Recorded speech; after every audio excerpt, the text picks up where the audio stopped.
Chosen one, take a deep breath. You didn't click this video by coincidence. You didn't stumble here by mistake. No, this very moment was written into your story long before you ever faced your hardest storm. God Himself orchestrated your steps, right to this word, right to this confirmation, right to this divine revelation. Because someone needed to remind you, you didn't just survive what was meant to destroy you. You passed it in a way that brought glory to heaven. This wasn't just a trial, it was a crucible, the kind of test that bends the soul, presses on the mind, and tries to silence the spirit. And yet, somehow you kept breathing. Somehow you kept believing. Others would have folded. Others would have grown bitter. But you let it refine you instead of redefine you. Have you ever asked yourself why your test seemed to come without mercy? Why the darkness stayed longer than you expected? And why the silence felt deafening? It's because what God was building inside you required a depth of surrender that only few are called to endure. While others were watching your breakdown, heaven was documenting your breakthrough. While they misunderstood your silence, God was writing your legacy in invisible ink. You passed the test, not with applause, but with endurance, not with instant answers, but with quiet trust. You passed it with clean hands, a guarded heart, and a soul still singing when no one else could hear. What if that betrayal wasn't meant to destroy you, but to reveal who you truly carry inside? The rejection didn't reduce you, it refined you.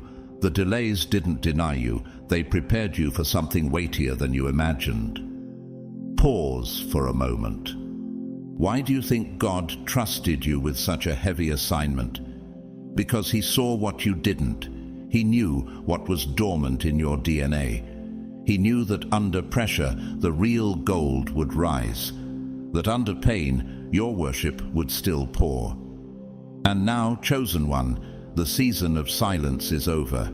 Heaven is acknowledging your passing grade, and the reward? It's already in motion. The shift has begun. Take a sacred step right now. Comment 777 below if this message is confirming everything your soul already knew. That sacred number is more than symbolic. It's heaven's declaration that you made it, and you made it God's way. Let the universe echo back your readiness for restoration, reward, and recognition. To all of you who have supported this mission through a super thanks, from the depths of my spirit, thank you. You're not just giving, you're partnering with a divine movement to awaken the called, the broken, and the rising. Whether through giving or simply listening with a spirit open to truth, your presence here is prophetic. What if everything you've been through was never punishment, but prophecy unfolding? Lean in now, because what I'm about to share next will shift how you see your past and ignite what comes next. The hardest test has already been passed, and now the reward is chasing you down. Let's begin. God's chosen ones. God gave you the hardest test of all, and you passed it the right way.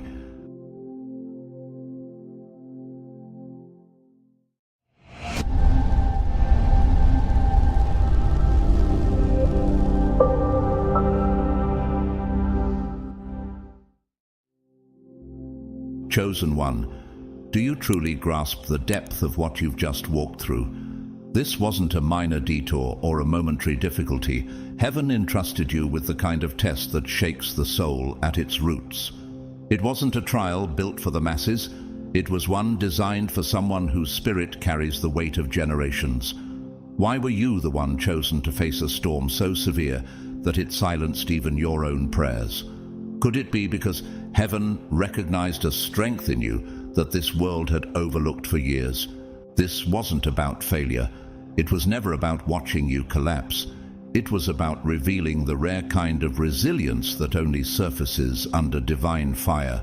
Like David, standing in front of a giant that mocked armies and insulted God, you didn't shrink. You stepped forward even when no one else believed you could. What allowed you to keep moving when everything in your life was screaming, give up? Was it instinct, or was it something more sacred, something placed in you before you were even born? There were moments when your knees buckled from pressure, and yet your spirit stood tall. There were nights when your tears baptized your pillow, and yet your hope refused to drown. You carried burdens no one saw. You stayed silent when the lies were louder than truth.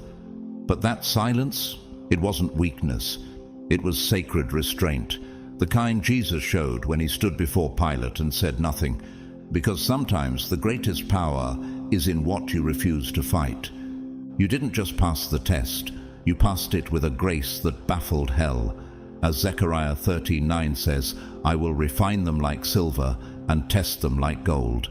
And just as Daniel refused to bow to the pressure of Babylon, choosing prayer over fear, integrity over compromise, you too held your ground in the den of lions that wore modern faces. What if the pressure you felt was never meant to destroy you, but to reveal you? Juliana, a private violinist in Madrid, was once told by her mentor that she lacked the intensity to ever lead a symphony. Crushed but not defeated, she practiced daily in an abandoned chapel with no applause, no recognition, no guarantees.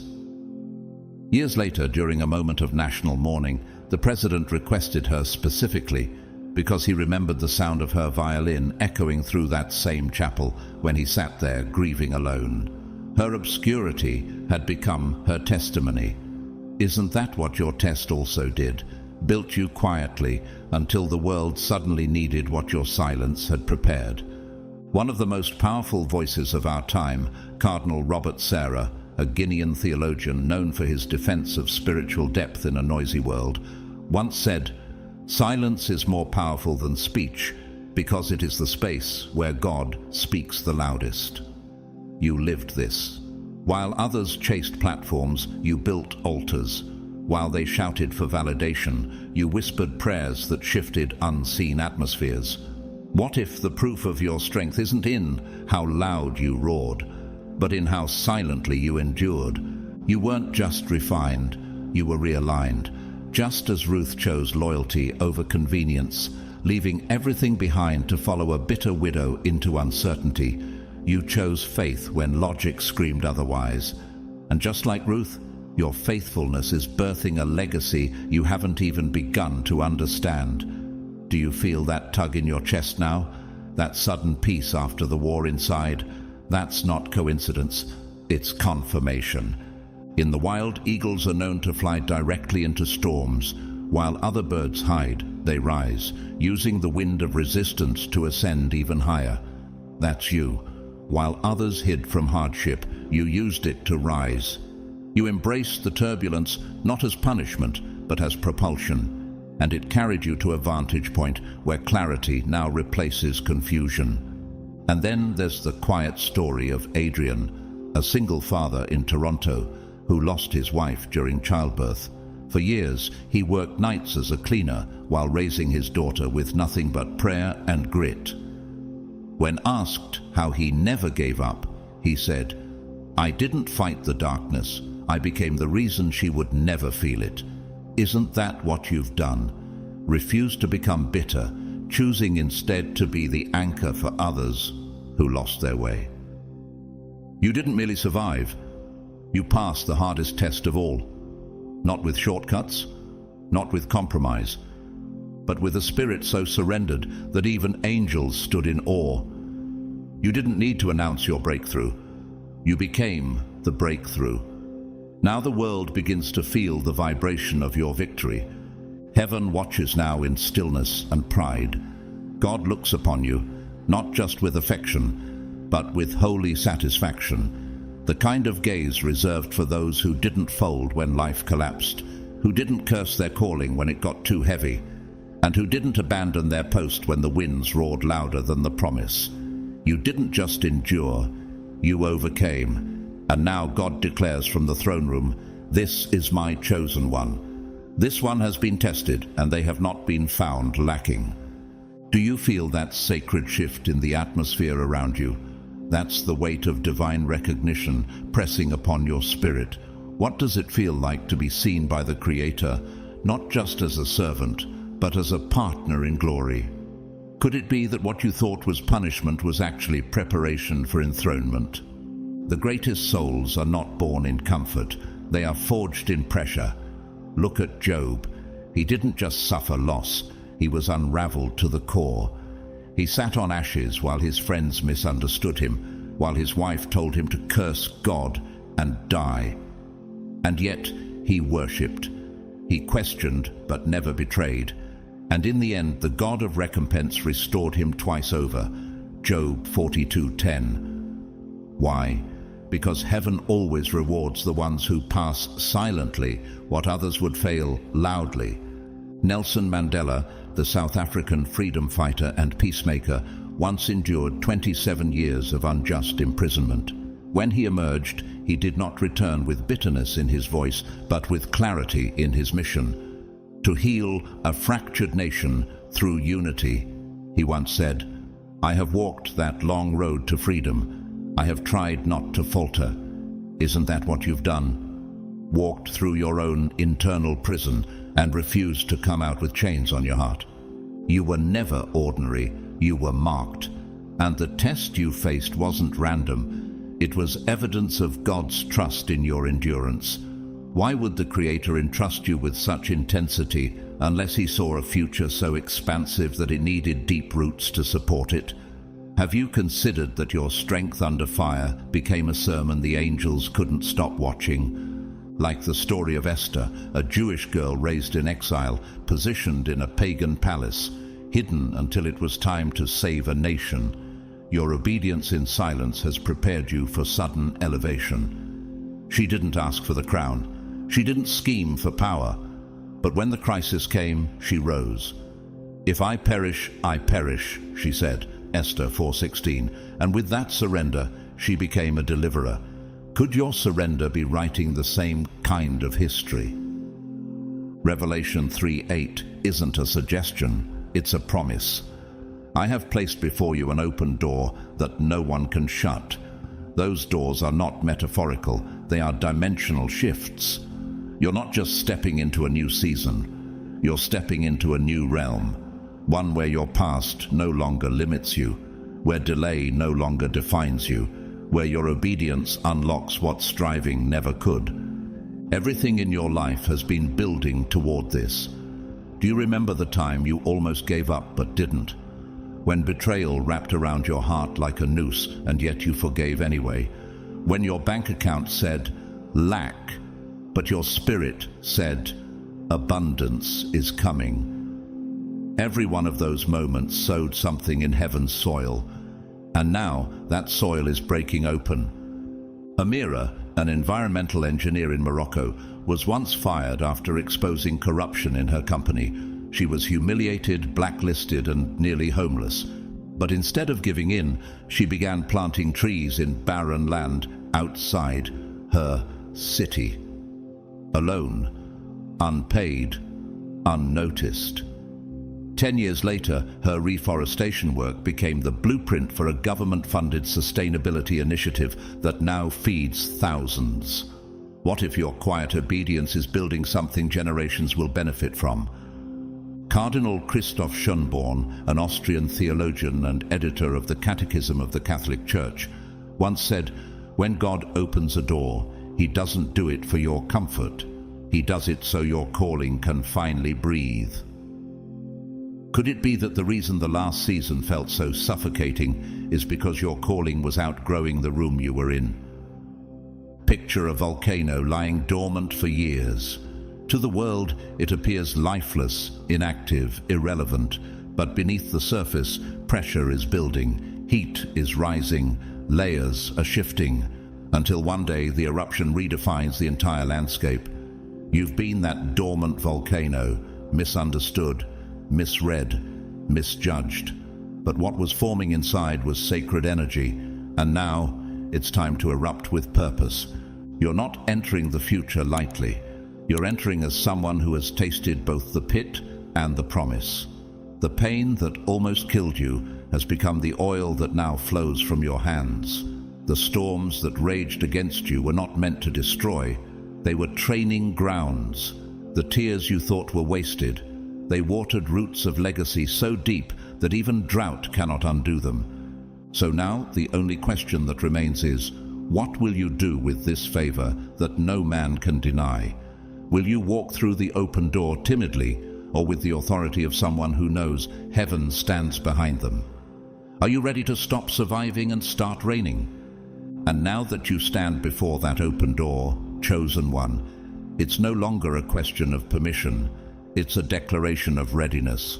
You've earned the right to walk through, not with hesitation, but with the quiet confidence of someone who has touched the depths of pain and still chosen light. But what waits on the other side isn't comfort, it's calling. Because passing the test doesn't end the journey. It begins a new dimension of purpose. Have you ever wondered why the challenges didn't stop after your breakthrough? Why, even after the storm cleared, your soul still felt stretched? That's because elevation requires activation. You're not just being restored, you're being launched. God isn't simply healing you, He's reconstructing your very foundation so you can hold the weight of what's next. This transformation isn't just spiritual, it will be visible, etched into your voice, your energy, your decisions. It will show up in how you walk into rooms and how those rooms shift without you saying a word.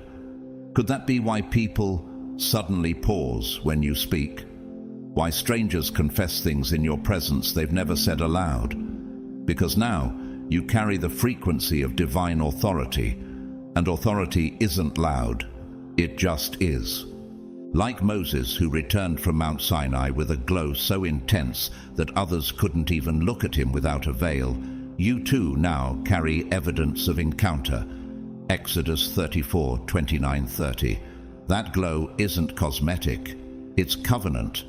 You shine not because of what you've achieved, but because of what you've endured without letting it poison your heart. And you're not alone in this transformation. Harriet Tubman, known as the Moses of her people, was a formerly enslaved woman who escaped bondage and then risked her life repeatedly to deliver others through the Underground Railroad. She once said, "I freed 1,000 slaves. I could have freed 1,000 more if only they knew they were slaves." Her glow wasn't glamour. It was fire born of pain, purpose, and prophetic mission. That's the same fire igniting in you. Now, here's the mystery. Why do people feel different around you, even if you never speak? Why do atmospheres shift, tension dissolves, and hearts open? It's not personality, it's presence. A man named Julian once worked as a barista in Stockholm. Quiet, kind, overlooked. One day, a suicidal customer broke down crying just from hearing him say, "You matter more than your sadness." What Julian didn't know was that the man had prayed minutes earlier, "God, if you're real, send someone to stop me." That sentence from an untrained voice saved a life. Why? Because spiritual authority is felt long before it's understood. You're now walking in that realm. Your test burned away the false self and revealed the divine imprint beneath. And because of this, the enemy panicked. Why else would every attack intensify just before your turning point? Why else would relationships unravel, finances dry up, and your own mind wage war against you? Because hell recognized what you were about to carry and tried one last time to abort the assignment. Jesus told his disciples in Luke 10:19, "I have given you authority to overcome all the power of the enemy." That's not poetic language, it's a spiritual law. And now that authority rests on you, not because of performance, but because of permission, granted through pain, sealed by perseverance. You didn't just walk through fire, you redefined how fire behaves. You emerged radiant, not scorched. And now you carry an energy that commands spiritual respect. Enemies will tremble without knowing why. Opportunities will open without force. Could it be that your silence during suffering was louder than any scream? Could it be that your patience became prophecy in motion? Benedict Cumberbatch, acclaimed British actor and humanitarian, once shared how years of obscurity, rejection, and being typecast nearly broke him, but he said something profound. "It wasn't success that prepared me, it was the ache of not being seen." That ache is familiar, isn't it? But now you're being seen, not just by people, but by destiny itself. Like the changing color of autumn leaves that no one controls, your shift is organic, divine, and unmistakable. You don't need to explain the glow. Just like the trees don't explain their brilliance, they just are. What changed? Everything. And yet, nothing, because the power was always in you. So, chosen one, what are you declaring today? Will you stand still in awe of what you've survived, or will you speak life over what's about to be born through you? Your testimony is not just personal, it's generational. Every tear was currency.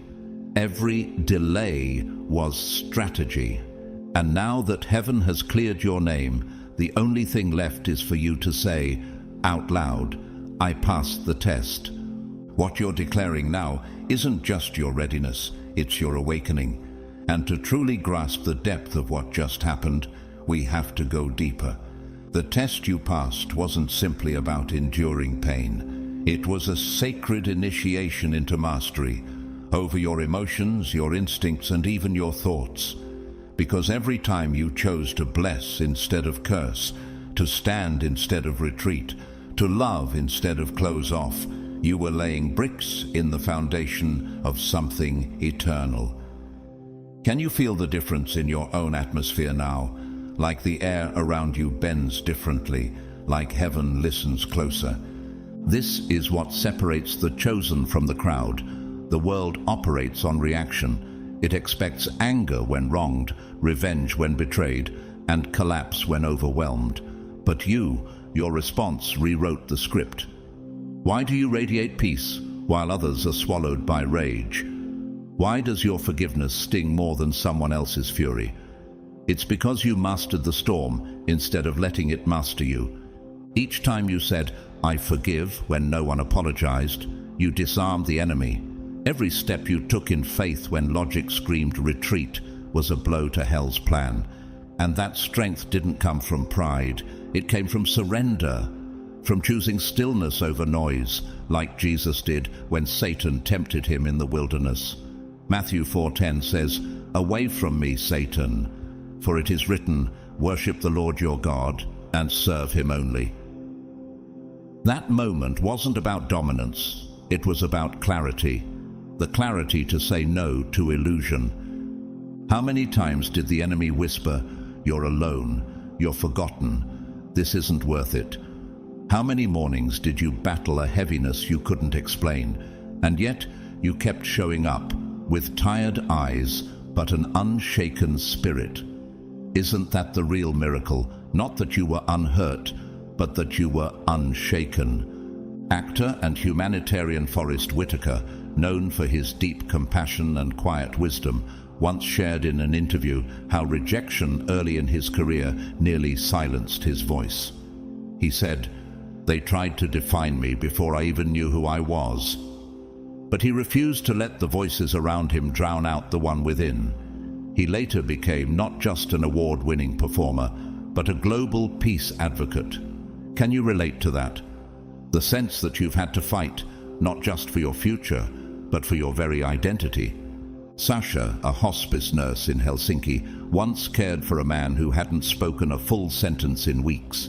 On his last day, she sat beside him in silence, holding his hand through the night.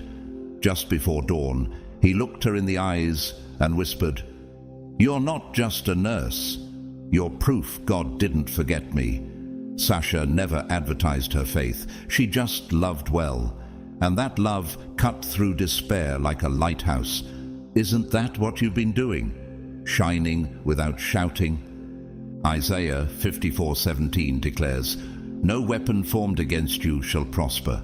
This isn't a poetic cushion, it's a legal decree in the spirit realm, and you've lived it. The enemy crafted strategies, but they collapsed. He orchestrated betrayals, but they exposed him instead. He tried to ruin your reputation but ended up sharpening your discernment. Could it be that every attack you faced was not punishment, but prophecy in reverse? Your victory is seismic not just because you passed a test, but because you unmasked a deceiver.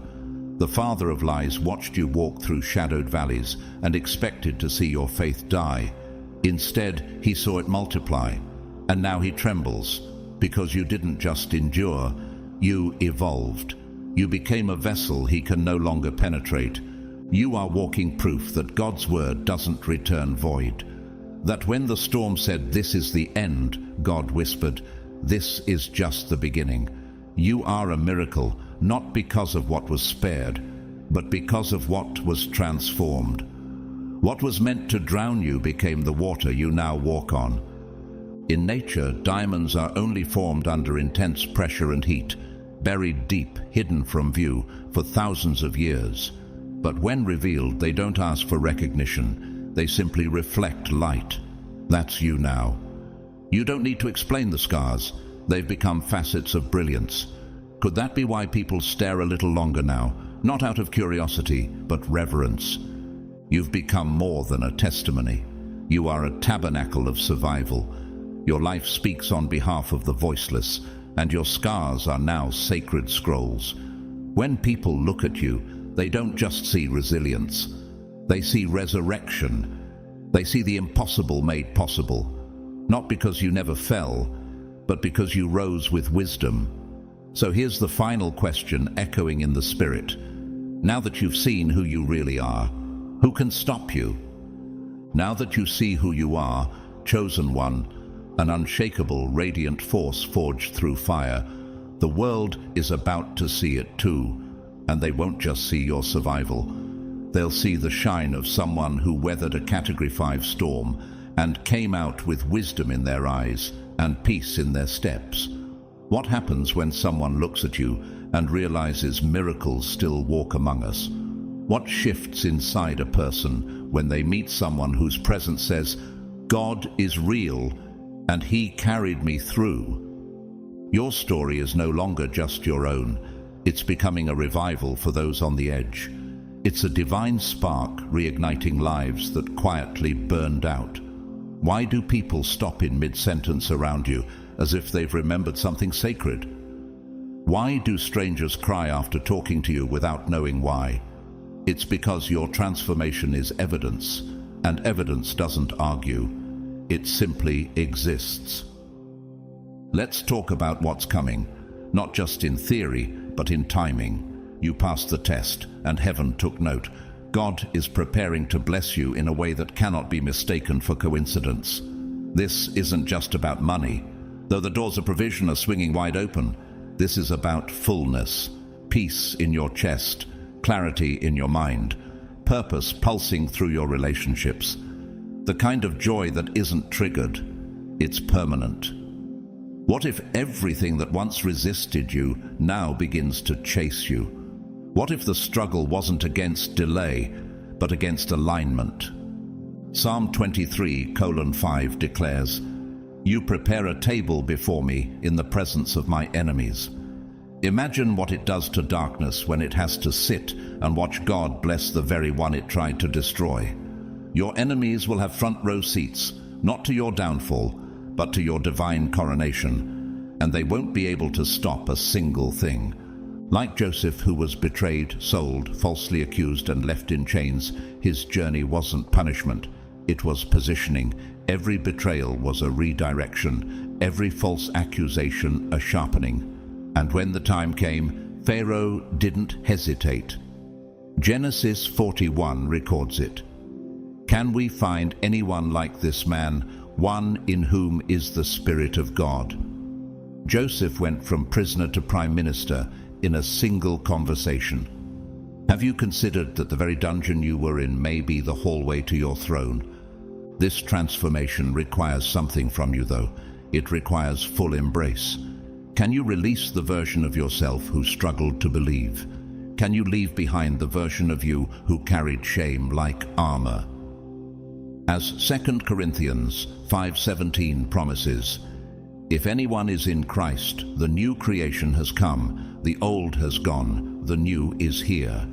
But if the old is gone, why are you still trying to prove your worth to rooms God never sent you to? Shonda Rhimes, an acclaimed television producer and writer, once said during her transformation season, "You can waste your life drawing lines, or you can live your life crossing them." She broke free from self-doubt, fear of rejection, and creative confinement. And from that place of breakthrough, she wrote stories that healed people she'd never meet.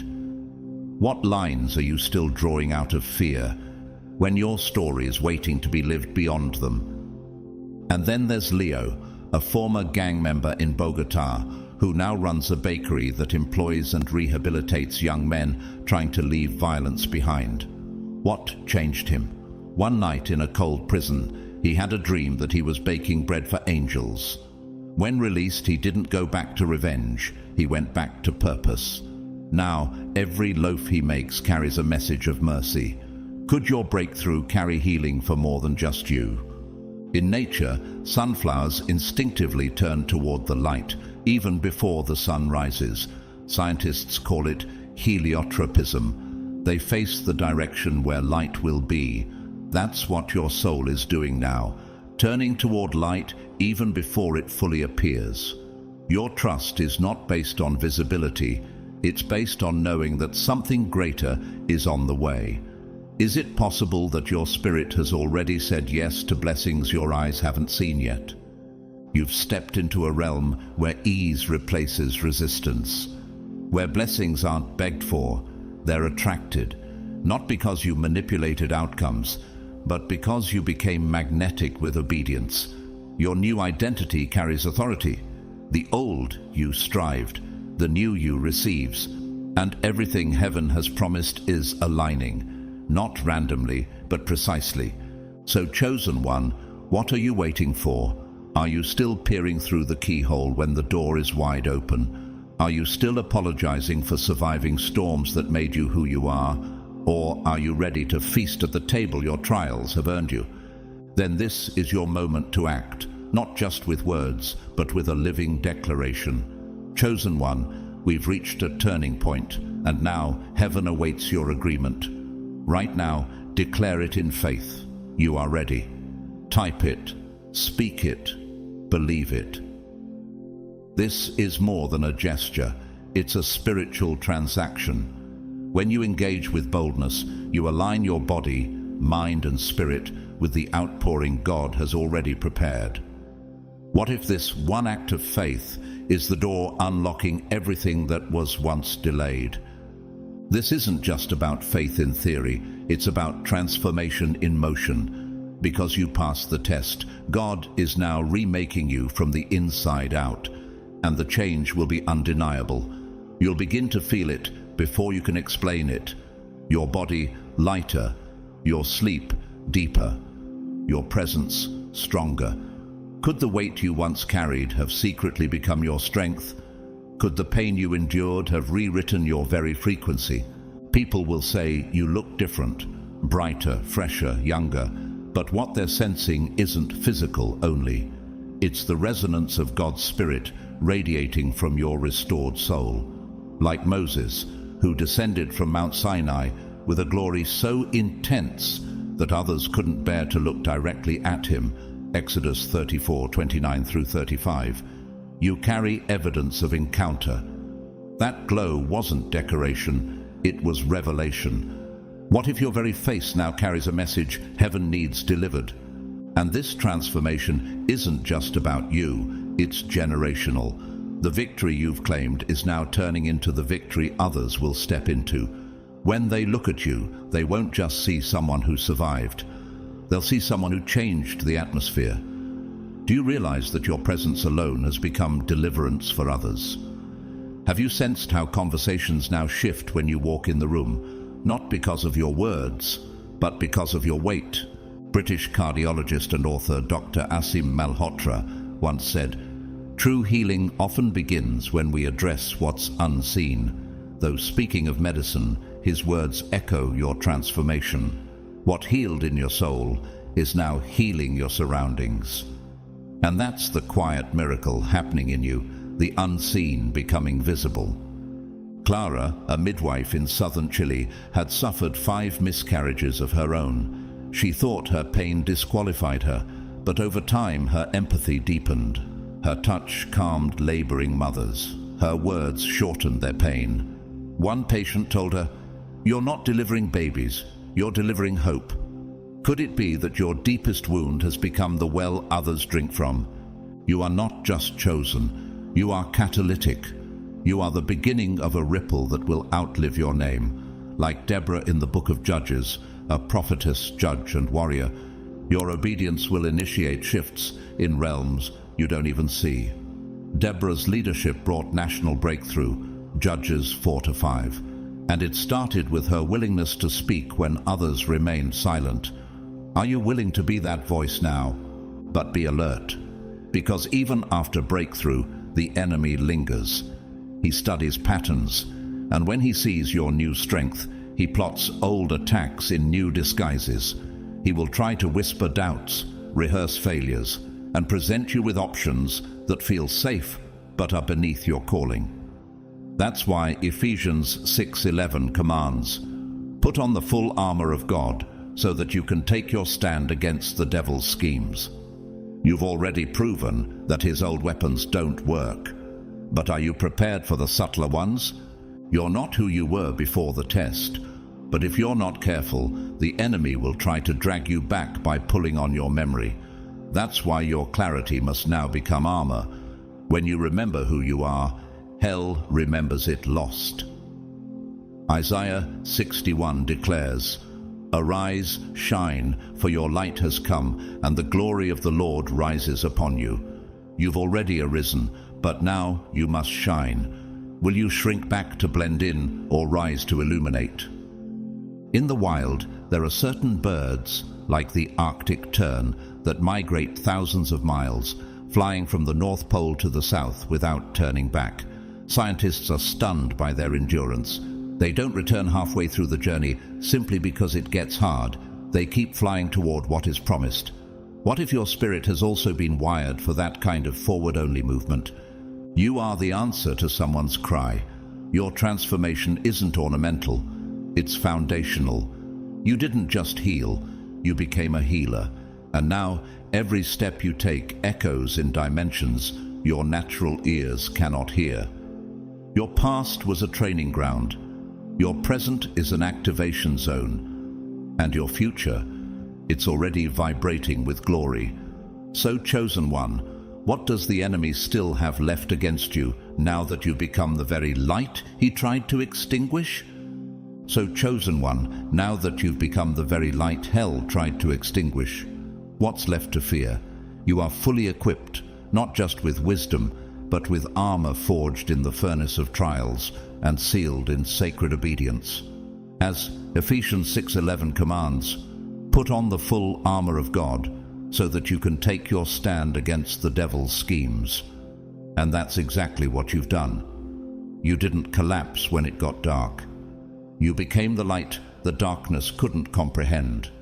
And now that you're standing in this radiance, something in you has shifted. There's a new rhythm in your step, a new silence in your spirit, one that intimidates without a single word. Have you noticed how you no longer need to explain your journey?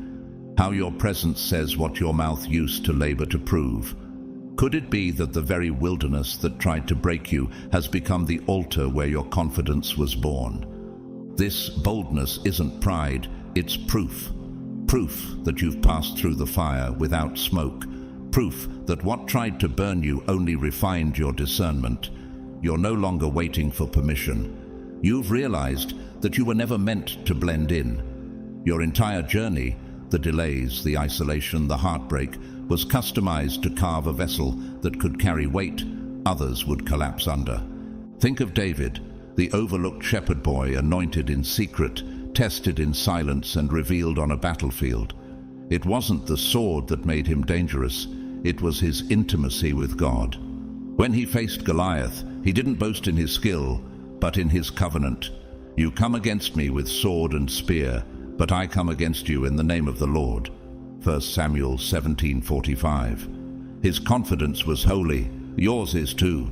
The season you're entering now is marked by abundance, but not just in the material sense. God is releasing provision that matches your purpose. Doors are opening, not just for wealth, but for assignment, alignment, and restoration. Can you feel the shift? That what once resisted you is now making room for you. And yet, with abundance comes responsibility. Luke 12:48 warns us, "To whom much is given, much will be required." The overflow that's arriving isn't for indulgence, it's for impact.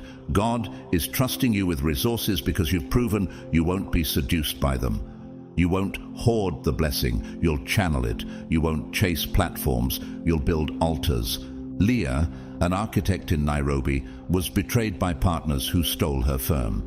Forced to rebuild from scratch, she sketched her visions late at night with no funding, no support. Years later, those same designs became blueprints for sustainable housing across Kenya. Her betrayal became her breakthrough.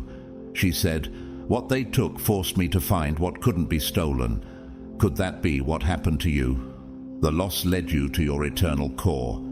And across the globe, world-renowned violinist Midori Goto offers a real-life example of divine redirection. As a child prodigy, she was thrust into global fame, but quietly battled emotional trauma and identity loss behind the curtains.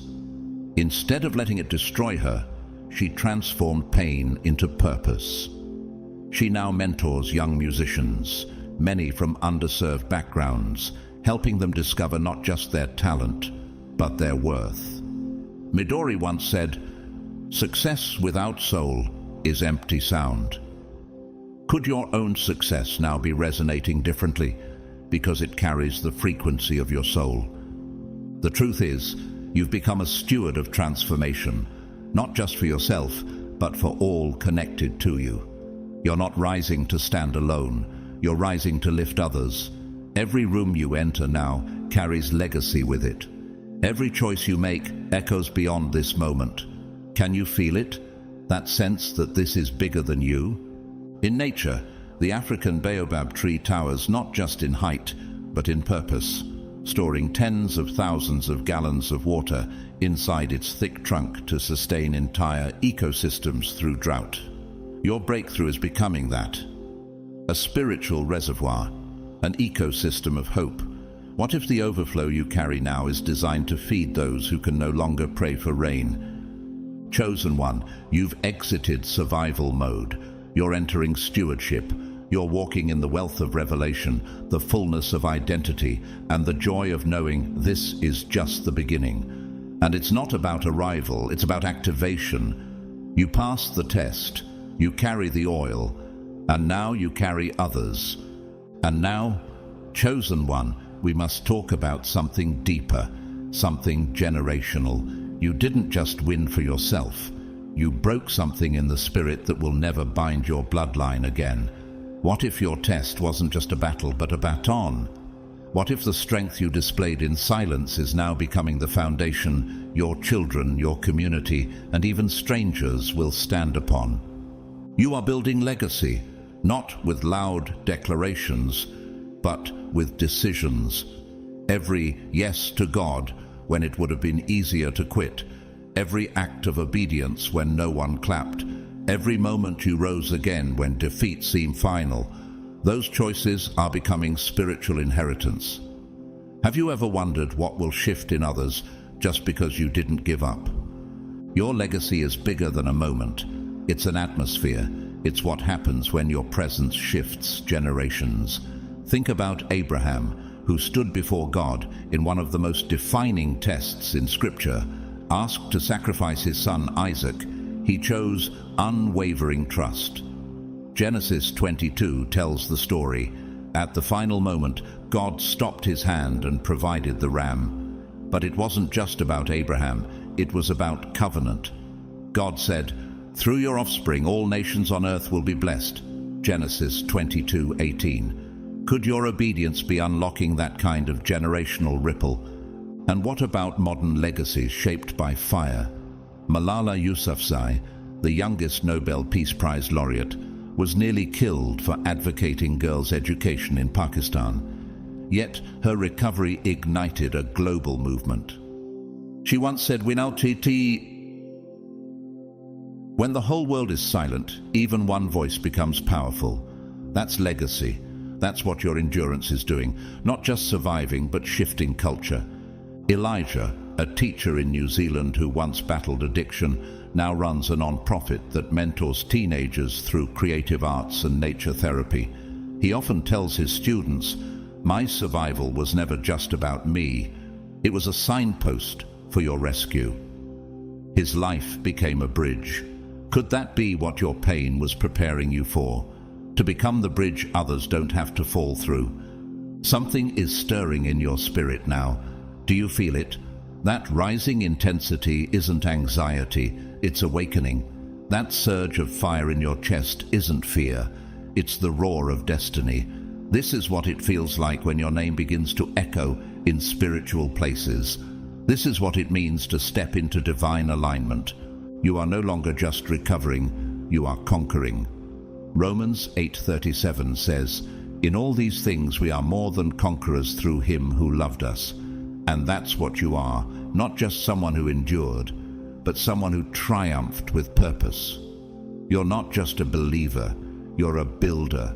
You're not just called, you're carved, not by comfort, but by calling.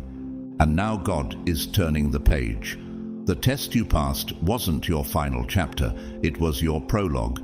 Every tear, every night of silence, every betrayal that tried to define you, they were merely sentences preparing the storyline for miracles, for divine appointments, for impossible turnarounds. Can you sense it? The atmosphere around your life is beginning to vibrate with favor. You're about to see breakthroughs that have been stored up for years. You're about to walk into rooms your name already arrived in. And the people who once doubted you, they'll witness the fire they tried to extinguish become the torch that leads others out. And just as the monarch butterfly emerges from its cocoon, not immediately soaring but trembling at first flight, your transformation is sacred. It doesn't have to be loud to be powerful. The shaking in your wings is not weakness, it's readiness. What if this tenderness you feel right now is not instability, but expansion? You are not at the end. You are at the emergence. You didn't survive just to sigh in relief. You were preserved to spark a movement. You are God's evidence in the earth that endurance births elevation. So step boldly into this next chapter, because the best is not only ahead, it has been divinely reserved for you. You are not at the end, you are at the emergence. And part of that emergence is learning to understand the weight of your own presence. Chosen one, because you passed the test, you now carry a spiritual voltage that can't be faked and can't be ignored. It's in your walk, your gaze, your words. Have you begun to notice how rooms feel different when you enter? How silence softens, how people pause, not because of who you pretend to be, but because of the light you unknowingly carry. This isn't charisma, it's consecration. The test didn't just teach you patience, it awakened power. You walk with divine authority now, and that authority doesn't have to shout. It just is. When you pray, the spirit world responds. When you speak, people hear what their hearts didn't even know they needed. When you intercede, angels are assigned. This is the mantle of the chosen. And with that mantle comes gifts, spiritual gifts you may not have even fully recognized before. Discernment so sharp it protects you without words. Intuition that warns you before the danger appears. Compassion so deep it disarms the most hardened soul. Could it be that the fire you survived wasn't sent to destroy your softness, but to refine your sensitivity as a weapon? People are drawn to you, often without understanding why. They come for advice, for peace, for something intangible their spirit detects. They see the glow, but they don't know the cost. They feel the warmth, but they never walk through your winter. Yet here you are, not bitter, but brighter. And that light, it's not just a gift, it's an assignment. Like the Apostle Peter after Pentecost, whose very shadow began to heal the sick. Acts 5:15.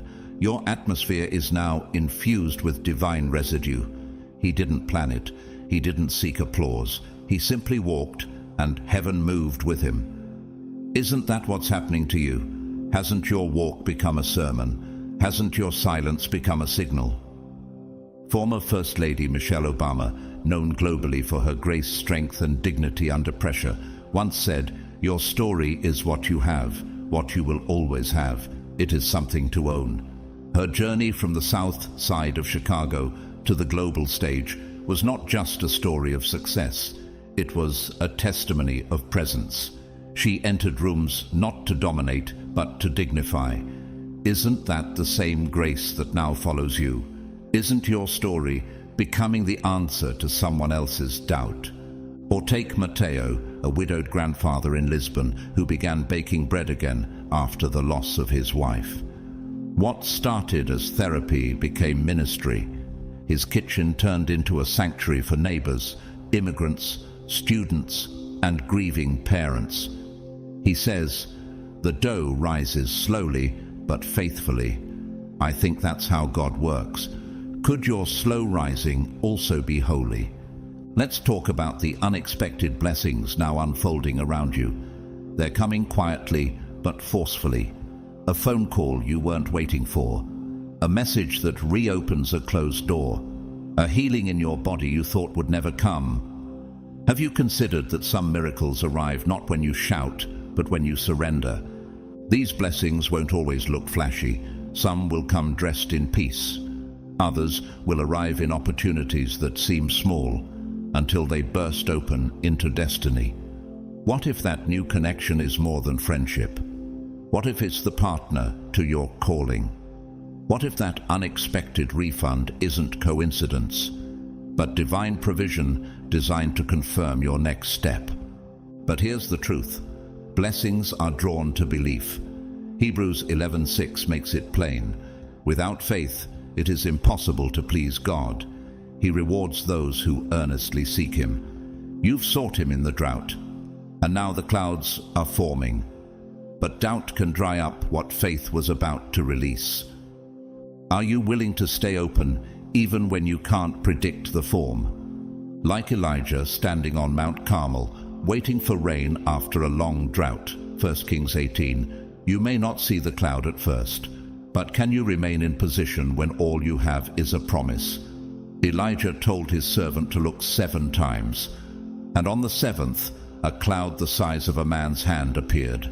That was all he needed to declare, "The rain is coming." Could your cloud be rising now? In nature, the lotus flower grows in murky water, hidden beneath muck and mire, but it blooms untouched, rising above the filth. What if your faith has been forming in the unseen, and now God is causing it to bloom for the world to witness? So, don't shrink, don't retreat, stay open, stay expectant, stay in position. The blessing isn't just coming, it's already approaching, and the world won't be able to deny that heaven's fingerprint is on your life. You are not just emerging, you are awakening. And part of that awakening is this unfamiliar, beautiful stillness you're beginning to carry. Can you feel it? That calm beneath the surface. That unexplainable peace that doesn't always make sense, but somehow makes everything feel safe. That's not ordinary. That's the evidence of victory. That's the confirmation that something eternal has settled inside you. This is what happens when heaven wraps its arms around someone who has passed the hardest test. You're not anxious like before. You don't flinch when silence lingers. Why? Because you've learned that God is in the stillness. You've walked through storms that would have drowned most, and now you're standing in the afterglow with dry feet and a lifted head. Philippians 4:7 says, "The peace of God, which surpasses all understanding, will guard your hearts and minds in Christ Jesus." This peace doesn't come from results. It comes from relationship. It's not because everything looks perfect. It's because you know who holds it all together.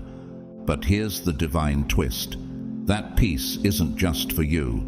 It's meant to radiate, to overflow, to spill into every room you walk into. Could it be that your current calm is the answer to someone else's inner chaos?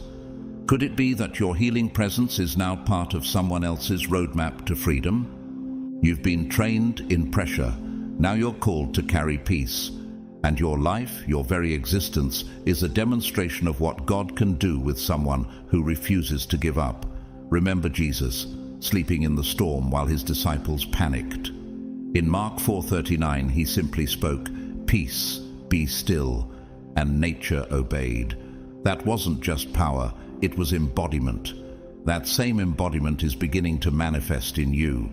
People are going to encounter you and feel rest without knowing why. They'll talk to you and suddenly feel hope again.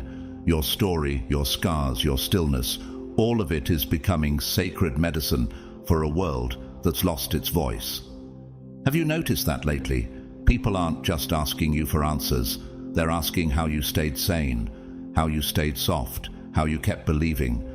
Fred Rogers, minister, educator, and creator of Mr. Rogers' Neighborhood, once said, "Anything that's human is mentionable, and anything that is mentionable can be more manageable." He dedicated his life to creating safe spaces for emotional honesty. But his greatest strength wasn't in what he said. It was the peace people felt just being near him. Isn't that the legacy you're beginning to embody? A presence that disarms without needing to explain itself? Eleni, a trauma nurse in Athens, used to battle anxiety so intensely she couldn't drive without panic attacks. But after surviving her own healing journey with God, she now calms patients during emergencies without saying a word. One paramedic once whispered, "She's the quiet that keeps us from falling apart." What if your stillness is saving lives in ways you don't even realize?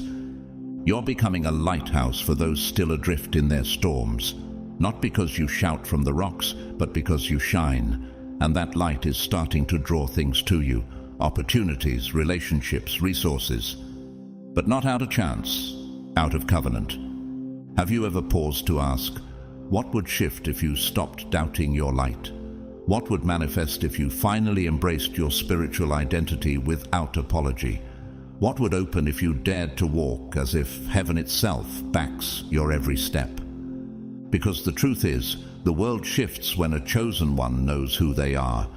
When you walk in your authority, chains start to rattle that you weren't even aware existed. Doors open before you knock. People find healing just by standing next to you. This is the power of divine embodiment.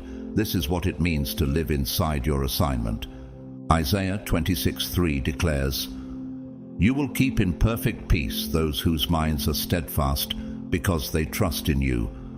Your mind has been trained in the furnace. Your faith has been forged in contradiction. And now, your trust is producing a peace that doesn't just comfort, it commands. Like the hush before a sunrise, the kind of silence that carries promise, you are stepping into a season where stillness will carry more power than striving ever did. What if your peace becomes a portal? What if your calm becomes the new warfare? You've passed the hardest test. And now, the world is about to watch what peace looks like on a warrior. You've entered a realm few ever reach. To stand where you now stand means you've not just endured, but evolved.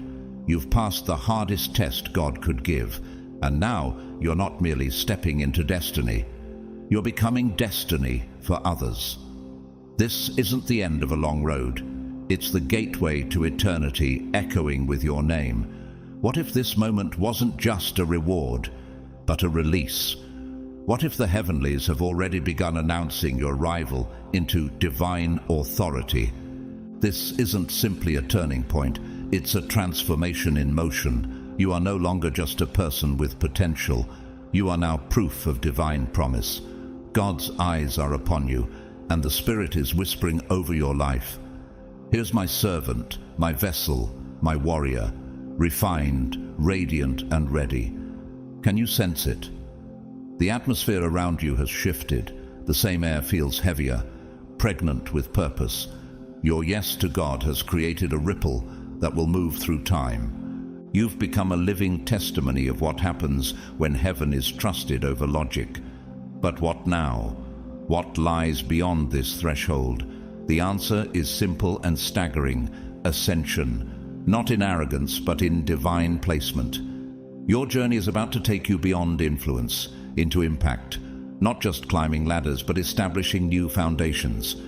The test was your crucible. Every insult, every silence, every betrayal you never retaliated against. Those were sacred tools in God's hand, shaping the steel within your soul. Just as a blacksmith hammers metal to strengthen it, God used pressure to forge resilience inside you. Have you ever asked why it had to be so intense? Why you were chosen for such deep breaking? It's because the assignment ahead requires a vessel that will not crack under glory. David, the shepherd who became king, was shaped not in the palace but in the pasture. He was forgotten by men but remembered by God. His test came in the form of solitude, danger, and defiance. But when the moment came, God said of him in Acts 13:22, "I have found David, son of Jesse, a man after my own heart. He will do everything I want him to do." That is what your testing revealed. Not just obedience, but alignment. And modern-day examples still echo this pattern. Edith Eger, a Holocaust survivor turned psychologist, endured unspeakable suffering in Auschwitz. But later in life she wrote, "I'm here to tell you that suffering is universal, but victimhood is optional." Her entire life became a testimony of rising, of reclaiming power, of showing others how to walk out of their prisons. You too are now showing others how to breathe in places they thought would bury them. Rahim, a formerly homeless young man in Detroit, was abandoned at 15 and lived in his car while working night shifts at a factory. But after he survived, he didn't just get an apartment, he started a foundation to feed others sleeping where he once did. He says, "That car wasn't a coffin, it was a cocoon." Isn't that what your struggle was too? A hidden place of transformation the world mistook for your ending. Now your steps are prophetic. You are not wandering. You are walking on divine instructions. You're not repeating the patterns of those before you. You're crafting new architecture for the generations after you. And God has given you vision that won't make sense to others because it didn't come from them. How would your life change if you believed your calling was not just valid, but vital to history? Isaiah 61 calls out, "Arise, shine, for your light has come, and the glory of the Lord rises upon you." You were never meant to walk quietly through life.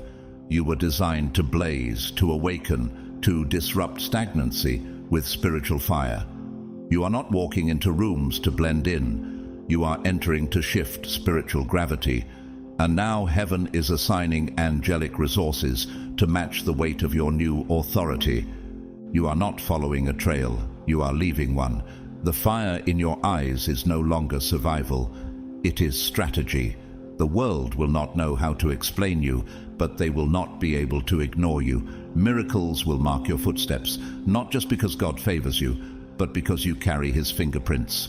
Like the volcano that lies dormant for years, only to erupt and reshape entire landscapes, you've been quiet long enough. Now is your divine emergence, and nothing in your past disqualifies you from the eruption of glory ahead. This is what happens when God says now.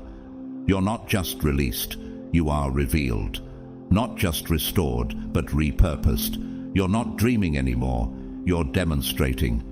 Every morning from now on will not feel like survival, but like prophecy fulfilled. When divine fire forges a soul, it doesn't just leave it glowing, it awakens power. That's exactly what's happening inside you right now. The test you passed has unlocked dormant spiritual gifts that are no longer subtle. They're becoming undeniable. Can you feel the shift? Have you recently sensed a clarity in your thoughts, a whisper that guides you even when logic says no? That's your intuition, now sharpened by the Spirit. Or maybe you've noticed a strange sense of knowing when something or someone isn't what they claim to be. That's discernment, God's X-ray vision moving through you. Or perhaps people have started opening up to you without knowing why, pulled into your presence like the ocean to the moon. That's compassion, a divine magnet forged in the secret place. These are not hobbies or soft traits, they're weapons, instruments of heaven embedded in a soul that has survived fire. You've become a force, a conduit of light dressed in humanity. And that's why the enemy trembles when your feet touch the ground. You're not loud, but your presence is thunder. You don't speak often, but when you do, it echoes in the spirit realm. Why? Because you've passed the test, and now the heavens recognize your voice. In Judges 6, Gideon was hiding in fear when the angel of the Lord appeared and said, "The Lord is with you, mighty warrior." Gideon didn't feel powerful. He felt insignificant, but heaven saw who he really was. That's your story too. You may have doubted yourself in the valley, but God was using that valley to train a warrior who would rise with divine fire. You didn't just survive, you absorbed power while suffering. And now, favor has descended on your life like oil poured from heaven's throne. Divine favor is not something you hustle for, it's something you inherit when you align with obedience. Can you imagine doors opening before you ever knock? What if someone who has never heard your name suddenly feels drawn to help you? That's not luck. That's divine favor in action. Psalm 5:12 declares, "Surely, Lord, you bless the righteous. You surround them with your favor as with a shield." Your life is now surrounded by that shield. No agenda, no weapon, no voice of accusation can penetrate what God has sealed. Let me share a story from our time. Viola Davis, the Academy Award-winning actress, once said, "I always knew I was meant for something, even when I was in rat-infested apartments and wearing thrift store clothes." Her breakthrough didn't come because she forced her way into Hollywood. It came when she walked in her truth with confidence. And that truth attracted opportunity like a flame draws wind. She passed her test with dignity, and the favor found her. So, will it be with you? And in a smaller city in northern Italy, a woman named Elisa once ran a failing cafe. She prayed, waited, stayed faithful. One day, a traveler lost his wallet near her cafe, and she returned it to him untouched.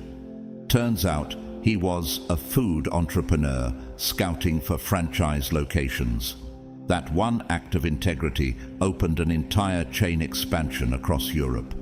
Elisa never expected favor to knock. She just chose righteousness, and favor answered back. God is moving people, situations, even delays around like a divine chessboard to align you with your purpose. He's not just blessing you, He's building a narrative through you. Every surprise encounter, every unexpected invitation, every unopened email that suddenly leads to a breakthrough, that's heaven pulling strings you didn't even know existed. But here's the question: will you stay open long enough to see it unfold? Or will you let old doubts choke new blessings? You don't have to see the full staircase. You just need to take the next step. And when you do, watch as mountains bow in front of you, not because of who you are, but because of who walks with you. Your presence will begin to shift atmospheres in boardrooms, hospitals, studios, classrooms. You'll walk in and something invisible will break open. Why? Because divine favor makes the unseen feel tangible. Nature reflects this kind of favor too. Think of the rain cloud that gathers weight for days. When it finally releases, it doesn't ask permission. It pours freely, changing the landscape below. That's what's happening in your life. The heavens are heavy with promise, and now it's beginning to rain. So don't worry about how it will happen. That's not your job. Your role is to remain faithful, walk boldly, stay open, and speak when God says speak. Because when favor comes, it doesn't ask if you're ready. It shows up already convinced you are. You've already proven you have the endurance. But now comes the season where your faith becomes a compass and your vision becomes a flame. The kind of flame that doesn't just light your way, but sets the path ablaze for others too. Chosen one, you're standing at the edge of revelation, not just ready to receive a vision, but to become it. What is it that keeps stirring in your heart late at night? What mental picture keeps returning when you're quiet and alone? That image, that burden, that dream, it's not random. It's a divine blueprint, a living whisper from God Himself, showing you the impact you were born to create. Whether it's a business that redeems broken economies, a foundation that lifts entire families from generational poverty, or a global message that turns hearts back to God. That glimpse is holy. It's sacred soil. You're standing on the ground where Moses removed his sandals. And maybe right now it feels intimidating. Maybe the question is rising, can I really do something that big? But what if you stopped focusing on the size of the mountain and started focusing on the size of the God who placed the vision in you? Deuteronomy 31:6 speaks into your soul at this very moment. Be strong and courageous. Do not be afraid or terrified because of them, for the Lord your God goes with you. He will never leave you nor forsake you. This isn't your imagination. This is a commission, and you're not stepping into it alone. Have you ever wondered why the test you faced seemed almost unbearable? It's because the vision you're about to manifest will carry a weight of glory few can handle. God had to prepare your shoulders before He placed the mantle. And now, He's handing you that vision, not with hesitation, but with confidence, because He knows you're ready. Let's make it real. Howard Schultz, the former CEO of Starbucks, grew up in public housing, barely scraping by. But one day he had a vision, not just for coffee, but for a third place where people felt seen, safe, and connected. It wasn't just about business, it was about transformation. That vision now exists in 80+ countries and has created millions of jobs. Why? Because he didn't let the poverty of his past limit the abundance of his imagination. That same principle is igniting inside of you now. And there's someone else. A man named Kellen, once a middle school janitor in Ohio, kept seeing himself building homes in Africa. Everyone laughed. He couldn't even fix a sink. But he stayed faithful, saving every penny. One mission trip became 5. 5 became a team. That team became a movement. By year 7, they had built over 300 sustainable homes. It wasn't random, it was obedience. You might not build homes, but your voice might build people. Your hands might write songs. Your mind might engineer technology that saves lives. You're not just a person with potential, you're a blueprint come to life. Let's draw a metaphor from nature. Have you seen how a sunflower grows? It begins underground, in darkness. But even before it sees light, it stretches. It reaches up because it senses something is waiting. And when the sun touches it, it turns its entire face toward the light and grows taller than any other plant around it. That's you. You've been reaching in the dark, and now the light is here. The world is about to witness what happens when one soul says yes to heaven's vision. But here's what you must guard against: counterfeits.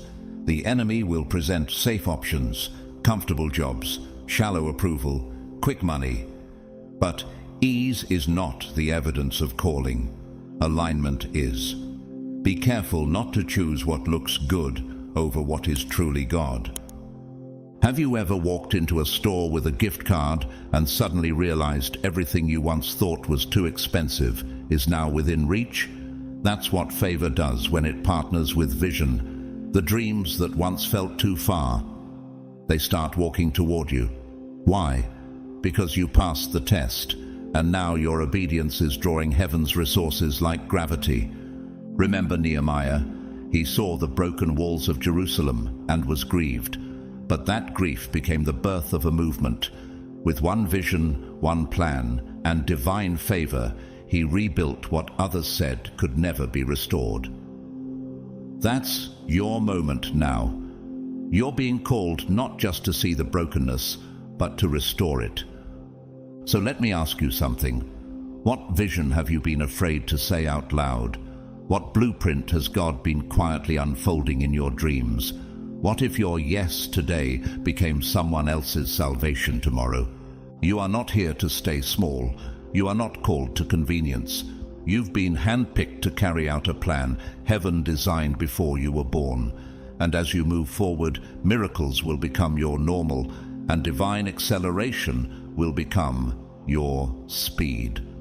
The ground beneath your feet is no longer ordinary, it's prophetic. Every step is a declaration. I am walking in my calling, and I will not look back. You see, chosen one, as your vision expands, so must your circle. Because you passed the hardest test, God is not only preparing a platform for you, He's also preparing the people who will walk beside you on it. This next chapter of your journey is too big for isolation. It demands divine connection. Let's talk about relationships, not just friendships, but sacred alignments that will transform your path. God is orchestrating divine partnerships, voices that will confirm your vision, hands that will help carry your burden, and hearts that won't just understand you, they'll honor you. You're not walking into the future alone. You're being surrounded by a spiritual tribe. These people won't compete with you. They'll complete what God has spoken over you. Some of these connections may surprise you. A mentor who once seemed out of reach, a spiritual mother or father who appears at just the right time, a partner whose presence feels like prophecy fulfilled. These aren't ordinary interactions. They are heaven-sent assignments. But with divine increase comes divine pruning. And yes, that part may sting. There are people you once loved deeply who won't understand this next version of you. Some will misinterpret your elevation as arrogance. Others will try to anchor you to a season God has already delivered you from. Don't fight the pruning. Jesus said in John 15:2, "Every branch that does bear fruit, He prunes so that it will be even more fruitful." That includes your relationships. Letting go doesn't mean you failed them. It means you trusted God enough to release what's no longer in covenant with your calling. Remember Lot's wife. She turned into a pillar of salt because she looked back. Some goodbyes are actually divine protections. And to bring it into our world, look at Michelle Obama. Throughout her rise, not everyone could go with her. In her memoir, she reveals that as she stepped into higher realms of purpose, she had to gently release certain friendships and environments. But in their place, God brought connections who matched her calling, souls aligned with the fire within her. That's what's happening to you. The company around you is upgrading because your calling has intensified. Chosen one, your energy has shifted too. This isn't just about who walks with you, but what you now attract. You're carrying a frequency that radiates heaven's authority. Your atmosphere announces your assignment before you even speak. People will feel peace when you enter a room, not because of your personality, but because of your presence, refined by fire and charged with glory. There's something supernatural about the way you now move. The confidence in your stride, the clarity in your yes and your no, the grace in your resilience. This isn't learned behavior, it's divine alignment. Isaiah 61 declares, "Arise, shine, for your light has come, and the glory of the Lord rises upon you." That's not poetic, it's prophetic, and it's happening now. When you speak, miracles move, not because you shout, but because you speak from a well of tested faith. Your words have become weapons. That's why Romans 4:17 says, God calls things that are not as though they were. And now, He's passed that mantle to you. So speak. Speak life. Speak healing. Speak doors open. Speak mountains into the sea. Because the power of creation is no longer just something you believe in. It's something you carry. Let's bring it down to the natural realm. Think of how Oprah Winfrey used her platform not just for entertainment, but for awakening. She didn't just interview people, she ignited souls. Why? Because her energy was rooted in survival, integrity, and purpose. The world leaned in when she spoke because her frequency carried decades of overcoming. The same is true of you. In nature, this transformation mirrors the aurora borealis, the northern lights. You can't manufacture them. They only appear when the atmosphere is aligned just right, when solar particles collide with Earth's magnetic field in a symphony of light. You are that collision. You've aligned faith with fire, obedience with boldness, surrender with power, and now you're glowing with divine brilliance. You're not just impacting individuals. Your presence will shift entire atmospheres, from family gatherings to corporate boardrooms, from small group meetings to global stages. You're not just walking into rooms, you're consecrating them. But here's the truth. Not everyone will understand the new light you carry. Some will be drawn, others will be convicted, still others may be repelled. But you weren't made to fit in, you were made to call others out. So here's the divine charge. Steward this energy with sacred awareness. You're not just a vessel, you're a voltage, a carrier of God's intent. Every word you speak, every decision you make, every space you enter, you're setting things in motion. Let me ask you this. What kind of people are you making room for now that God is shifting your circle?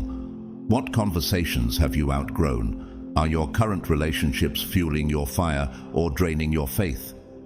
What new connections might be waiting for your obedience?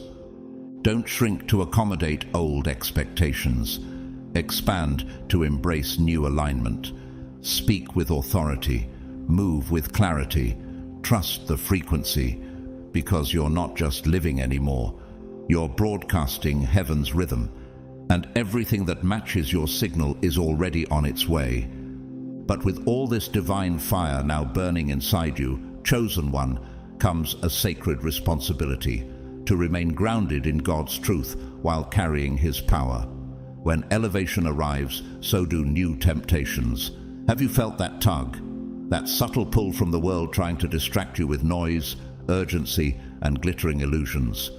That's not just distraction, it's spiritual warfare masked as opportunity. The higher you rise, the deeper your roots must go. Prayer is no longer optional, it's your oxygen. Worship isn't a song, it's your shield. And the Word of God isn't just encouragement, it's your sword. Without these anchors, elevation turns into exhaustion. But with them, you become unshakable. As Psalm 1:3 says, that person is like a tree planted by streams of water, which yields its fruit in season. Chosen one, can you feel the weight of what you're carrying? It's not just your calling, it's God's light, and He has trusted you with it because you've proven you can carry it with integrity. But have you asked yourself lately, am I still building on the foundation of His truth?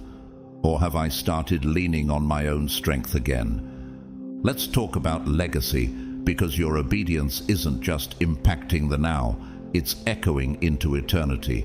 The blessing you've inherited from passing this test is generational. Every decision you make today, every battle you win in private, every act of love in the face of betrayal, it's shaping the future of those who come after you. What kind of inheritance are you crafting for your children's children? Remember Abraham. One moment of radical obedience led to a covenant that shaped all of history. Genesis 22:18 says, "Through your offspring, all nations on earth will be blessed, because you have obeyed me." What if the impact of your breakthrough isn't just meant to bless your bloodline, but to unlock destinies across the globe? That's how heaven thinks, eternally.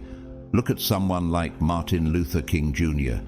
He didn't just dream for his lifetime. His obedience under pressure, his courage in the fire, and his surrender to purpose built a legacy that still sets captives free. Chosen one, what echoes will your obedience leave behind?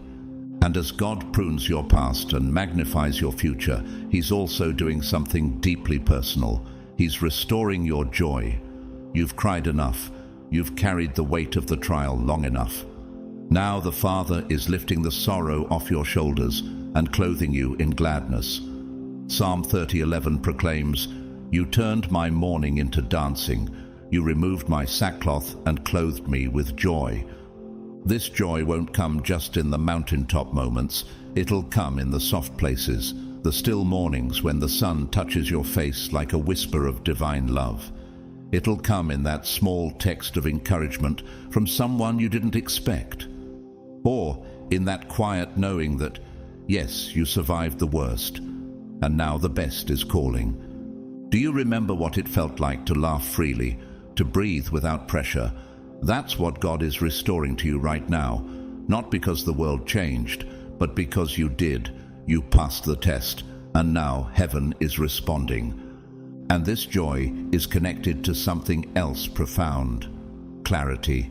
With every tear that fell in your dark season, God was washing the lenses of your spirit. Now, things you didn't understand are starting to make sense. Have you noticed? The why behind the delay, the purpose behind the pain. The silence you once mistook for abandonment was actually divine calibration.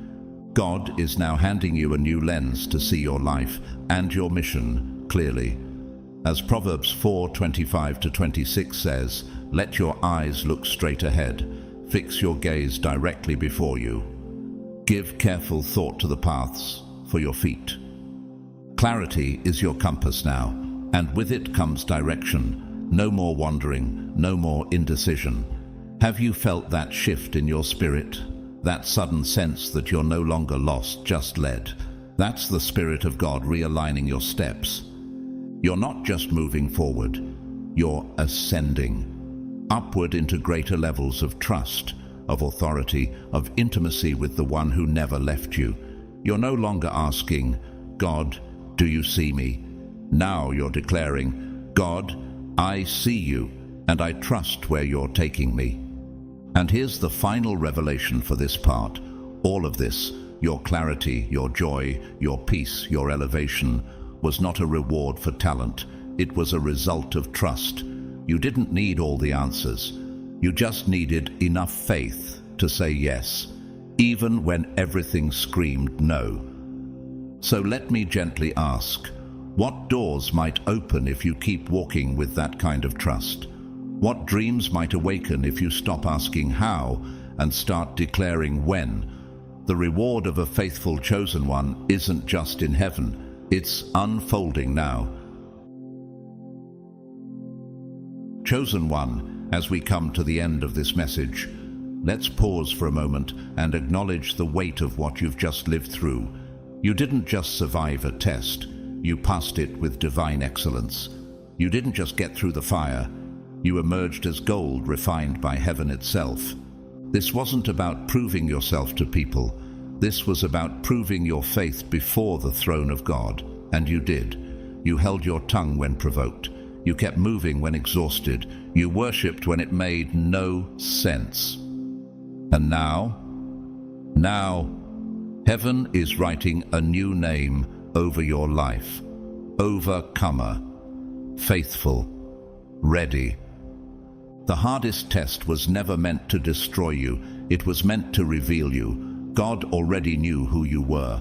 He wanted you to see it for yourself, that you are stronger than the lies, braver than the fear, deeper than the doubt. You are a miracle walking, and your story is just beginning. From this day forward, walk with your head high, not in pride, but in the quiet confidence of someone who's been validated by the only one who matters. You don't need another confirmation. You are the confirmation. The world is about to see what happens when someone stays faithful in the silence. So what's next? Start building. Start dreaming again. Start creating from that holy fire inside you. God has trusted you with vision, authority, and power. Don't bury it in the ground. Invest it. Speak it. Move with it. Whether you're starting a ministry, rebuilding a family, writing a book, or simply walking in peace after years of chaos, you're shifting the atmosphere everywhere you go. And now, a personal word from my heart to yours. If this message stirred something in your spirit, if it reminded you of who you truly are in Christ, I invite you to like this video so it reaches more chosen ones like you. Share it with someone who may be in the fire right now. And comment below your testimony, because your story could be the key that unlocks someone else's breakthrough. If you haven't yet, subscribe to this channel and join a growing community of powerful, awakening souls who are walking in purpose and rising with fire. Every week we release messages just like this, designed to pour into your spirit, ignite your calling, and remind you that you're not alone in this divine journey. To those who've supported this channel through Super Thanks, I honor you with deep gratitude. Your generosity allows this message to go further, reach deeper, and touch hearts we may never meet in person. And even if you haven't given a single dollar, your presence here is a gift. I don't take it for granted. You are seen, you are valued, and you are loved. Now, as you walk into the next chapter of your divine assignment, I leave you with this blessing. May the Lord bless you and keep you. May His face shine upon you and give you peace. May your feet walk on paths of favor, your heart overflow with divine joy, and your hands carry the power to build what heaven has already approved.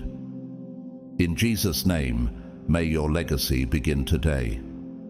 Amen. Until next time, keep walking in your purpose, keep shining your light, and remember, you didn't just pass the test. You became the proof that God is still moving.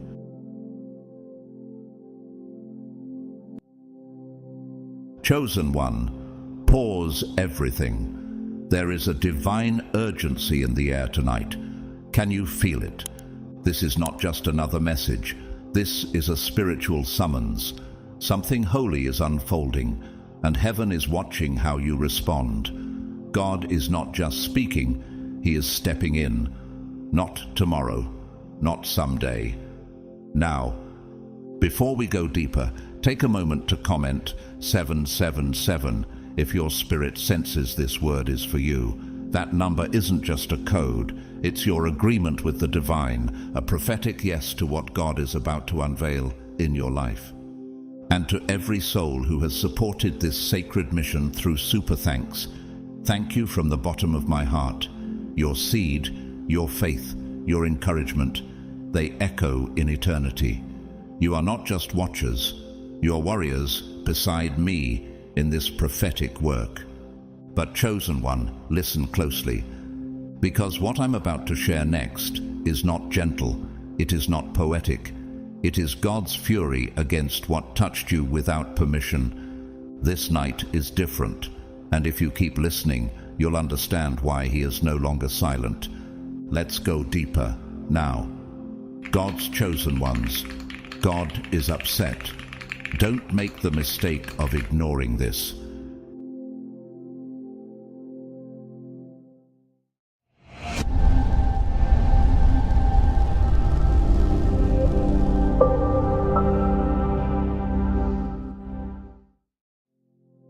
Everything around you may look the same, but the script has already begun to flip. The lines are being rewritten, and heaven has stepped onto the stage, not as a passive observer, but as the divine director. Chosen one, this is not just a new chapter. This is a spiritual inversion point, a kairos moment encoded into your timeline before you ever tasted betrayal. Can you sense the tension in the atmosphere? Can you feel the ground shifting beneath the surface of your soul? Have you noticed how silence is no longer stillness but a spiritual announcement? Something holy is about to erupt. God is not knocking to inquire. He's entering to intervene. When He comes, every spiritual frequency that stood in dissonance with your destiny will be silenced. Just like in Exodus 12:29, when judgment fell suddenly upon Egypt, and every firstborn was struck down while Israel stood protected, God is about to demonstrate again that He doesn't forget His own. This is the night He reclaims what was stolen. This is the hour where hidden battles meet open vindication. Be still and know that I am God. Psalm 46:10. This command is no longer a whisper of comfort, but a strategy of warfare. Your stillness is no longer passive, it is prophetic. It is a standing ovation before the curtain rises. You must know this. He saw it all. Not one plot whispered behind closed doors escaped him. Not one backhanded compliment.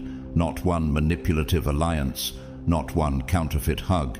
As in Luke 12:2, there is nothing concealed that will not be disclosed, or hidden that will not be made known. That's not just a scripture, it's an unshakable law.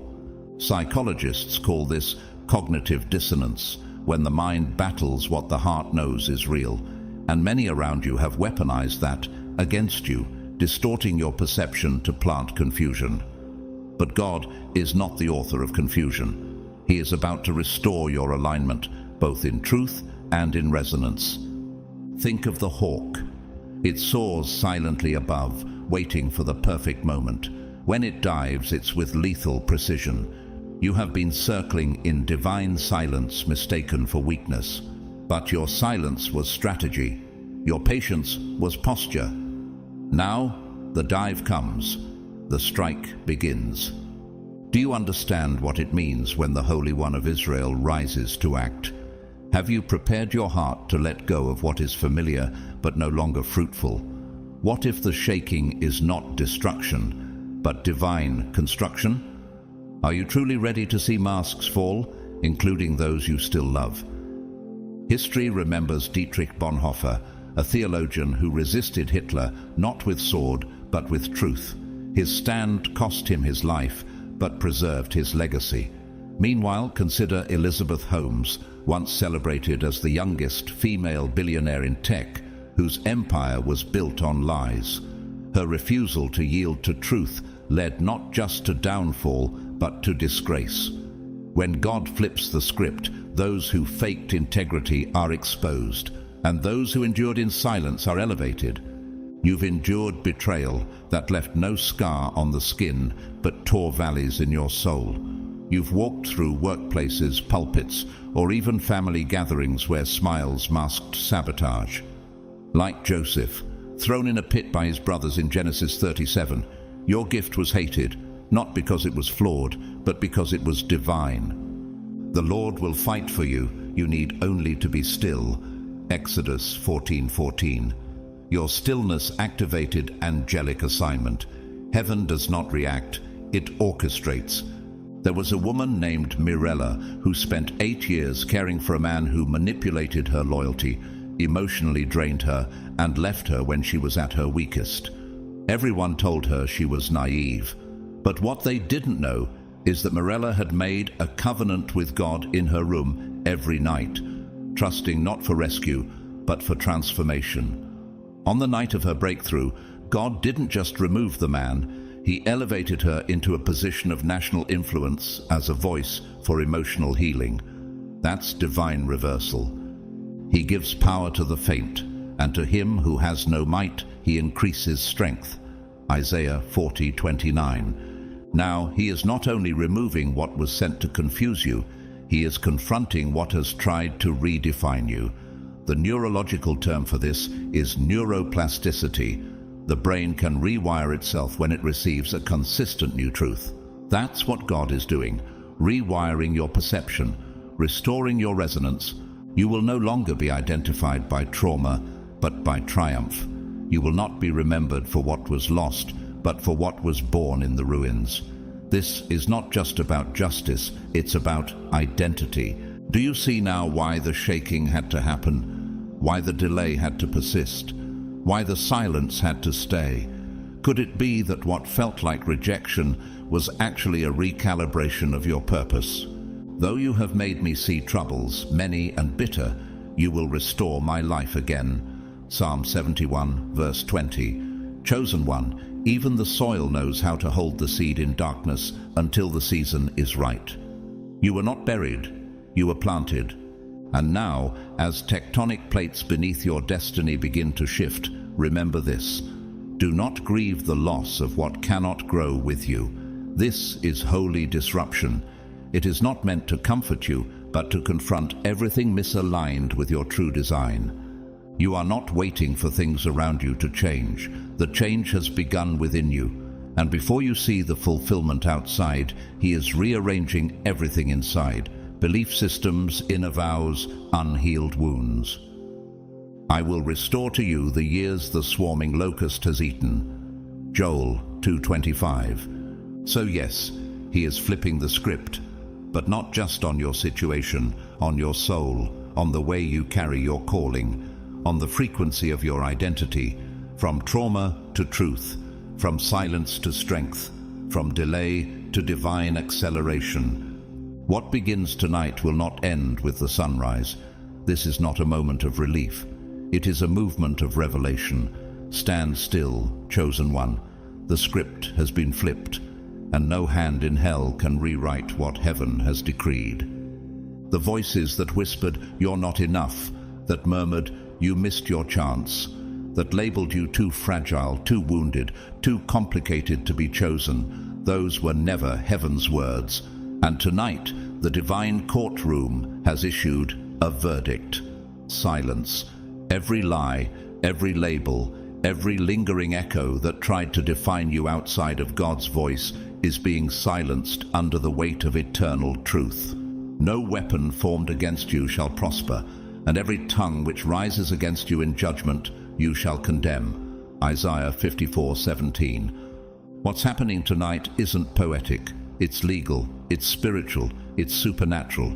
Those lies were unauthorized intrusions, identity theft in the spirit realm, and heaven has come to reclaim what was always yours.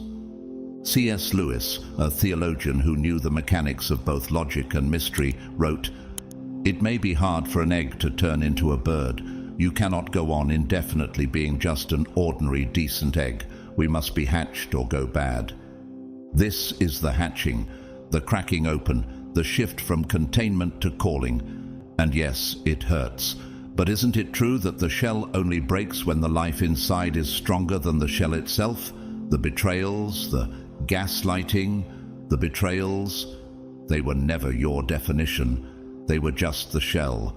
Do you realize how many things tried to suffocate your flight before your wings even formed? Have you considered that your sensitivity wasn't a flaw, but a signal that you were wired for higher frequencies? How many times did you make yourself smaller so someone else could feel in control? But now, He is restoring the version of you that never needed the world's permission. The version that was dreamt by heaven before pain ever whispered its edits. Before I formed you in the womb, I knew you, and before you were born, I consecrated you. Jeremiah 1:5. You are not too late, not too complicated, not too behind. You are His, and what belongs to Him is never lost, only refined. But refinement requires surrender, and surrender requires that you stop apologizing for your fire. You've been asking for resurrection, but holding on to the grave clothes. He's asking you to release the false scripts, the ones you memorized just to survive, the ones written by betrayal, trauma, abandonment, the stories that said you had to prove your worth, overperform for love, or disappear to stay safe. Xavier, an architect who spent a decade building other people's visions while shrinking in his own, once said, "I didn't know my strength until God removed what drained me." The night he stopped begging for permission was the night blueprints from heaven began flooding his spirit. Now he builds sanctuaries for broken men who once wore masks like his. Meanwhile, look at Adam Neumann, former CEO of WeWork, once celebrated as a genius. He built a house of smoke and mirrors. Deceit caught up with him, and billions were lost. Why? Because you cannot build sacred purpose on unstable ground. What's not birthed in truth will collapse under weight. He is not just lifting off the burdens, they're evaporating in His fire. He's not just delivering you from what haunted you, He's awakening what's holy in you. And once awakened, it cannot go back to sleep. Like a lion shaking off the dust of captivity, you're rising. Like a seed split open in darkness, you're becoming. And this time, you're not rising in reaction, you're rising in revelation. Have you felt the strange stillness around you lately, like the air before a holy storm? Could that stillness be heaven holding its breath, waiting for your yes? This isn't just deliverance, this is divine reintroduction. You are being reintroduced to yourself, the self before shame, before manipulation, before silence. And the world is about to meet that version, not because you shouted, but because you surrendered. The Spirit of God has made me, and the breath of the Almighty gives me life. Job 33:4. You've been walking through spiritual neuroplasticity, where your brain is learning to recognize God's voice over the voice of trauma. You're not being emotional, you're being rewired. Heaven is recalibrating your inner frequency to match your eternal identity. Tonight is not about what's leaving, it's about what's finally arriving. Peace that doesn't tremble when storms rise. Strength that doesn't collapse when familiar comforts fade. You won't walk the same after tonight. You'll move in purpose, not panic. In authority, not apology. Butterflies don't return to the cocoon, and neither will you. He restores my soul. He leads me in paths of righteousness for his name's sake. Psalm 23, verse 3. Angels have been assigned, not for decoration, but for defense. They are not standing over your home to make you feel safe. They're standing as watchmen, because the realm of your influence is now under divine surveillance. This is not symbolic. This is sacred. Heaven has shifted into position, and you, chosen one, are no longer walking as the version pain tried to mold. You are walking as the one God authored before time. The true you has arrived. This is not symbolic language. This is not poetic suggestion. This is divine enforcement. Heaven is not merely offering comfort, it is issuing a decree. The atmosphere around you has been surveyed. The spirits that crept in silently, fear, confusion, manipulation, emotional fatigue, they have been identified and marked for eviction. What you could only feel as pressure with no face, a tightness in your chest, a fog over your thoughts. God knew the source all along. For we wrestle not against flesh and blood, but against principalities, against powers, against the rulers of the darkness of this world. Ephesians 6:12. Can you recall those nights when rest never truly came, even though your body was still? Have you noticed the way your thoughts scattered every time you approached breakthrough? These were not random feelings. They were targeted assaults, strategic distractions assigned to wear down your discernment. But they have overstayed their legal right, and tonight, heaven enforces what was always true. They no longer belong in your space. The enemy planted schemes in silence, but God is confronting them in the open. Whispers birthed in spiritual darkness are being dragged into the light of divine truth. Everything exposed by the light becomes visible, and everything that is illuminated becomes a light. Ephesians 5:13. You're not just being delivered, the law is being enforced in your favor. What's happening is not suggestion, it's command. The Lord of hosts has drawn his line, and where he stands, no enemy can remain. This is divine territory. Your home is not a battlefield anymore, it is a sanctuary. Your heart is not a target, it is now his throne room. When the storm ends and you hear the silence, do not misread it as emptiness. It is peace, heaven-ordained, blood-covered peace. The lioness, silent, precise, watching over her territory with relentless vigilance. That's the posture of heaven tonight. God is not pacing in worry over your battles. He has already stationed angels, not for ritual, but for war. The angel of the Lord encamps around those who fear him, and he delivers them. Psalm 34:7. Do you understand what it means when God sends angels not as messengers, but as guards? Are you prepared to stop surviving and begin reigning? You are not defenseless. You are not vulnerable to old attacks, and you no longer have to brace for pain. Heaven has stepped in, not just to save you, but to stabilize you, not just to protect you, but to promote you. You've lived too long waiting for the next betrayal, the next disappointment, but now God is shifting your posture, no longer crouched in fear, but standing in holy authority. Like a kingdom city fortified with invisible walls, your spirit is being reinforced. Tasha, a nurse in an underfunded hospital, spent years fighting for patients, holding hands through death, showing compassion in a system built for efficiency. She thought her tears were unseen, but God saw. One day she received a call. She was being appointed to lead a nationwide mental wellness initiative. She hadn't applied, but God had already written her name on the door. Heaven is not impressed by noise, it honors endurance. On the other side, Jeffrey Epstein, a once powerful financier and socialite known for his elite connections, manipulated the world with charm and wealth while hiding an empire of exploitation. He moved in secrecy, but justice, delayed as it was, came like a flood.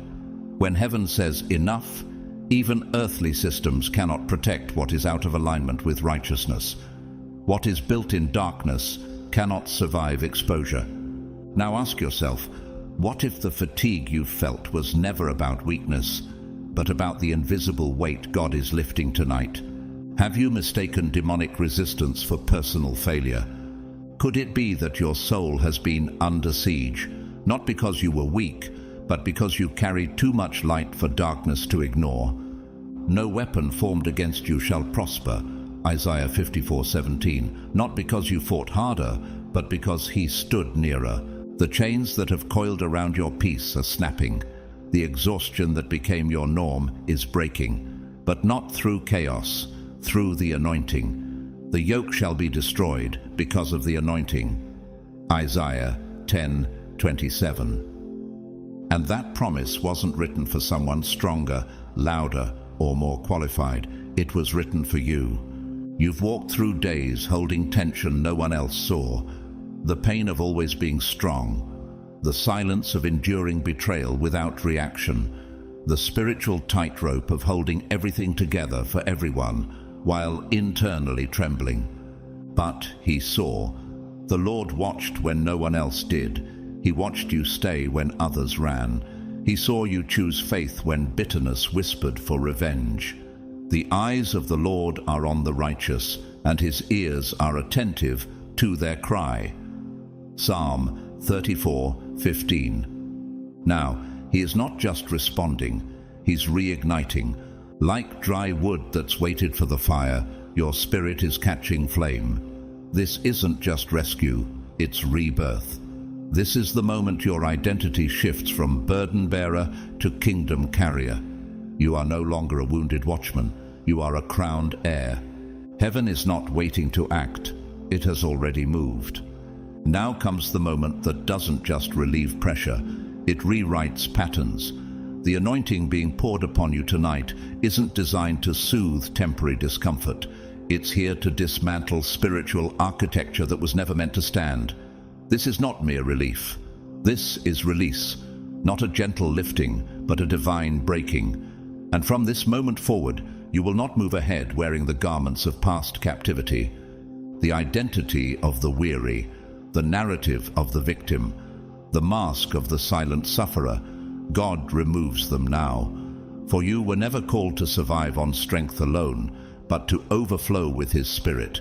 You were not created to walk in chronic survival mode, but to be clothed in glory, to give them a crown of beauty instead of ashes, the oil of joy instead of mourning. Isaiah 61:3.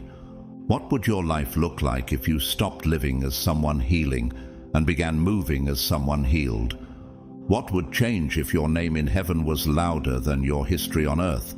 Tonight marks that shift. He anoints your mind, not to merely escape confusion, but to think with divine clarity. He anoints your voice, not to echo fear, but to release truth. He anoints your hands, not to repair what others broke, but to build what he envisioned before time began. He anoints your feet, not to run back into what broke you, but to walk into rooms that carry your name in the Spirit. This is not a comfortable anointing, it's a costly one, the type that shatters convenience and demands surrender.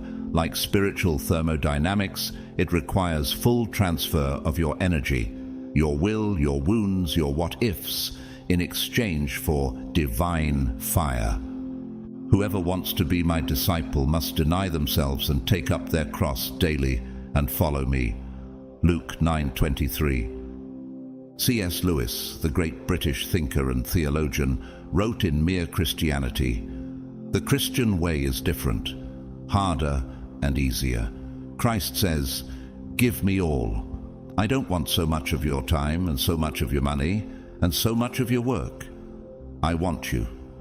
He doesn't want fragments, he wants fullness, and in exchange, he gives authority, true, unshakable, spirit-born authority. This isn't decorative anointing for display. This is governmental oil. This is dominion. You have been anointed by the Holy One, and you all have knowledge." 1 John 2:20. Dominion doesn't come by striving, it comes by yielding. And tonight he is giving, not because you earned it, but because you endured. The fire you passed through didn't scorch you, it sanctified you, and now the oil flows. A woman named Imani once carried the weight of an entire family's dysfunction on her shoulders. She raised siblings while being neglected herself, lost her voice in service to others' chaos, and thought strength meant silence. But in the secret place, God rebuilt her identity. Now she leads a global movement mentoring young leaders with emotional intelligence and prophetic discernment. Her anointing didn't come from applause, it came from ashes. On the opposite end, Harvey Weinstein, a once revered Hollywood mogul, used power not to heal, but to harm. His fall wasn't just judicial, it was spiritual.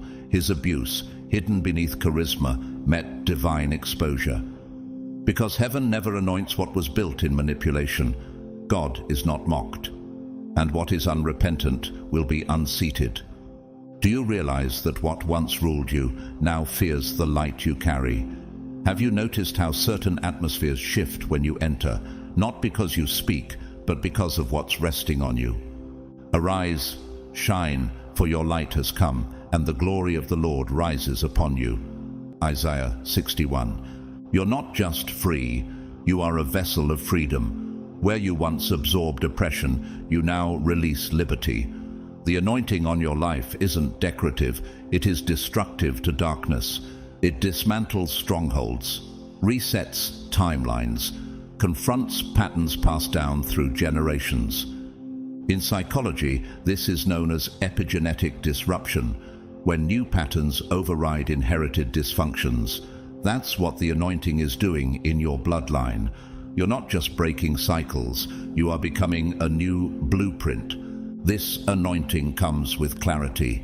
The fog of manipulation masquerading as kindness will lift. What has been obscured by charm will be unmasked by spirit, not because you fought for the truth, but because the Lord searches every heart and understands every desire and every thought. 1 Chronicles 28:9.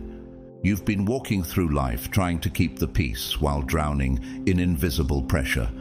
You've worn quiet obedience like armor, hoping no one would notice your trembling hands or sleepless nights.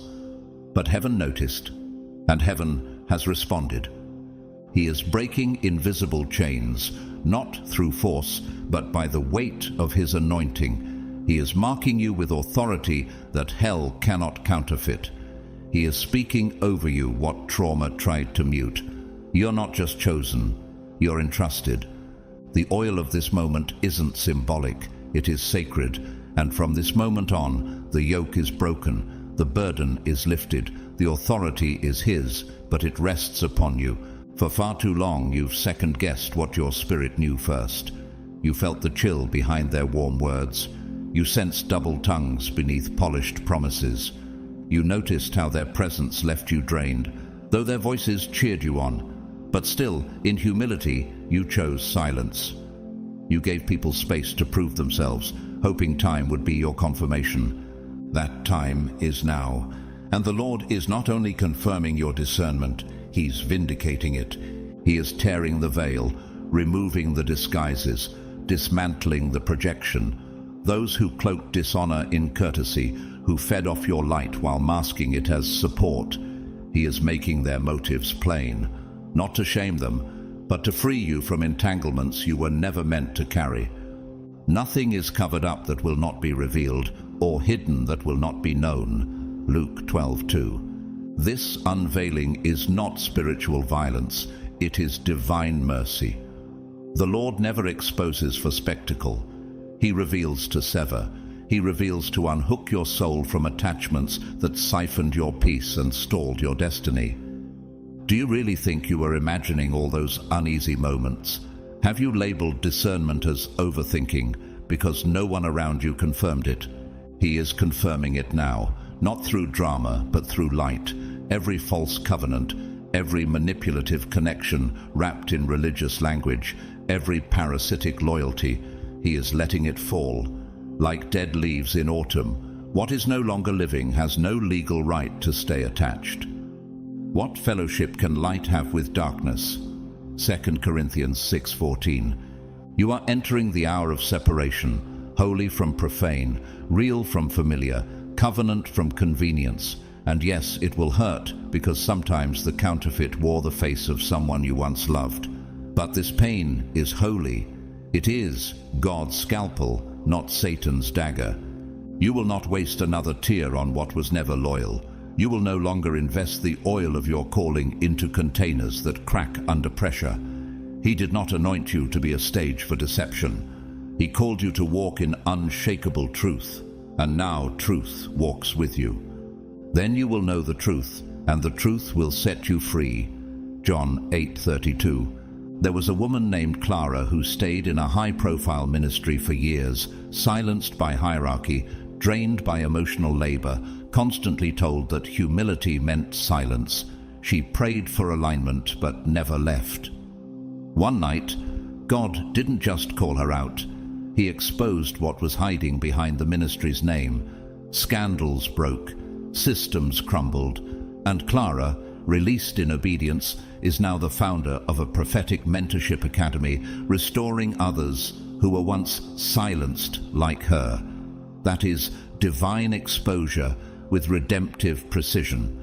By contrast, Lance Armstrong, once a global symbol of endurance and victory, built an empire on the image of overcoming. But underneath the triumphs was a system of hidden cheating. When exposed, his 7 Tour de France titles were stripped and his legacy fractured. False glory cannot survive the weight of divine truth. What is built in dishonesty eventually collapses under its own illusion. Are you willing to let God remove what you've outgrown, even if it still wears a smile? Can you trust that what He removes is not rejection, but realignment? Every plant that my Heavenly Father has not planted will be pulled up by the roots. Matthew 15:13. This isn't cruelty, it's clarity, and clarity is compassion in disguise. You will run lighter now, not just because your load is lifted, but because the fog has cleared. No more tethering your soul to those who only celebrated your submission, but despised your anointing. He is appointing new voices to your journey, not perfect but purified, not many but chosen. They will recognize your calling, not exploit it. They will see your worth, not manage it. And yes, they are coming. But first, the clearing must happen. That's why it hurts, but that's also why it's holy. Don't grieve what God is removing. It's not loyal, it's expired. And heaven does not allow expired substances to cling to vessels He's about to fill. See, I am doing a new thing. Now it springs up. Do you not perceive it? Isaiah 43:19. What He's about to do in your life will not be subtle. It will not be hidden. He will elevate you in a way that silences every mocking voice and nullifies every word that dared to speak against your name. This isn't a reward for performance. It's recognition for perseverance. You didn't bow to pressure. You didn't abandon your post when it would have been easier to escape. You stayed. You endured. You worshipped through confusion. You believed even when heaven was silent. And now he is not just revealing others, he is restoring you. You will move forward with no more doubt. You will walk with a new name, new sight, and new weight. The Lord is not subtle when he decides to honor his chosen. Now he will speak, not only through whispers and prophecy, but through demonstration. His favor will no longer be abstract. It will become visible, undeniable, embodied. Doors once welded shut by human agendas will swing open. Spaces where you were never welcomed will now carry your name. Tables where your absence was once celebrated will witness your return, not in pride, but in providence. But hear this clearly, chosen one. This blessing is not to settle a score. It is not about revenge. It is not a public rebuttal to private rejection. This is a manifestation of his faithfulness, not your vindication. He prepares a table before me in the presence of my enemies. Psalm 23, verse 5. Why is he blessing you so openly? Because you honored him quietly, because you gave when you had barely enough, because you waited with worship instead of complaint, because you stayed soft when bitterness wanted to harden you. That is why he will pour out, not in trickles, but in overflow. Give, and it will be given to you. A good measure, pressed down, shaken together, and running over, will be poured into your lap. Luke 6:38. Can you steward the overflow without seeking the spotlight? Will you keep your heart low while God lifts you high? This blessing is not the finish line, it is the threshold. It comes with new assignments, new territories, and yes, new eyes. Some will watch to learn, others will watch to trap. That's why you must stay hidden in him. Let his voice remain louder than both their applause and their suspicion. There will be people who return, not with apologies but with admiration. But not all admiration is affirmation. Some are drawn to light, not to honor it, but to study and manipulate it. Guard your gates, not with fear, but with discernment. Above all else, guard your heart, for everything you do flows from it. Proverbs 4:23. Do not go back to what he removed just because it comes dressed in flattery. He is blessing you in a way that leaves no doubt where the glory belongs. It won't be explainable by charm, networking, or chance.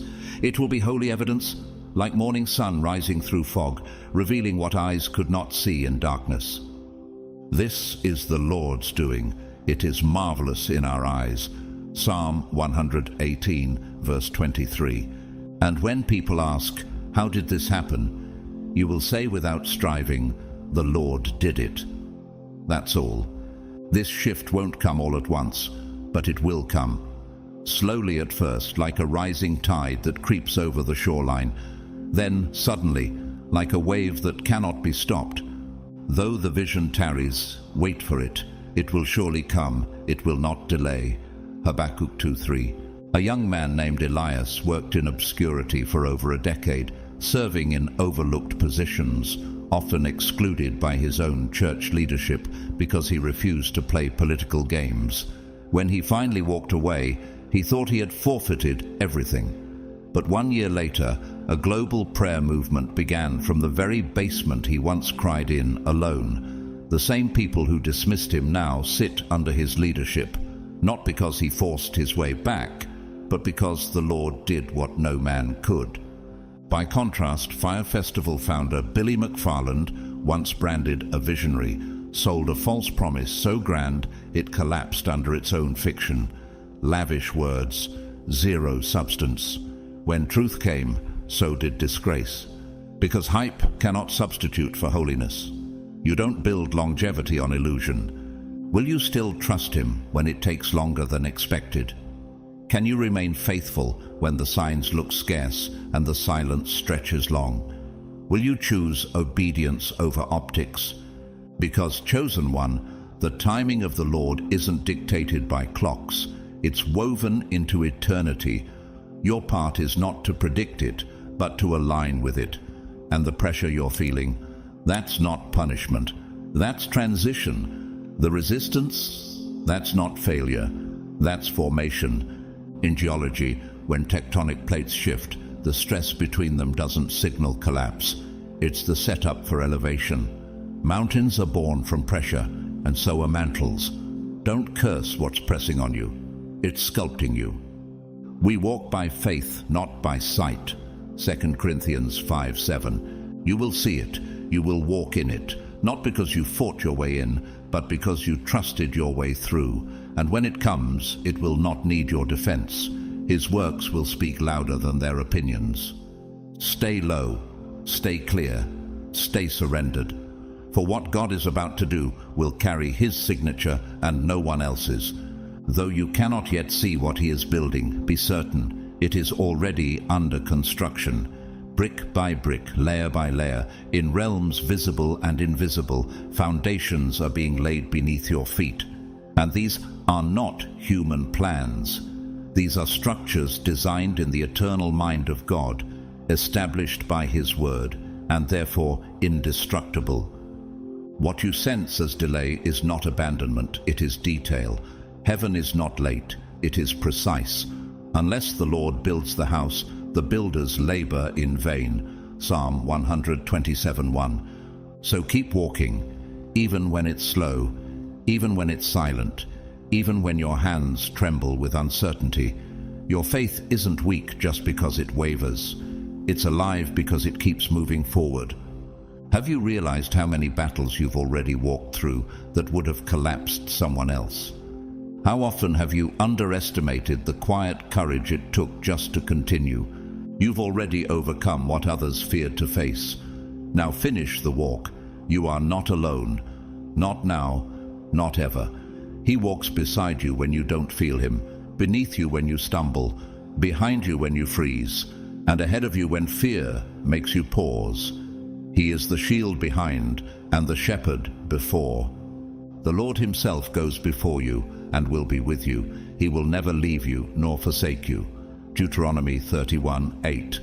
And when the promise seems far, wait, not passively, but prophetically. Wait like a mountain absorbing rainfall, knowing fruit will come. Though it linger, wait for it. It will certainly come and will not delay. Habakkuk 2:3. Your hands were not built for collapse. Your spirit was not wired for retreat. His word is not fragile. His timing is not fragile. And you, chosen one, are not fragile. You were made to carry this weight. And more importantly, you were made to finish. When your faith feels small, don't look inward. Lift your eyes upward. He never required you to be flawless, only faithful. He doesn't need performance. He treasures perseverance. And He promises this: if you remain in Him, you will not be disappointed. Those who trust in the Lord will never be put to shame. Romans 10:11. There was once a woman named Elena, a trauma counselor who served in refugee camps for over a decade. Silently carrying others' grief, she nearly lost her own voice to compassion fatigue. But in her breaking point, God didn't just restore her, He promoted her. She now trains governments on emotional crisis recovery. Her perseverance became her crown. In contrast, Sam Bankman-Fried, once hailed as the crypto king, rose fast on the back of charm and intellectual mystique.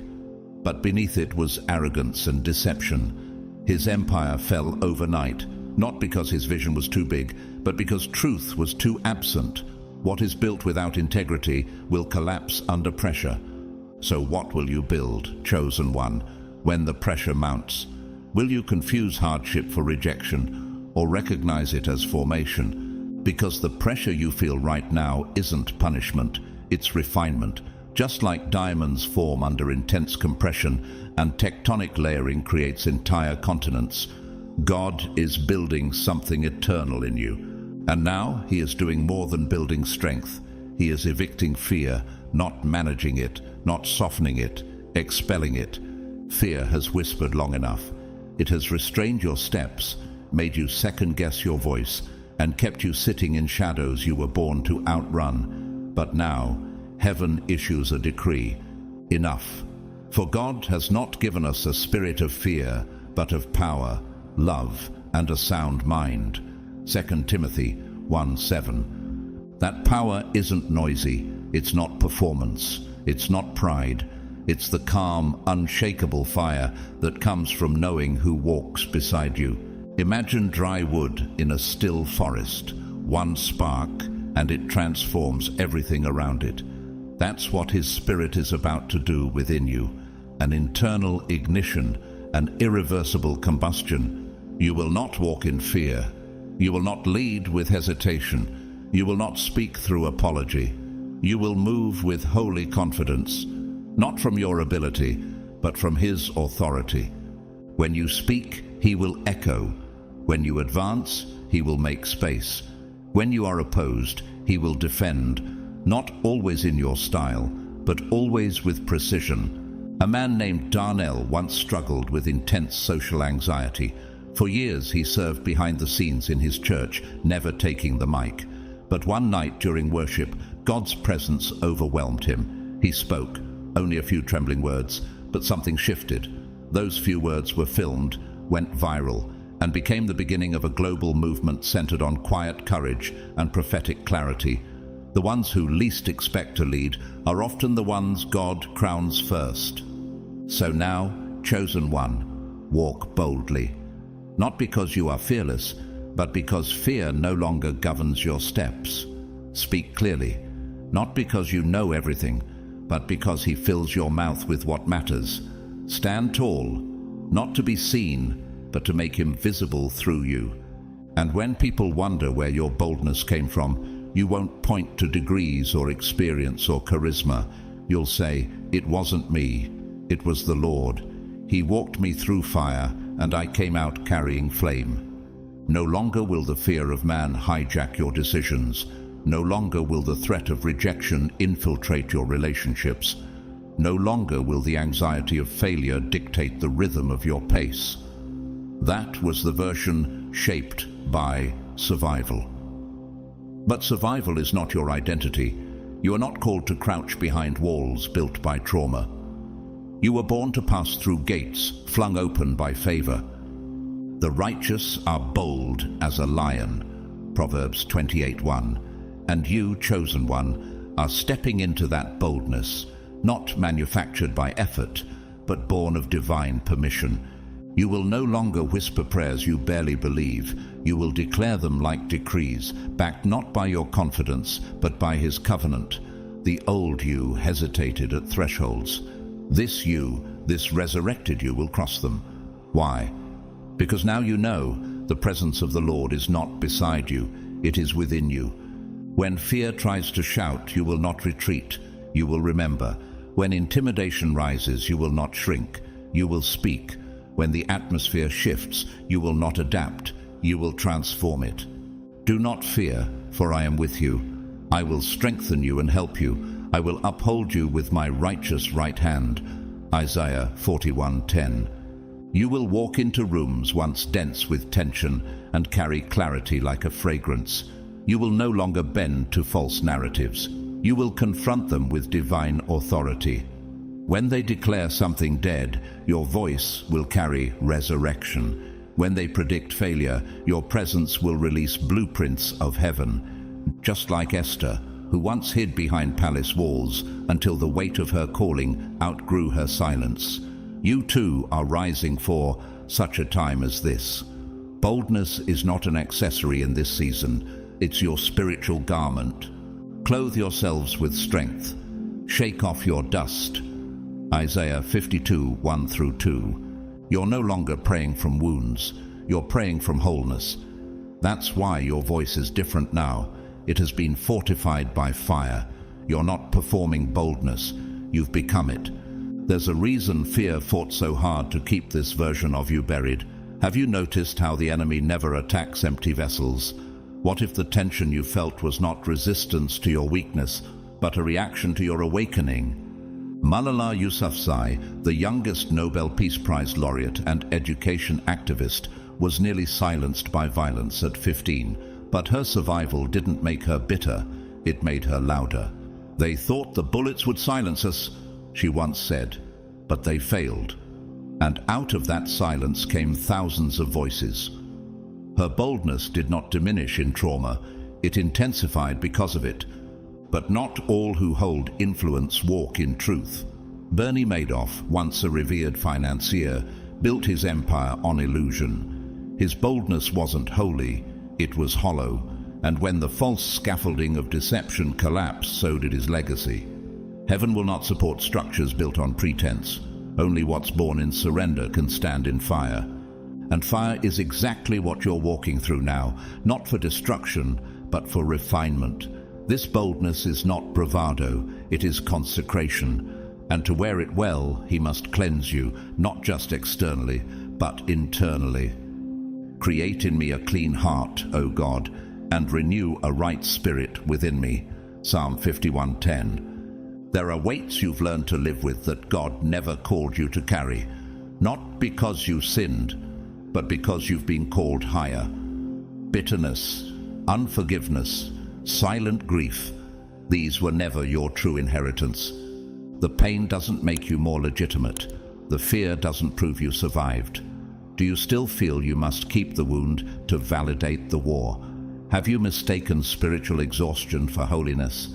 The Lord your God was present for every wound, every word unsaid, every shadowed betrayal. And now he says, let it go. Not because it didn't matter, but because it no longer defines you. Be transformed by the renewing of your mind. Romans 12:2. He is washing your spirit like rain softens scorched ground. He is restoring your mind like light floods a room long closed. He is peeling off the layers that formed from surviving instead of thriving. There is a tree in the desert called the mesquite. Its roots can dig over 150 feet deep to find hidden water sources, thriving in places where other life fades. You are like that tree. Your strength was never shallow. It came from digging deep in dry places. But now, God is not just sustaining you. He is repositioning you to flourish. This boldness is not seasonal. It is covenantal. It is not fragile. It is fire-tested. And it marks you as His, set apart, sent forth, and sealed for such a time as this. You learned to hold your breath in pain. Now, the Lord is teaching you how to breathe again, fully, deeply, peacefully. You adapted your expectations just to survive. You shrank your hopes so that disappointment wouldn't feel like death. But He's not calling you to self-protection anymore. He's calling you back to holy anticipation. Hope deferred makes the heart sick, but a desire fulfilled is a tree of life. Proverbs 13:12. The world taught you to expect less, but heaven is teaching you to believe again, not naively but redemptively. There is a kind of hope that is born not in ignorance but in fire. You, chosen one, are learning to hope like that. Without fear, without apology, without flinching at memory.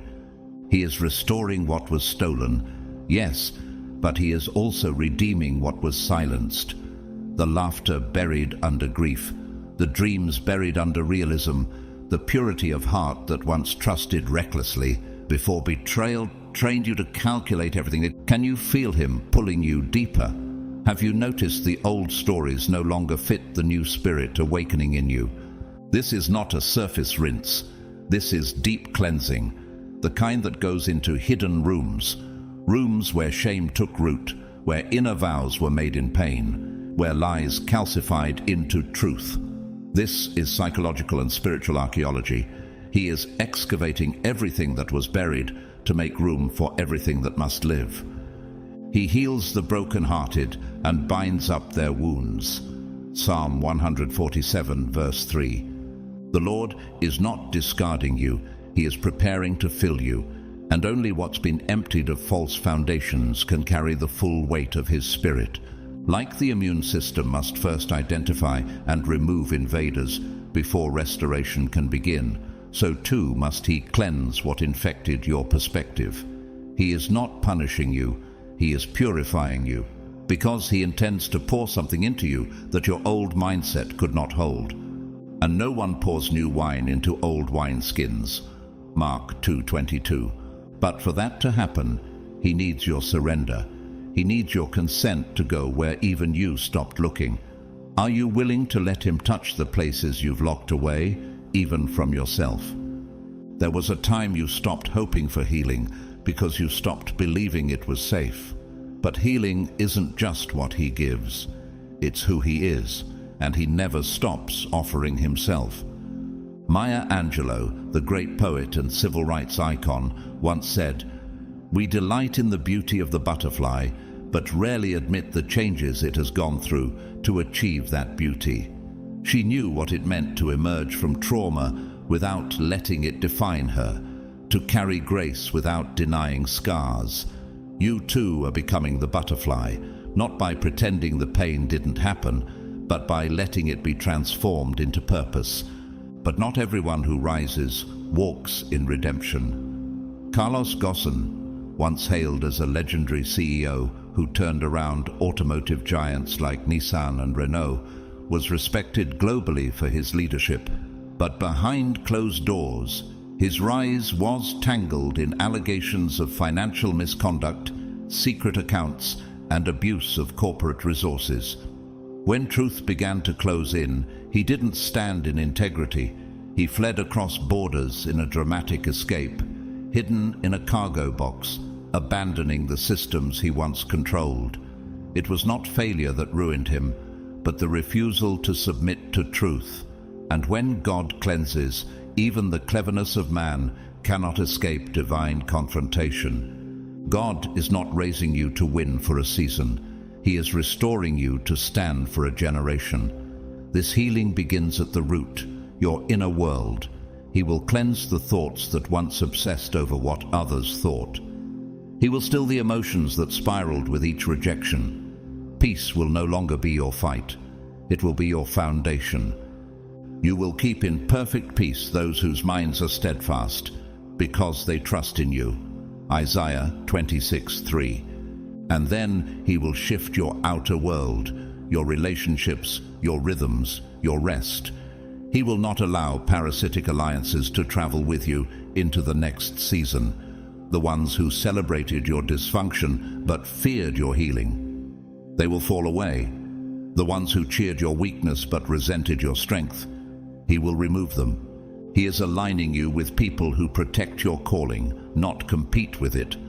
People who don't just see your gift, but honor your soul. You will walk with those who don't need your struggle to feel superior. People who are not intimidated by your light. He will also restore your body, not just physically, but through divine alignment in your patterns. Your rest will be holy. Your habits will shift from coping to flourishing. Like a tree that bends in storm but doesn't break, you will regain vitality where stress once ruled. Beloved, I pray that in every way you may prosper and enjoy good health, as your soul also prospers. 3 John 1:2. This restoration touches everything, and it begins not with noise but with stillness, not with pressure but with surrender. Let him take you deeper. He will teach you how to carry greatness lightly, how to walk under the mantle of his grace without collapsing beneath its weight. His favor will not feel like pressure anymore. It will feel like wind, carrying, not crushing. He's not coming to decorate your life. He's coming to reorder it. And yes, he will touch your finances, not as a reward for your endurance, but as a resource for your assignment. You won't need to strive. You will only need to obey. But seek first the kingdom of God and his righteousness, and all these things will be added to you. Matthew 6:33. Streams of provision will begin to open, not because you chased them, but because you aligned with him. He is shifting your entire inner economy, from fear to faith, from scarcity to stewardship, from surviving on last-minute miracles to building with long-term overflow. Have you wondered why it sometimes felt easier to believe for breakthrough than to plan for stability? Have you considered that your financial stress was never about numbers, but about a mindset molded by lack? That ends now. You will no longer call instability normal.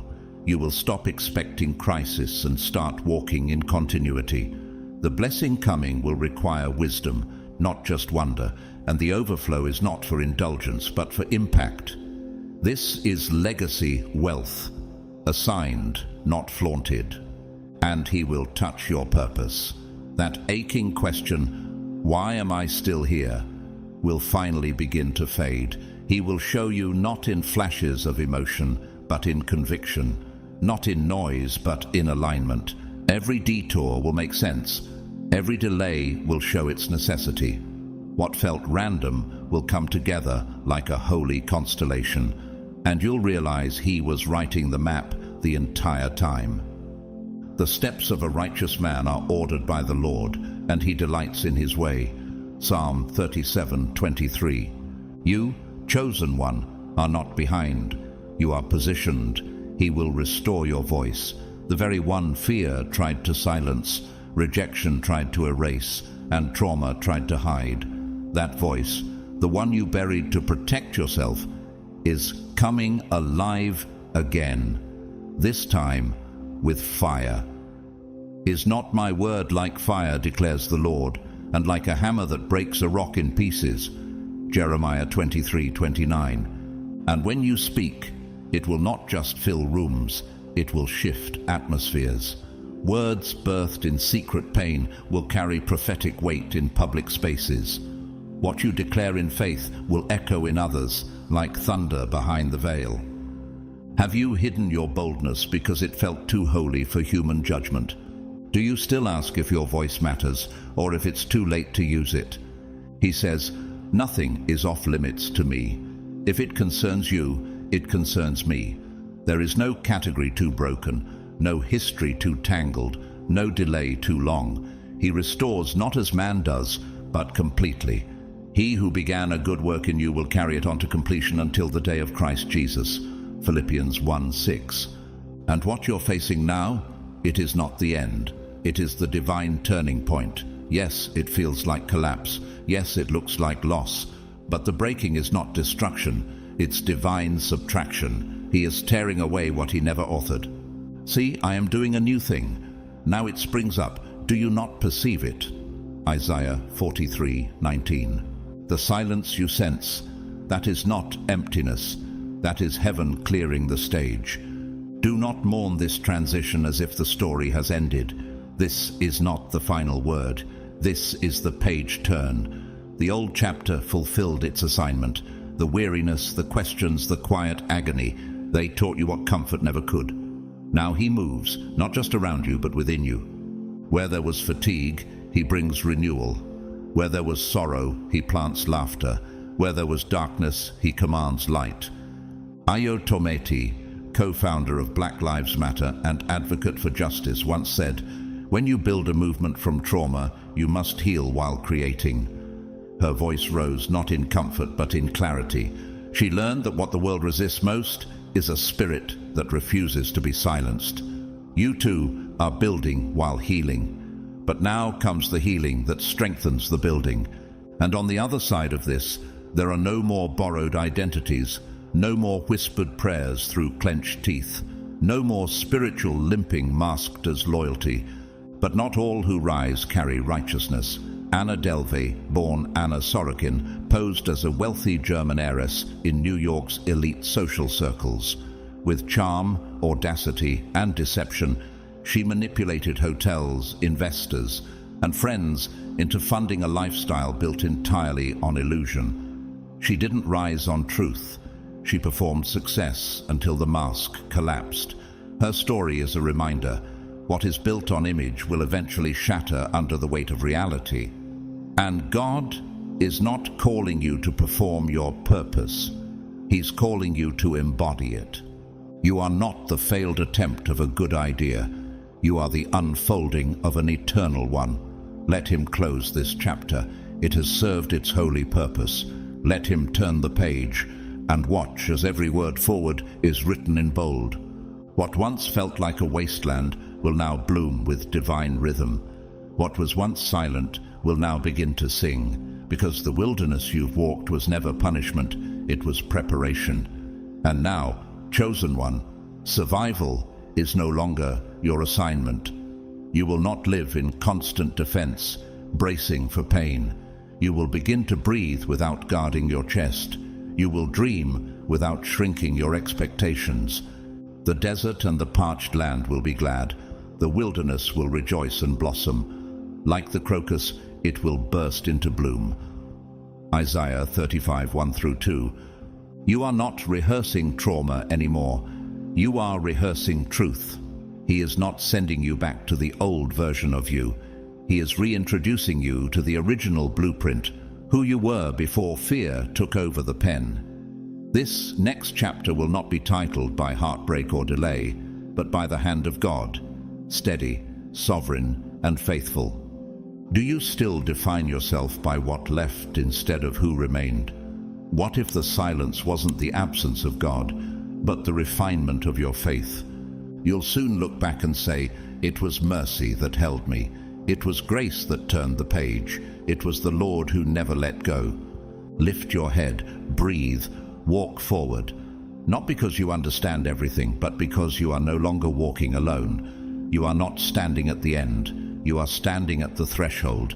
And the author, yes, the one who formed galaxies and named your bones, is turning the page with you, not away from you. Jesus Christ is the same yesterday, today, and forever. Hebrews 13:8. He has not left, not when you lost your voice, not when you lost your rhythm, not when the world went quiet around your cry. Even when you couldn't feel him, he was beneath you like gravity, unseen, unshaken, unmovable. He's with you not only in blessing but in battle, not only when you shine but when you stumble. This is not sentiment, it is covenant. Never will I leave you, never will I forsake you. Hebrews 13:5. You are not one among many, you are his, and what belongs to him is never left behind. Stop measuring his closeness by comfort, measure it by his promise. When the fire grows hotter, he grows nearer. When others fall away, he draws in. When your strength feels insufficient, he becomes your frame. And when the final word is spoken over your season, it will not be fear that speaks. It will be his joy saying, well done. And surely I am with you always to the very end of the age. Matthew 28:20. Have you been trying to carry what he never asked you to lift alone? Have you confused perfection with loyalty when all he ever asked for was your trust? Fred Rogers, creator of Mr. Rogers' Neighborhood, once said, anything that's human is mentionable, and anything that is mentionable can be more manageable. He taught a generation that gentleness was not weakness, and that presence was power. His quiet confidence impacted millions, not because he shouted, but because he stayed. By contrast, Martin Shkreli, once a rising star in pharmaceuticals, used power to exploit rather than serve. He manipulated systems, inflated prices on life-saving drugs, and mocked the consequences. His collapse wasn't from lack of knowledge, it was from a void of integrity. What is built without compassion cannot sustain divine relevance. And God is not building you to appear righteous. He is shaping you to carry glory.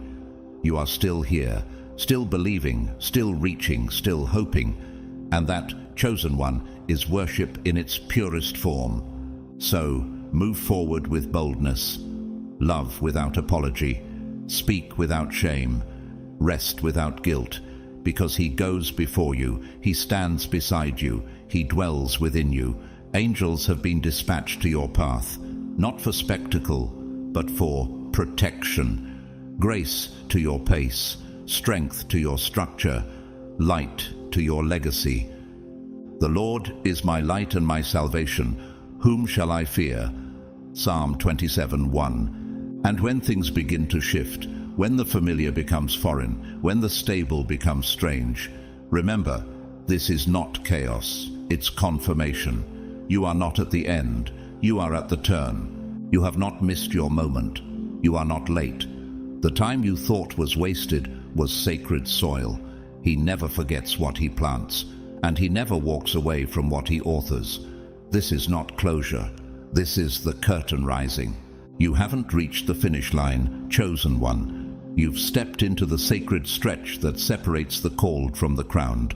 This is not a conclusion, it's a commission. The oil that touched your head in the secret place now demands the endurance of your soul in the hidden place. The heavens have already spoken, but now the weight of your agreement is required. He has not only whispered identity, he has stripped away distraction, he has anointed your wounds and awakened your vision.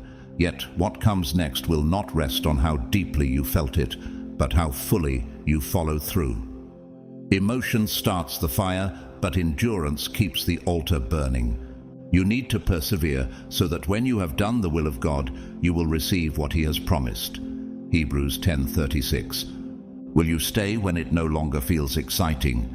Will you remain when the wilderness stretches further than you thought your feet could carry?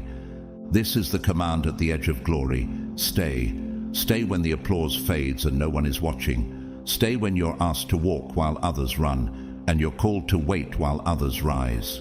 Stay when the door remains closed, not for a moment, but for a season. He is not building your comfort, he is building your character. This journey isn't measured in milestones, it's measured in fireproof faith. Chosen one, you are being trained in the art of spiritual endurance, where faith matures not by speed, but by surrender. In the science of adaptive biology, species that endure are not the strongest, but those that adapt to the unseen shifts in their environment. You too must adapt, not to the ways of the world, but to the rhythm of the one who formed you. But the one who stands firm to the end will be saved. Matthew 24:13. You have been delivered not to return. You have been cleansed not to revisit the dirt. What he has cut must stay severed, not because you're cruel, but because you're called. Some bridges were not burned by accident, they were demolished by mercy. There was a man named Levi who once prayed for elevation, but when God began to isolate him, he mistook the silence for abandonment. He ran back to the very place God had pulled him from, a relationship built on control and idolatry. What began as a season of waiting turned into a cycle of disobedience. The cost? A 5-year delay in his calling. God forgives, but patterns have consequences. Will you protect what God has purified? Will you treasure the stillness that once offended you? Not all delays are punishment, some are protection. Not all silence is distance, some is surgical. He is still operating. He is still forming what no eye has seen. He does not begin what he does not intend to finish. You cannot walk with him into the new if you're still reaching for what he's already buried. No one who puts a hand to the plow and looks back is fit for service in the kingdom of God. Luke 9:62. You are not a child of the moment, you are a steward of eternity. He has planted divine seed in your soul. That seed cannot grow in the soil of compromise. The soil must be pure, the vessel must remain clean. What you allow in now will determine what can grow later. Even in architecture, the integrity of a building doesn't lie in the paint, but in the load-bearing framework hidden beneath the surface. God is reinforcing your spiritual framework. He is not impressed by momentary brilliance. He entrusts legacy to those whose foundation is stable in the invisible. Create in me a clean heart, O God, and renew a right spirit within me. Psalm 51:10. He is not after temporary fire. He is after sustained flame, the kind that burns long after the stage lights dim, the kind that anchors you when temptation calls your name, the kind that breathes not for attention, but for alignment. Pope John Paul II, known not just for his wisdom, but for his endurance, once said, "The future starts today, not tomorrow." He lived under Nazi occupation and Soviet oppression, yet never wavered. Why? Because his eyes weren't on timing, they were on truth. Will you still believe when all signs say not yet? Will you still love him when the only thing he offers is himself? The fig tree doesn't bear fruit overnight. Its roots go deep first. so must yours. Even the eagle must molt its feathers to soar again. You are in a divine molting season, not a death, but a holy shedding. For our light and momentary troubles are achieving for us an eternal glory that far outweighs them all. 2 Corinthians 4:17. He is not cleansing to shame you. He is cleansing to fill you. He is not disciplining to diminish you. He is refining to entrust you. That is why the cost feels heavy, because the weight of what's coming is heavier still. Chosen one, remain, not because you're never tired, but because you know where your strength comes from, not because it's easy, but because He is worthy. This is not about emotional hype. This is about prophetic alignment. You asked Him to change your life. Now He is changing your root system. Let Him finish. Let Him burn what never belonged. Let Him stretch what must be strengthened. Let Him cut so He can crown. This is not the end. This is the formation of one who will last. There is a generation rising whose footsteps shake the unseen. They will not walk in their own strength, but in the authority of the one who called them. They will carry not fame, but fire, not applause, but anointing, not reputation, but revelation. And the fire they carried did not come from the approval of men, but from the altar of their surrender. Is not my word like fire, declares the Lord, and like a hammer that breaks a rock in pieces? Jeremiah 23:29. They will speak, and hell will lose its grip. They will stand, and heaven will assign its armies. These are not those who were simply motivated. They were molded. They were broken, then built again. They stayed when others ran. They knelt when others rose for applause. They wept in secret while the world celebrated in the shallow. Chosen one, you are among them. You are not just a believer, you are a bearer. You carry the oil of obedience, and that oil came at a cost. Do you truly realize the weight of what you carry? Do you treat it as sacred, or has the fire become too familiar? The anointing on your life was forged in silence, not spotlight, in tears, not titles, in private wrestling, not public reward. This is not a common call, it is a consecrated one. You were not anointed to entertain. You were set apart to transform. Like a tuning fork struck in secret, your frequency was calibrated in solitude before it ever echoed in the atmosphere. You did not choose me, but I chose you and appointed you so that you might go and bear fruit, fruit that will last. John 15:16. There's a woman named Annalise, an artist who once painted in obscurity while the world overlooked her gift. She never promoted herself, never chased clout, but she stayed faithful to the whispers God gave her in worship. One day, her art was discovered by a man on the brink of suicide. That painting didn't make her famous, it saved his life. Some fires are carried not for spotlight, but for rescue. But not all who speak in the language of destiny carry the weight of truth. Take Keith Raniere, once hailed as a self-help guru and founder of Nex IVM. He built an empire under the guise of spiritual enlightenment and personal empowerment. Women joined, believing they were aligning with purpose, only to discover they were being branded, manipulated, and controlled. Raniere weaponized spiritual language, cloaked exploitation in the name of growth, and destroyed lives under the illusion of destiny. Today, he sits behind bars, sentenced to 120 years, a sobering testament that charisma without character leads not to glory, but to ruin. In physics, there's a principle called conservation of energy. Energy is never lost, only transferred. The same is true in the spirit. What you carry came from His altar. You received it in prayer, in pain, in perseverance. And now, every word you speak releases the residue of where you've been. You must carry it with trembling, not fear of failure, but reverence of origin, because it was never about you. The power flowing through you is His. The name you speak with weight is not your own. It is the name that makes demons bow. At the name of Jesus, every knee should bow, in heaven and on earth and under the earth.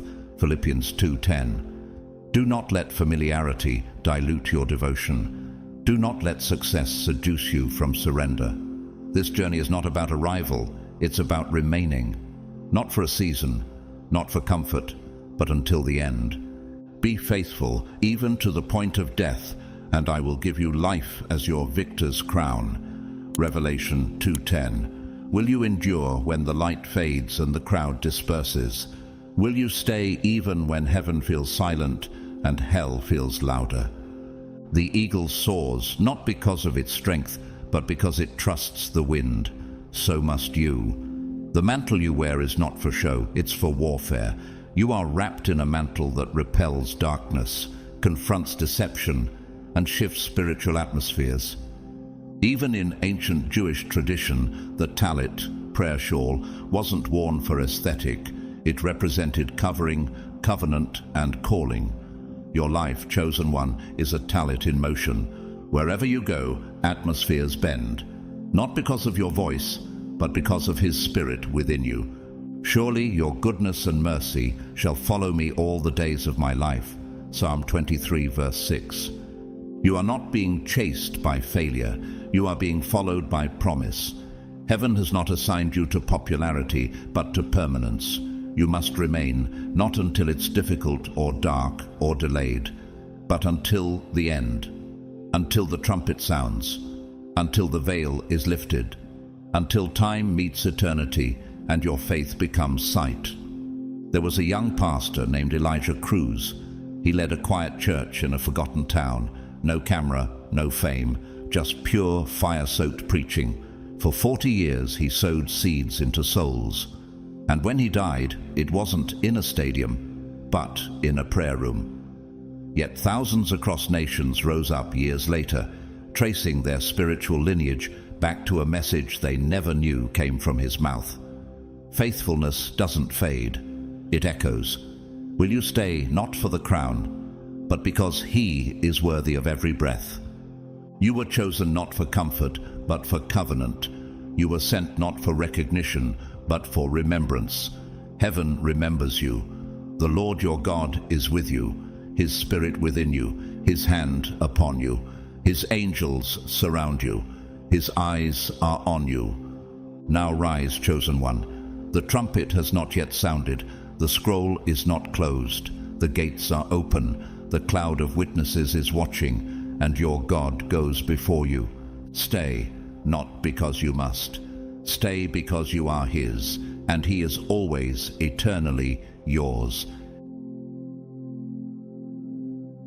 If there's one truth you carry from this message, let it be this: God's silence is never absence, and His upset is never without purpose. When heaven trembles, it's because earth has been too deaf for too long. But chosen one, you have ears to hear. You have a heart to respond. Don't make the mistake of brushing this off. Don't fall asleep in a divine hour. If God is stirring, it means something is shifting, and those who align now will walk in anointing, clarity, and divine protection. If this spoke to you, don't stop here. Visit my YouTube channel for more videos crafted to ignite your spirit, awaken your purpose, and anchor your soul in truth. You are not alone in this journey. We are rising together. So, please, like, share, comment, and subscribe to join a growing tribe of awakened ones walking in divine authority. And to everyone who has supported through super thanks or simply with your presence and attention, thank you deeply. Whether your support was seen or silent, it is felt, and it fuels this mission. May the fire of discernment be upon you. May the peace of God surround you, and may His divine instructions never be delayed in your life again. You are covered, you are called, you are chosen. God bless you. Chosen one, this word finds you at a divine turning point. This is not entertainment. This is not for the scroll happy or the spiritually numb. This is for those who have been hidden, faithful and waiting, those marked by heaven for such a time as this. The Lord has moved, the heavens have shifted, and now, by divine appointment, you have been given a servant from God. Not symbolic, not poetic, but real. A heavenly assistant has been released to walk with you, war with you, and help you fulfill what you were born to carry. But this assignment is not open-ended. It is for a limited time. You are not abandoned. You are not outnumbered. The enemy knew you were close to breakthrough. That's why the battle increased. But God has sent help, strategic, precise, and holy help. This is an act of mercy, an act of war, an act of love. To every faithful one who has supported this ministry with a super thanks, thank you. Your generosity is not just support, it is prophetic agreement. You are part of what God is building in this generation. If your spirit says yes, comment 777 now. This is the code of alignment, completion, and spiritual reinforcement. Let it be a witness in the heavens. Now, we move together into the revealed word. The message has come, and the time is now. God's chosen ones, you now have a servant from God for a limited time, powerful assistant.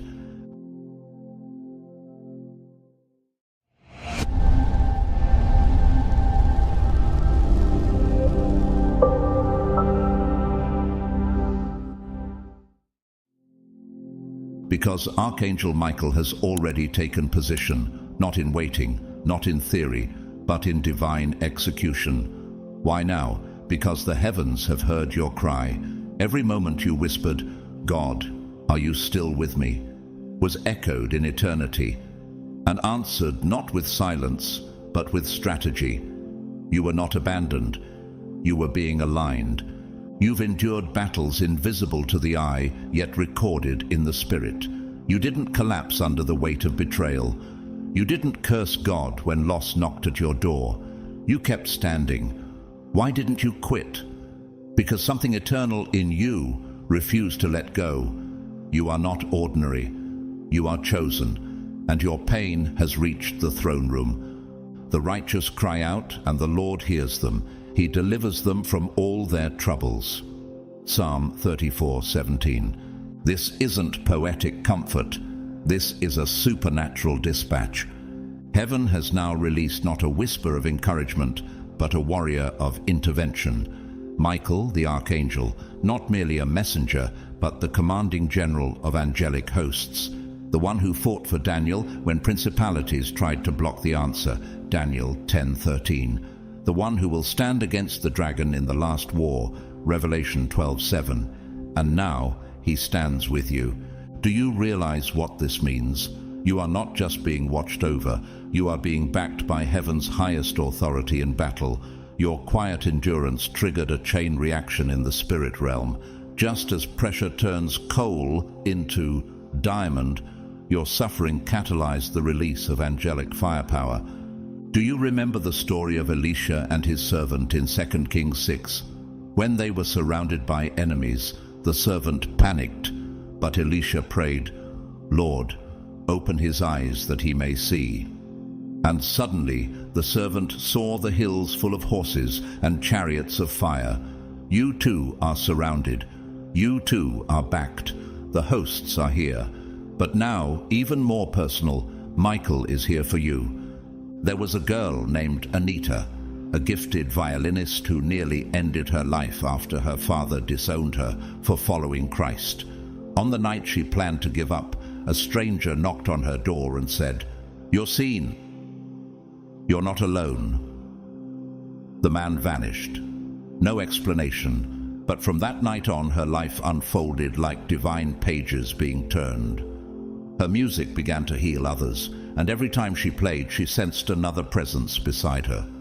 Could it be that Michael had shown up not with a sword, but with strength? Are not all angels ministering spirits sent to serve those who will inherit salvation? Hebrews 1:14. God has not forgotten your nights of intercession. The tears you wiped so no one would see. He saw everyone. You keep track of all my sorrows. You have collected all my tears in your bottle. Psalm 56:8. Now hear this. Michael is not sent for the popular, but for the pure, for the ones who stood in rooms full of compromise and chose righteousness, for the ones who held on to integrity when shortcuts offered escape, for those who kept praising when the pain had no explanation. Could your hidden obedience have activated heaven's mightiest angel? Yes. When a redwood tree is about to fall from age or stress, nearby trees extend their roots in secret, holding it up. Your roots of faith have intertwined with heaven's reinforcement. What the world calls coincidence, the Spirit calls covenant. Now contrast this with Elliot Grange, an ambitious media mogul who silenced whistleblowers and exploited tragedies for clicks. He once said, "Conscience is a luxury for people without power." Within 2 years, his empire imploded, exposés surfaced, and his name became a cautionary tale. You see, God does not waste Michael on empires built in ego. He sends him to destiny forged in surrender. Your strength didn't come from self-help books. It came from altars built in secret. You weren't refined in stages. You were forged in silence under spiritual gravity. And now, the same heavens that once watched in silence have thundered back with motion. God's reply is not a sentence, it's a soldier. No weapon formed against you shall prosper, and you will refute every tongue that accuses you. Isaiah 54:17. What kind of calling requires this level of angelic backup? The kind that changes bloodlines, that reclaims territories, that breaks generational curses. Are you starting to understand? You're not being pampered, you're being positioned. And Michael is not beside you out of pity, but because your purpose demands protection. Like the eagle that senses the shift in thermal wind and begins to rise before the storm arrives, you're already ascending. The currents under you are spiritual. The lift is divine, and this is only the beginning. Michael won't remain forever. His presence is a sign for a season, a window of supernatural assistance. So walk boldly, speak fearlessly, move decisively. You are not alone. You never were. And now, you walk with a commander beside you. Heaven just declared, "Enough. My chosen one shall now walk in power." Michael does not arrive empty-handed. He comes fully equipped, an arsenal in angelic form. He brings not just presence but provision, supernatural wisdom for your crossroads, strategy for your warfare, defense for your vulnerabilities, and favor for your divine assignments. He is not a passive companion. He is a heavenly infrastructure wrapped in light. And now he is stationed at your gates, your home, your health, your relationships, your next decision. Do you feel the shift? You've walked through valley after valley, often feeling like the only one holding on to truth. But that ends now. The loneliness that wrapped around you like fog is breaking. The kingdom is now walking with you, not as a metaphor, but as force made manifest. The world around you is dimming. The frequency of fear, confusion, and division is intensifying. Social, political, spiritual. Lies masquerade as enlightenment. People rage against truth as though it were the enemy. Mental health spirals. Identity fractures. What was once hidden is now paraded as virtue. Do you sense the rising tide of darkness? You're not imagining it. For behold, darkness shall cover the earth, and thick darkness the peoples. But the Lord will arise upon you, and his glory will be seen upon you. Isaiah 60:2. God never leaves his chosen ones blind. When darkness advances, he responds with light. Strategic, assigned, specific light. That light, in this very hour, is Archangel Michael. Michael does not come to soothe your tears. He comes to sever your chains. This is not comfort theology. This is combat theology.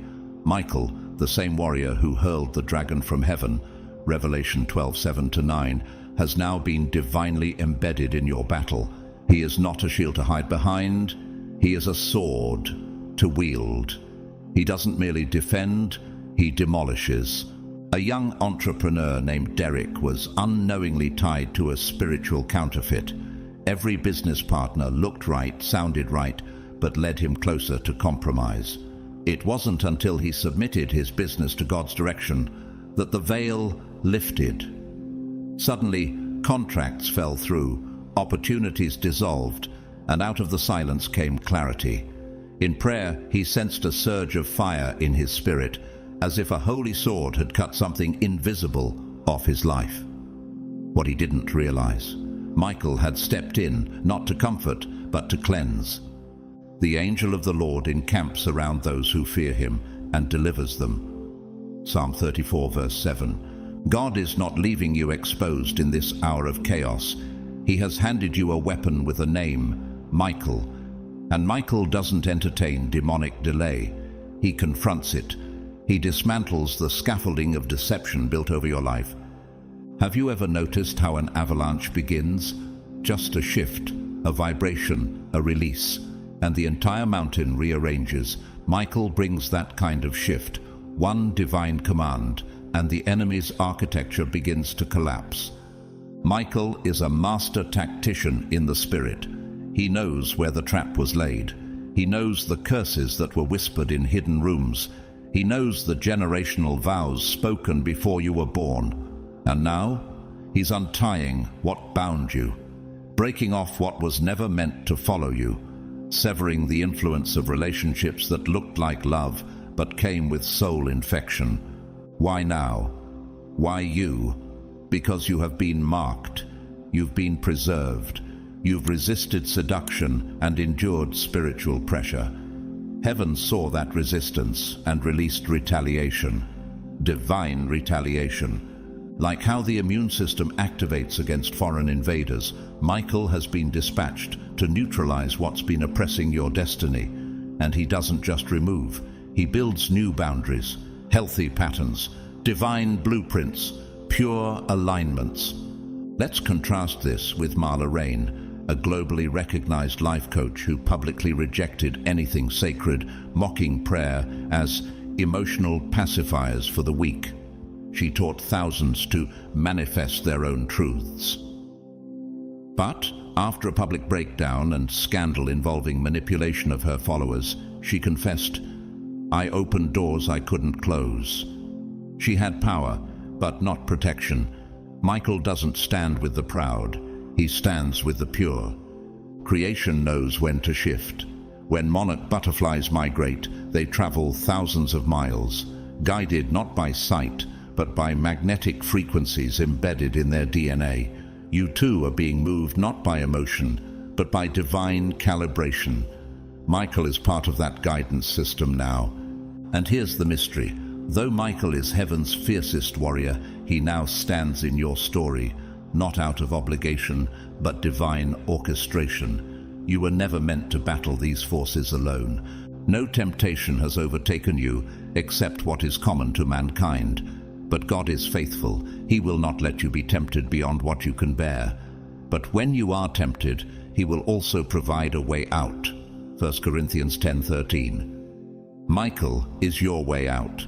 So take up your sword, step out of surviving, step into severing, cut through the fog of deception, slice the soul ties, break the curses, dismantle the patterns, and watch Michael make war on what made war on you.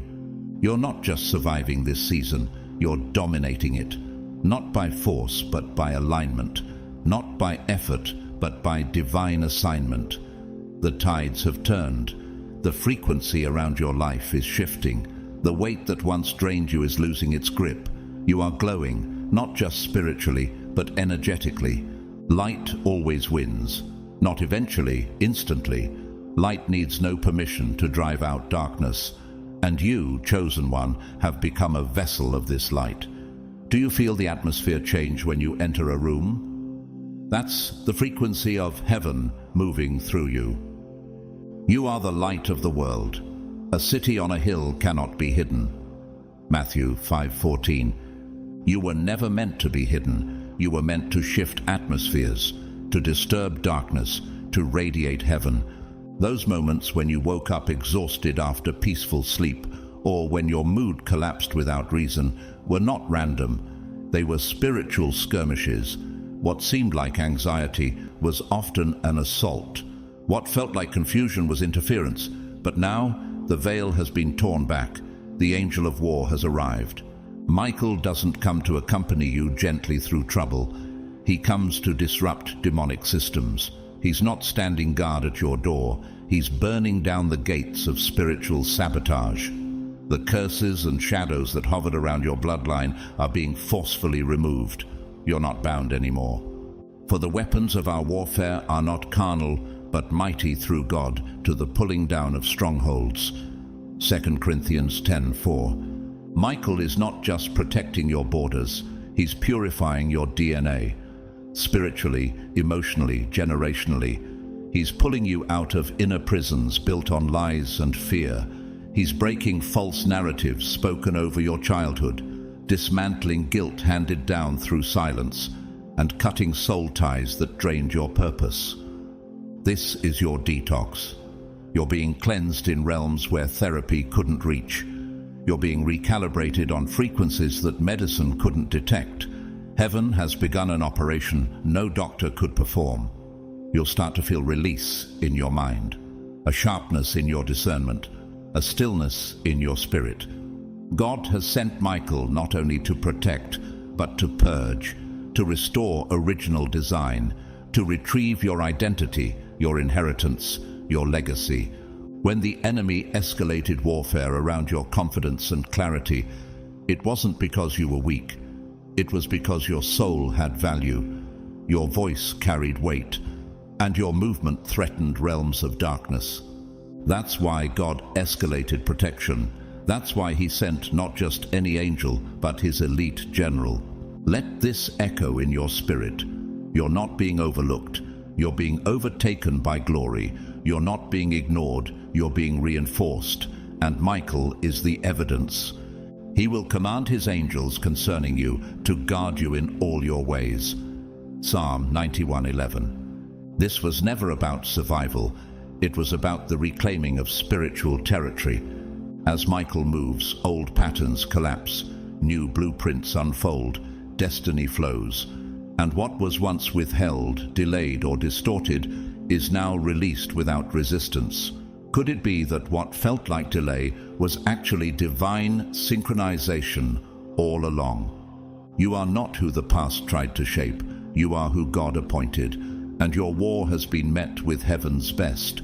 And after you have suffered a little while, the God of all grace will himself restore, confirm, strengthen, and establish you. 1 Peter 5:10. Let that be the final seal. God is not just healing you, he is establishing you. The war ends in victory because Michael has been sent. God never designed you to carry the entirety of life's weight on your shoulders alone. That was never the divine blueprint. Yet you've been trying, silently, relentlessly, to hold your world together. You've become the anchor for your family's emotions, the hidden counselor for friends in crisis, the unseen intercessor when no one else stayed up to pray.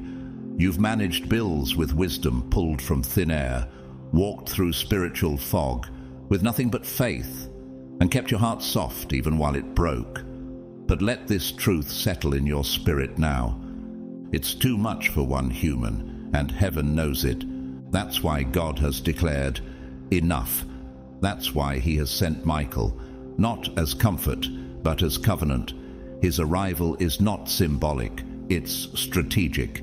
He is not here to whisper pity, he is here to wage war with you. Michael has not come to observe your pain. He's come to share the load, to multiply your strength, to shield your mind and sharpen your steps. Come to me, all you who are weary and burdened, and I will give you rest. Matthew 11:28. Michael is the angel of warfare, yes, but also of divine clarity. He clears fog. He silences voices that speak confusion. He carries courage like a sword and cuts through mental noise with the precision of heavenly intelligence. And now, he's commissioned to you, specifically, to walk beside you, to guard your back, to scout the path ahead. This is not fantasy. This is not fiction. This is divine deployment. You've cried tears that language couldn't interpret. You've sighed in hallways and broken down in bedrooms, afraid someone might hear. But someone did. Heaven heard. And the answer wasn't delayed. It was designed. Before they call, I will answer. While they are still speaking, I will hear. Isaiah 65:24. Michael's presence is the answer to your soul's quietest cries. You've walked alone in faith. Now, you walk in partnership with power. A young nurse named Joel once found himself on the verge of quitting his calling. The weight of dying patients, night shifts, and emotional burnout led him to despair. But one night, in the ER, as he stood frozen over a child's failing pulse, a hand gripped his shoulder. No one was behind him, but peace poured over him like oil. The child stabilized, and Joel wept in the hallway, not because of fear, but because he felt he was no longer alone. He later said, "Something stood with me that night. I don't know who, but I was carried. For he will command his angels concerning you to guard you in all your ways." Psalm 91:11. This is what divine partnership looks like. It's when provision arrives with no logical path. It's when your worst-case scenario dissolves by morning. It's when the job offer, the protection, the confirmation comes when you're too tired to ask. That's not luck. That's Michael on assignment. Are you starting to recognize it now? Could the very moments you called coincidence have been coordinated from heaven all along? In the natural world, even the strongest trees grow in clusters, their root systems intertwined beneath the surface. It's what keeps them upright through decades of storm. You were never meant to stand alone. You were meant to be rooted in divine infrastructure, with angelic reinforcements underground. Now compare that to Ramon Cade, a former celebrity guru who built his brand on rejecting all divine power and preaching radical self-sufficiency. His slogan, "You're the only God you need, but pride has gravity," and his empire, built on ego and exploitation, collapsed overnight after scandal, lawsuits, and exposure. In his final public post, he wrote, "I was surrounded by people, but spiritually alone." That's what happens when you walk without divine partnership. You, however, have been assigned heaven's highest-ranking warrior, and he's not passive, he's tactical. With Michael by your side, you will experience unexplainable breakthrough. Moments where the door opens without a knock. Moments where attacks vanish mid-air. You'll witness protection that defies logic and provision that shows up not a moment too late, but exactly on divine time. What could change in your life if you truly believed you're no longer fighting alone? This is the fruit of not fighting alone anymore. This is what happens when the invisible realm recognizes your assignment and heaven answers with reinforcement. The Lord is my strength and my shield. My heart trusts in him, and he helps me. Psalm 28:7. You've been faithful in the valley of solitude. Now rise in the power of divine companionship. The war didn't end, but your burden just got shared by heaven. And Michael, he never loses. Your lack has not gone unnoticed by heaven. The scarcity you've endured was not ignored. Every quiet sacrifice, every dollar you stretched like fabric that should have torn but didn't, was recorded. The way you tithed faithfully when logic screamed at you to hold back, the way you gave not from excess but from obedience, all of it reached the courts of heaven, where currency isn't cash but covenant. And now a verdict has been issued. Financial intervention has been ordered. Honor the Lord with your wealth, then your barns will be filled to overflowing. Proverbs 3:9-10. This is no longer about survival. This is the beginning of divine overflow.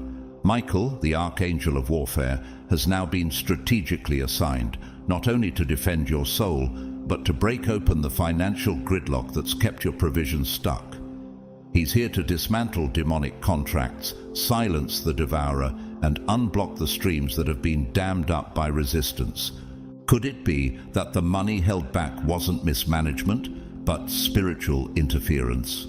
In the unseen realm, your obedience created a resonance, a legal frequency of faith. And now heaven has responded not with delay, but with deployment. Michael is part of the team handling your release order. This isn't theory, it's divine economics. The Lord will open the heavens, the storehouse of his bounty, to bless all the work of your hands. Deuteronomy 28:12. A single mother named Janelle had tithed every month for 8 years, even while on food stamps. She often wondered if it even mattered, but she kept going. One morning, she received a letter stating her student loans had been cancelled. Not refinanced, not forgiven by policy, but erased. The next week, a business she started as a hobby suddenly went viral. She said, "I didn't expect it, but I wasn't surprised either." That's the rhythm of Michael's release. Quiet faith, followed by divine thunder. The devourer has been rebuked. What the enemy thought was buried is now being resurrected. Michael is closing the mouths that spoke financial sabotage behind your back, severing soul ties that drained your favor, and shredding the spiritual contracts that held your accounts hostage. This next season will be marked not by anxiety over bills, but peace over your provision. God isn't just sustaining you anymore. He's releasing a harvest, and harvests don't respond to pressure, they respond to planting. Do not be deceived.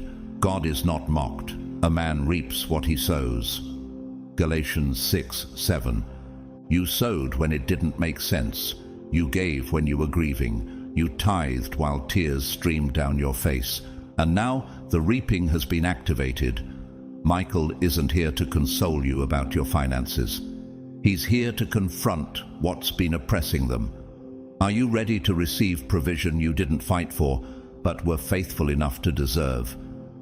Bamboo trees spend years growing unseen beneath the soil, building their root system so deep it looks like nothing is happening.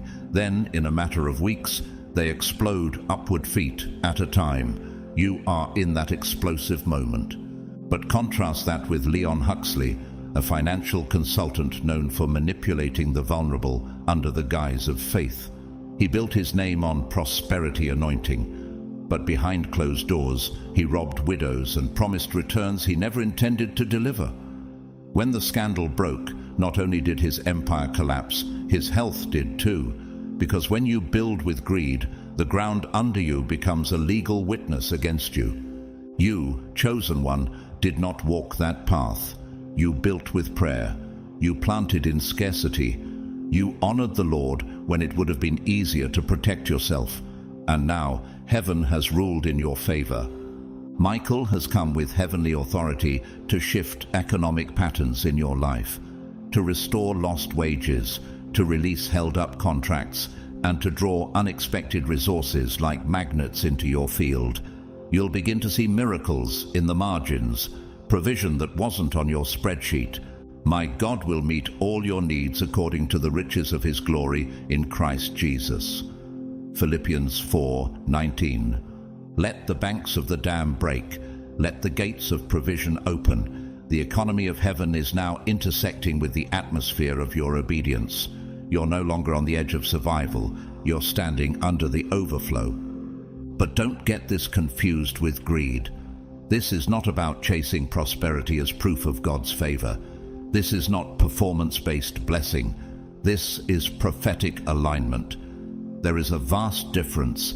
This is what happens when your heart posture matches heaven's assignment. When your yes remains steady, even when no one claps, even when you feel forgotten, even when you tithe with an empty wallet and praise through a broken heart. Seek first the kingdom of God and his righteousness, and all these things will be added to you. Matthew 6:33. When you are aligned with your assignment, heaven funds it. Heaven fights for it. Heaven clears the path for it. And Michael's involvement in your finances and your forward motion is heaven's way of saying, the warfare was real, but the breakthrough is greater. This time, you will not hustle from a place of fear. You will no longer grind just to survive. You will move in peace and provision, trusting the cadence of God's strategy. How would your decisions change if you believed favor was already flowing behind the scenes? You've fought battles that went unnoticed by the world, but were archived in heaven. You've held your tongue when betrayal tempted your bitterness.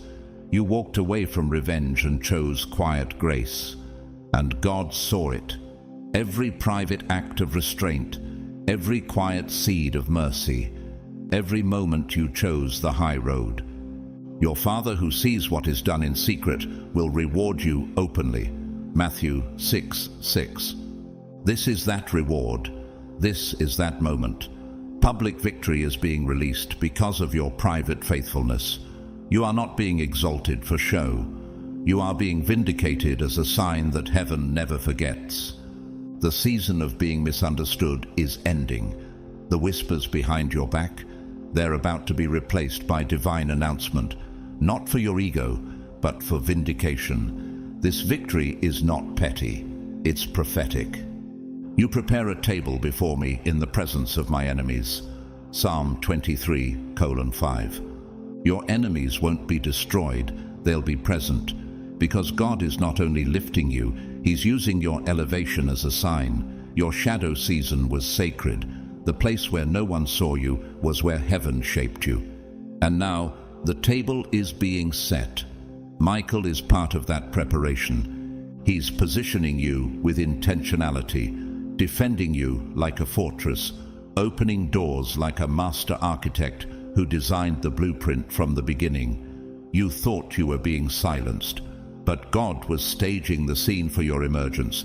This is not the time to shrink. This is the time to rise, not in arrogance, but in authority, not in pride, but in prophetic placement.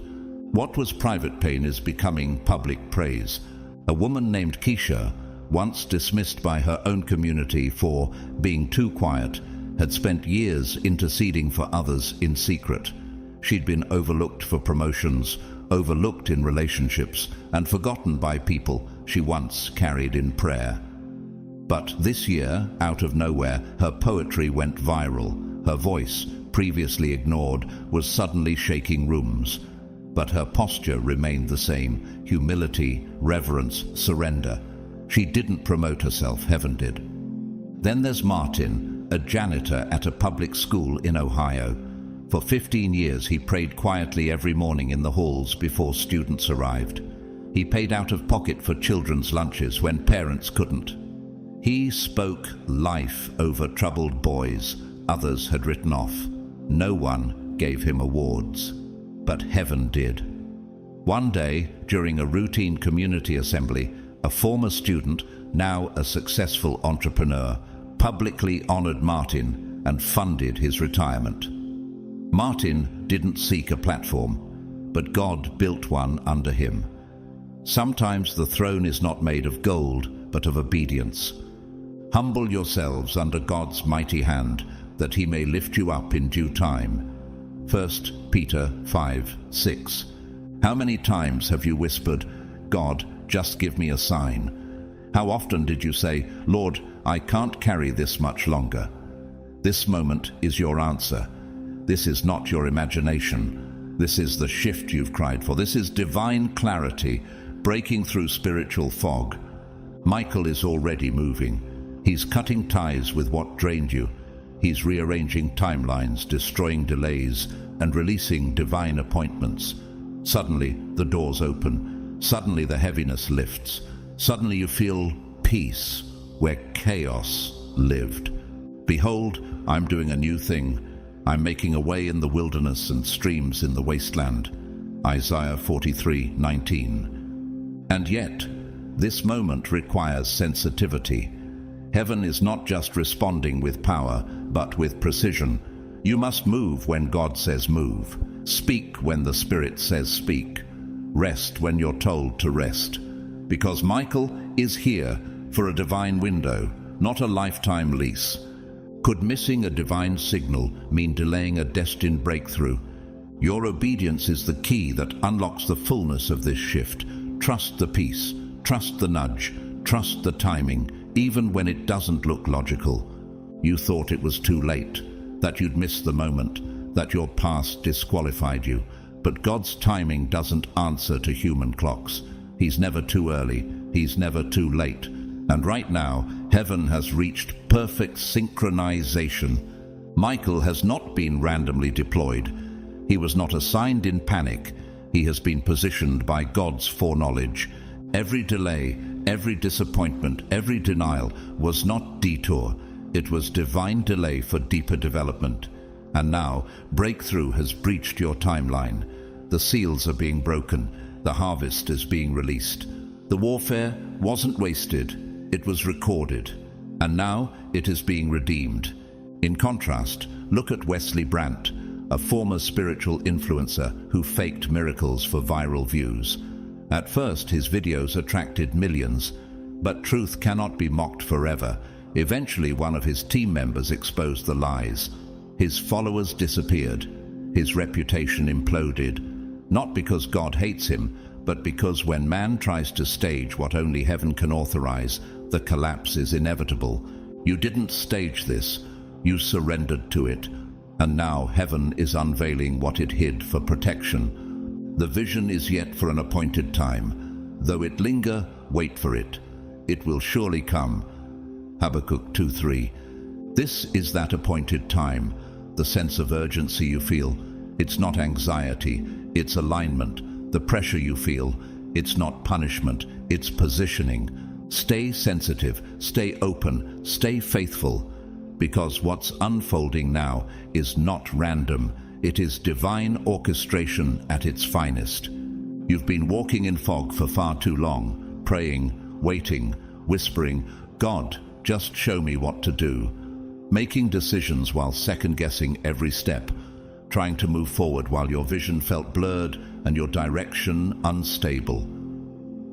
It's felt like navigating a battlefield blindfolded, storm all around, no compass in sight.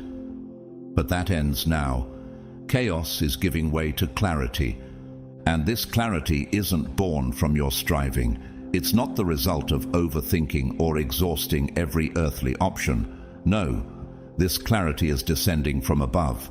It is being delivered by the hand of heaven's war general, Archangel Michael. He's not just a defender, he's a strategist. The same angel assigned to Daniel to deliver divine wisdom, Daniel 10:13, has now been assigned to you. Michael's presence is not generic, it's surgical. Expect flashes of insight, divine downloads, inner guidance with military precision. Expect sudden confidence in decisions you used to dread. Whether you turn to the right or to the left, your ears will hear a voice behind you saying, "This is the way, walk in it." Isaiah 30:21. You're about to experience clarity that feels supernatural, because it is, not because the battle is over, but because you're no longer navigating alone. The fog is lifting, and the flame that lights your path now is intentional. Heaven has lit your way with purpose fire. What once felt like stumbling will now feel like stepping into destiny. A man named Raphael, a grocery store stocker by day and caregiver to his aging parents by night, used to wander through life second-guessing every move, always asking God for clarity, yet always doubting his own thoughts. But in one prayerful night, something shifted. Ideas began forming in his spirit. He wrote down what he thought was a list for groceries, but it turned out to be the framework for a community co-op. Within 18 months, Raphael became a pillar of provision in his city. When asked how it all started, he said, "I just obeyed the peace."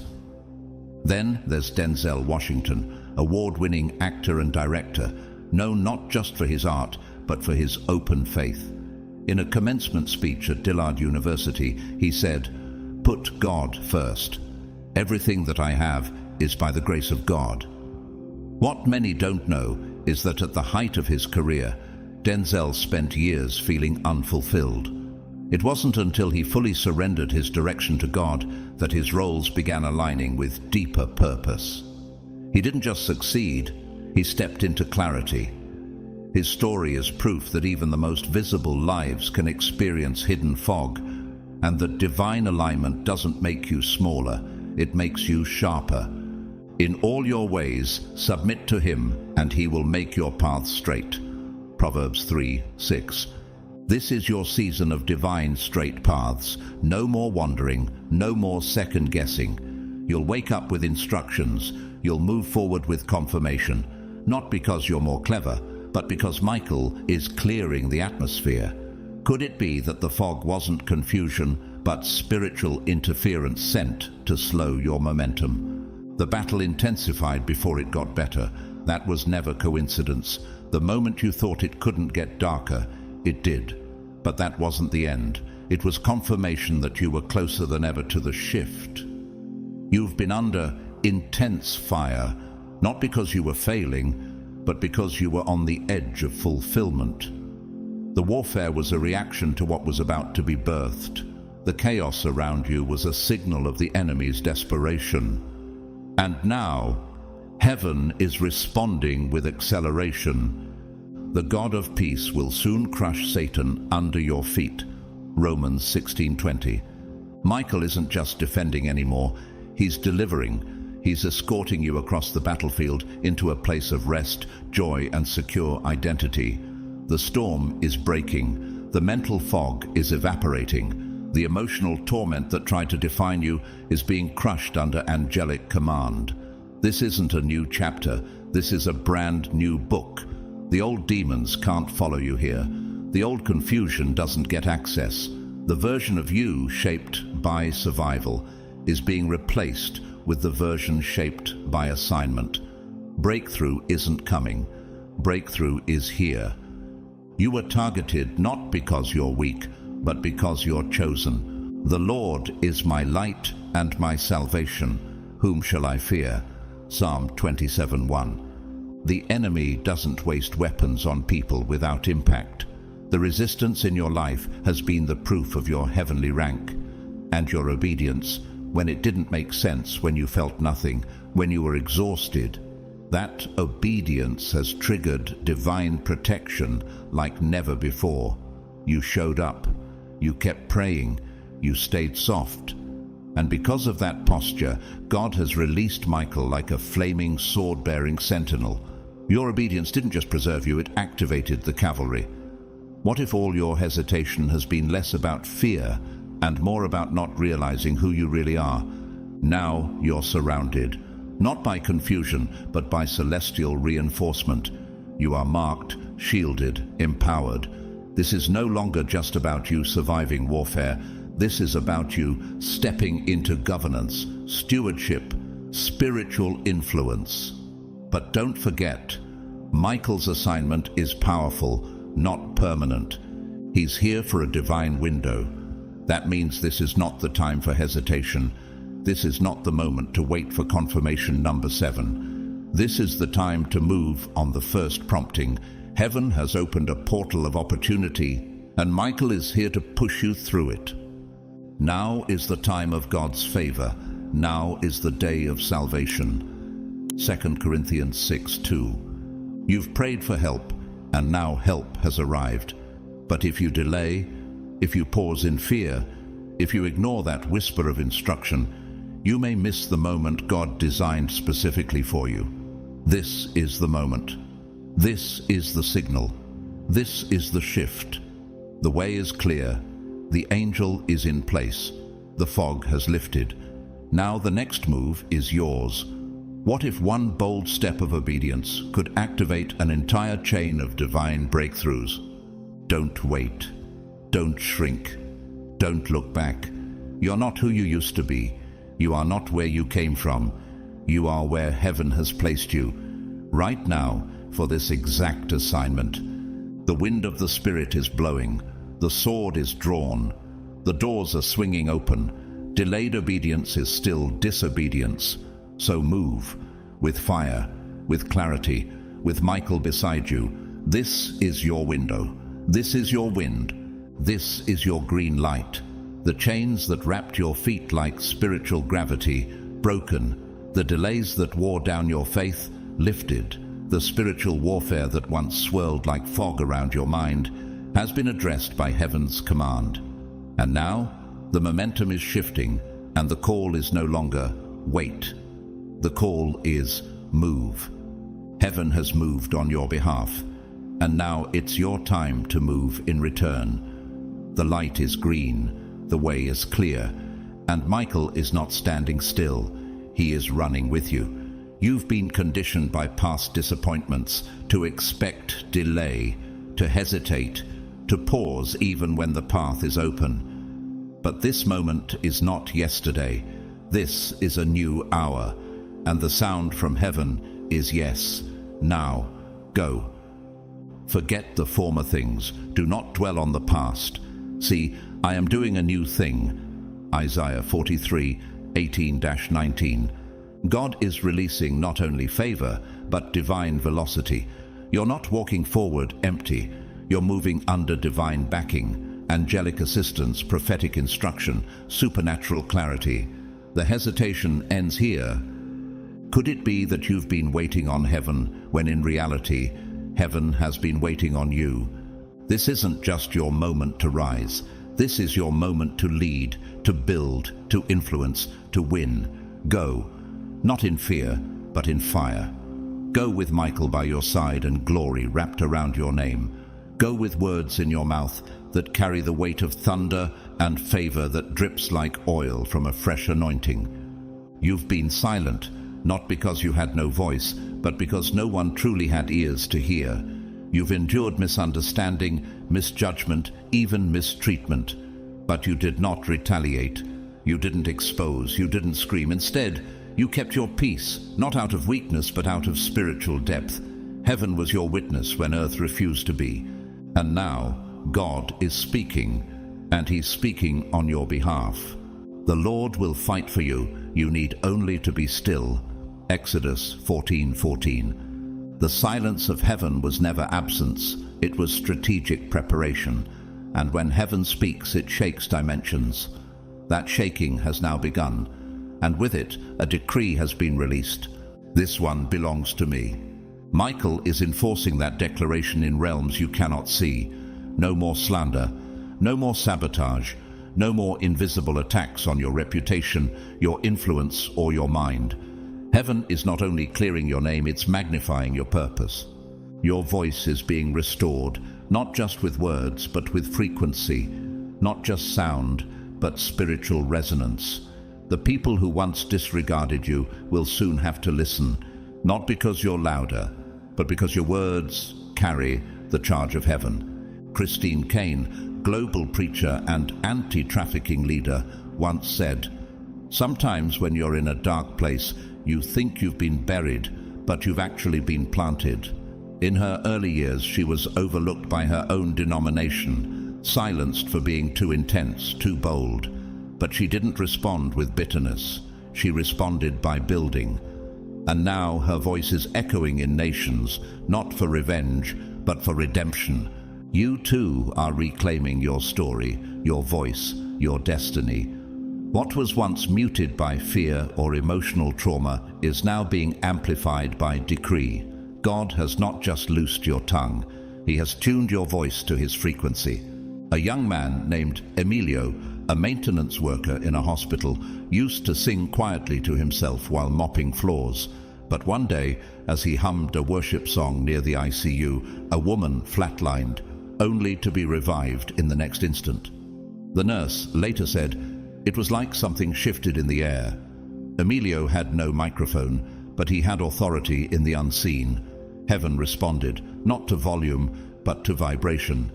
You will also decree a thing, and it shall be established for you.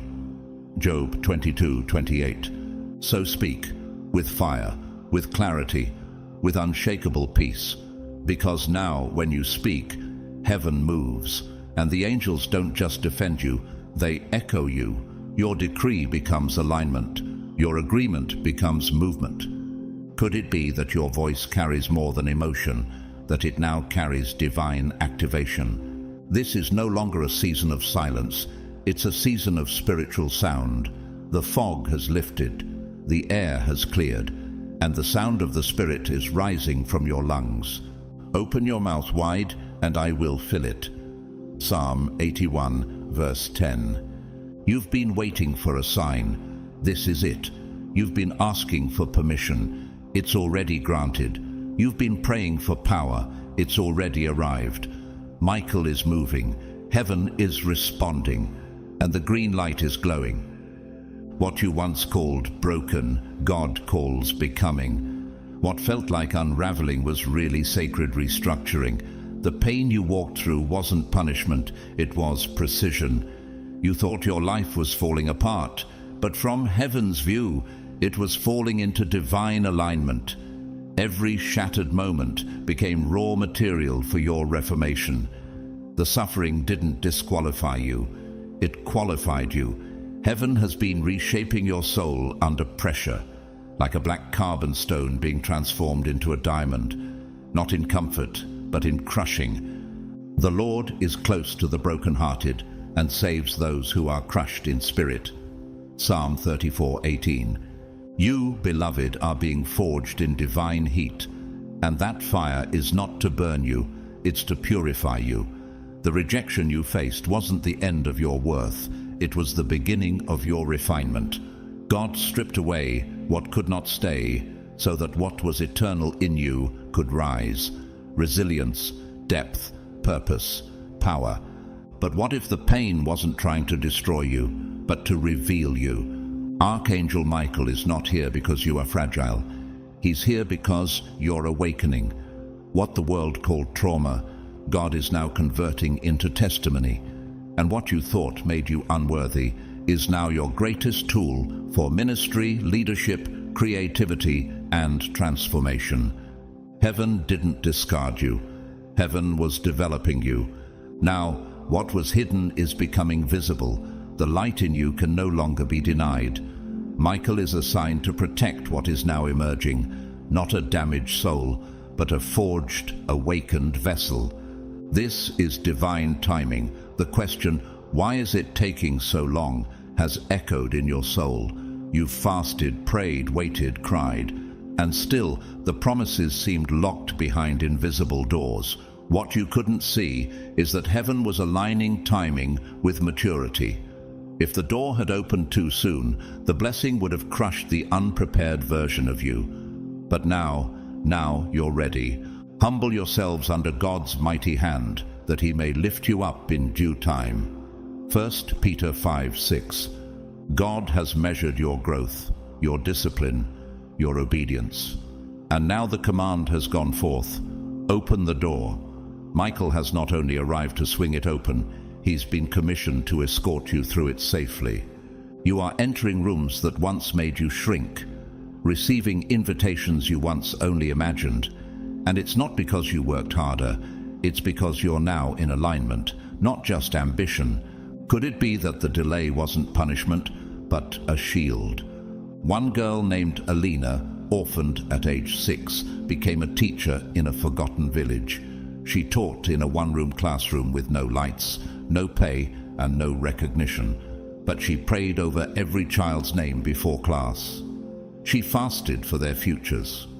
And now, 10 years later, the government has selected her to lead national educational reform. Her name was never on billboards, but heaven whispered her name into ears that mattered.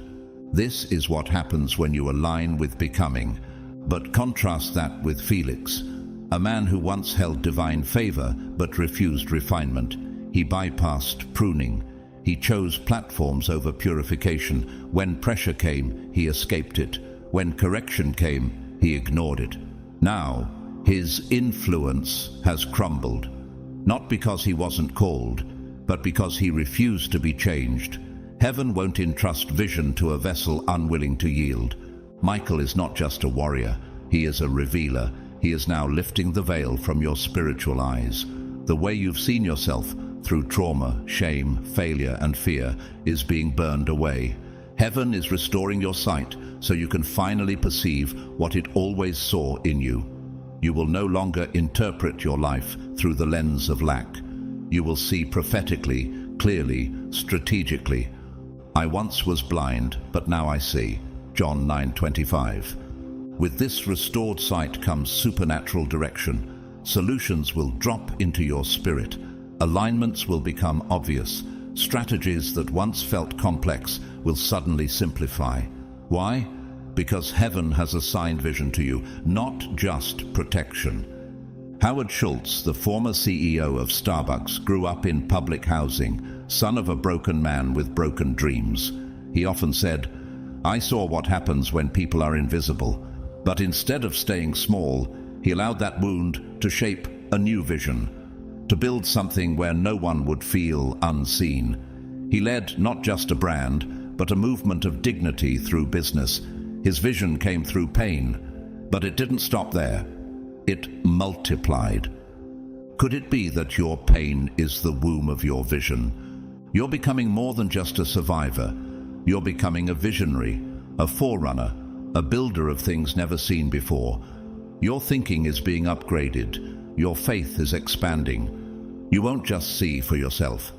You'll lead others through what you now carry. And it starts now. The fog is lifting.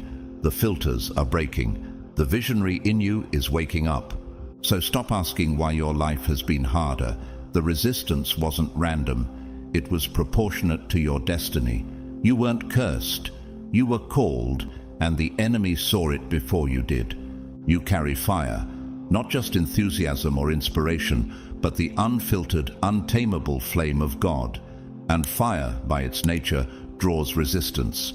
In physics, the brighter the flame, the stronger the pull of opposing forces. It generates heat gradients, pressure shifts, gravitational response. In the spirit, the same law applies. Your fire calls out opposition, not because you're weak, but because you're awakened.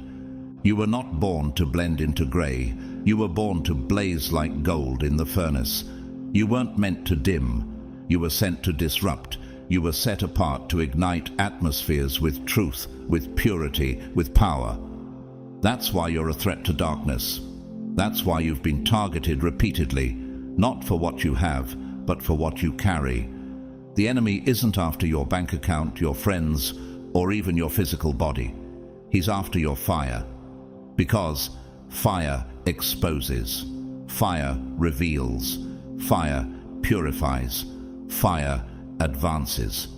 Is not my word like fire, declares the Lord, and like a hammer that breaks a rock in pieces? Jeremiah 23:29. And now, heaven has responded. Michael has been dispatched to protect what you carry. He doesn't guard everyone the same way. He guards the flame bearers, the ones who hold the kingdom's fire, the ones who don't just believe, they burn, the ones who refuse to conform, who carry boldness in their eyes and burden in their bones. If that's you, understand, your fire has drawn reinforcement. What if the depression, the fatigue, the isolation were all hell's attempt to smother your flame, because it knew what would happen if you ever burned fully? Michael is here not just to fight for you, but to fan your embers. He is reigniting what life tried to put out. The long nights, the silent grief, the weariness that clung to your back like a shadow, none of it broke your flame. God preserved it. Like the burning bush in Exodus, you burned but were not consumed. And now, He's commanding your fire to burn brighter. Do not put out the Spirit's fire. 1 Thessalonians 5:19. So let the fight come. You don't fear it anymore. You recognize it. You understand it. You welcome it, because your flame now burns hotter than their weapons, brighter than their curses, more enduring than their schemes. This fight's not proof of failure. It's proof of identity. You are not ordinary. You are an igniter, one whose presence awakens others, one whose words melt chains, one whose walk breaks atmospheres. A powerful example comes from Martin Luther King Jr., a man who refused to be extinguished by threats, violence, and smear campaigns. He said, "Darkness cannot drive out darkness, only light can do that." His fire was not political, it was spiritual, and the backlash he endured was directly proportional to the purity of his purpose. His fire reshaped nations, not because it was loud, but because it was righteous. On the other hand, Dimitri Galen, a hedge fund manager who once gave fiery speeches on ethical leadership, secretly funded industries that profited from addiction and debt. His fire was artificial, a flicker fueled by ego. When exposed, everything crumbled. Investors pulled out. Legal battles drained his empire. His downfall wasn't due to the size of his flame, but the source of it. Because God does not anoint manipulation, He only anoints purity. And you, chosen one, have been found pure under pressure. Your flame may have flickered in the storm, but it never died. And now heaven has assigned firepower to your destiny. Michael doesn't just stand behind you, he moves with your blaze. Every step you take in obedience, he clears resistance. Every word you speak in truth, he releases force. He is heaven's warrior, but he is also heaven's wind.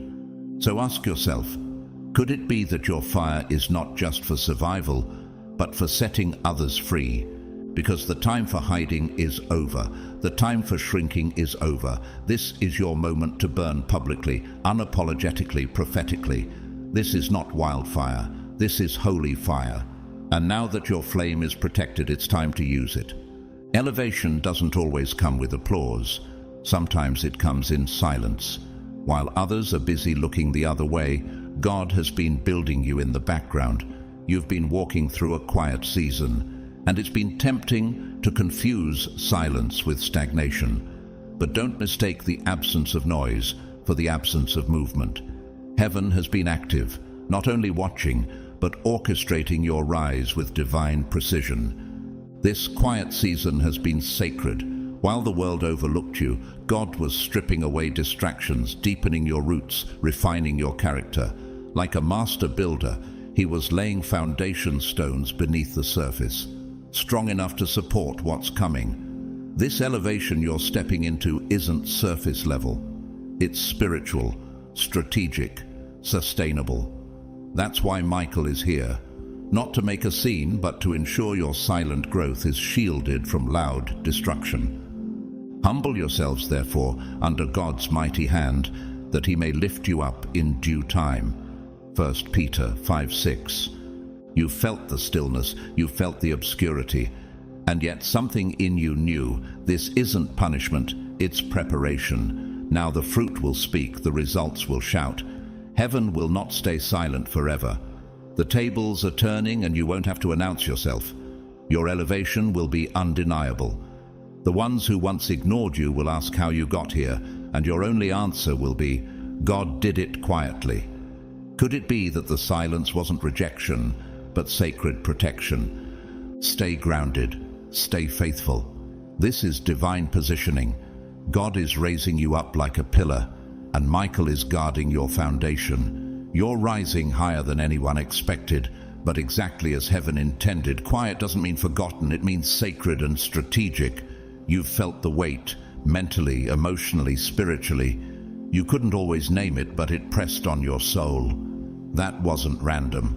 That was the weight of a mantle. And mantles are heavy. They carry legacy, influence, divine authority. You've been entrusted with something that carries heaven's fingerprints, something meant to shift atmospheres, to break generational curses, to establish order where there was chaos. To whom much is given, much will be required. Luke 12:48. And much has been required of you. But hear this clearly. Heavy mantles come with heavy glory. Michael hasn't just come to protect you. He's here to help you carry it, to stabilize your spirit for the level of weight you're about to walk in. Your calling isn't ornamental, it's governmental.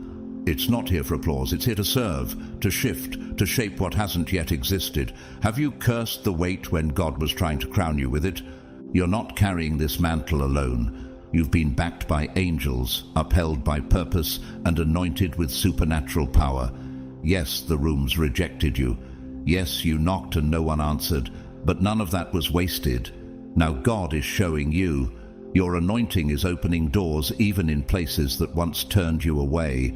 The rejection wasn't denial, it was redirection. Now that you've grown through it, you're no longer knocking, you're being summoned. Michael is already ahead of you. He's preparing the environment, shifting the atmosphere, softening hearts, aligning people and places. The anointing on your life speaks louder than credentials. It carries the fragrance of divine oil. And oil doesn't need introduction. It reveals itself by fragrance. Your gift will make room for you and bring you before great men. Proverbs 18:16. You don't need to push. You don't need to prove. You've been anointed for this. And where God has anointed you, no rejection can stop you. You're not knocking this time. You're being welcomed. The very no that once broke your spirit is about to turn into a divine yes. Look at Viola Davis, the award-winning actress once rejected from dozens of roles for being too dark, too serious, too intense. She almost gave up until the very traits that disqualified her became the ones that defined her. In her own words, "I found my voice when I stopped trying to fit into the mold they made for me." That's not just resilience, that's mantle recognition. She didn't fight for the spotlight. God's oil spoke through her character. And then there's Elijah, a quiet janitor in a mid-sized church. No one knew his name. For 7 years he cleaned the sanctuary alone, but he prayed over every pew, laid hands on every pulpit. One Sunday, when the lead pastor collapsed mid-sermon, Elijah, called up as backup, spoke a simple message. It carried such weight that revival broke out. He was ready, not because he chased the mic, but because he stewarded his silence. How many doors are opening right now? Not because you shouted, but because you served. Contrast that with Liam Bryce, a self-proclaimed spiritual entrepreneur who paid for followers, self-promoted constantly, and tried to manufacture elevation through manipulation. It worked, for a moment. But what is built without mantle will eventually collapse under exposure. His online ministry was disbanded after a wave of truth came forth. Because what man builds for show, heaven will always test for substance. Not you. You were not manufactured. You were matured in silence. So bless the hidden seasons. Bless the unseen labor. Bless the oil that crushed you before it covered you. Now is the moment heaven shifts you from overlooked to overtaken. You anoint my head with oil. My cup overflows. Psalm 23:5. Michael is already in motion. He's rerouting the resistance. He's silencing the sabotage. He's releasing the summons. Doors are opening, not because you're louder, but because you're ready. The fragrance of the mantle has reached the room. Heaven is speaking for you now. We've been waiting for you. Yes, you. The one who has repented 1,000 times. The one who has cried quietly in the dark and changed deeply when no one was watching. You've fasted. You've prayed. You've turned from what once held you. And yet, guilt still lingers. Like smoke from a fire long extinguished, it clings to the edges of your thoughts, whispering lies. You're not worthy. You're disqualified. God still remembers what you did. But listen carefully. Heaven has spoken, and heaven does not stutter. When heaven declares you clean, no voice of guilt, no internal echo, no spiritual accuser, no memory can override that decree. There is therefore now no condemnation for those who are in Christ Jesus. Romans 8:1. The blood of Jesus didn't partially wash you. It didn't give you a conditional pardon. It completely cleansed you, washed, sealed, redeemed. You are not a broken project. You are a beloved vessel, a rebuilt temple carrying sacred fire. You're not being tolerated in the kingdom. You're being celebrated. And now, God is calling you to walk boldly in what you once felt too ashamed to embrace. Ministry, calling, restoration, leadership, freedom. You don't have to keep flinching when your name is spoken with purpose.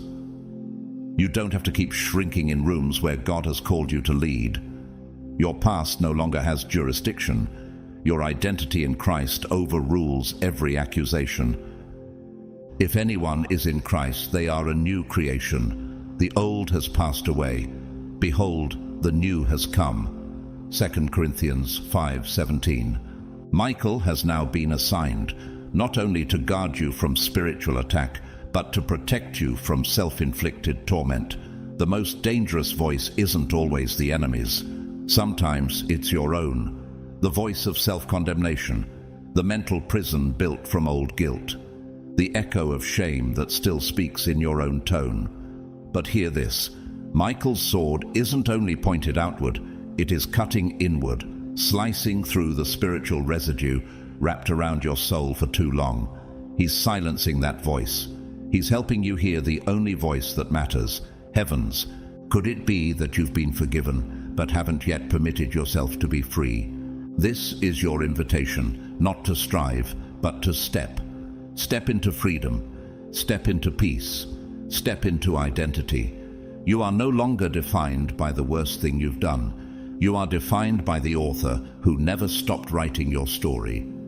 A man named Tyrrell, once imprisoned for theft, used his 10 years behind bars to read scripture, disciple younger inmates, and write letters of encouragement to strangers.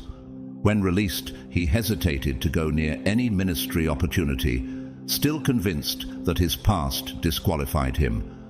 But one day, a pastor handed him the mic unexpectedly, simply saying, "The oil's still on you." Tyrrell's voice trembled, but the spirit fell, and now he leads a prison restoration network that spans 4 states. He wasn't called because he was perfect. He was called because he was redeemed. Then there's Kirk Franklin, Grammy-winning gospel artist and worship leader. As a young man, he battled deep shame from being abandoned by his parents, addicted to pornography, and carrying wounds few could see. For years, he led choirs while feeling disqualified behind closed doors. But when he brought his brokenness to God, healing rushed in. He became a vessel not just of music, but of vulnerability and mercy. In his own words, God is not afraid of your secrets. He wants them. That's where grace works best. Today, he stands as a global voice of restoration, reminding others that redemption makes the broken whole and useful. Meanwhile, contrast that with Lucien, a gifted leader who never confronted his own guilt. Outwardly successful, but inwardly tormented, he refused to believe in grace and projected condemnation on others.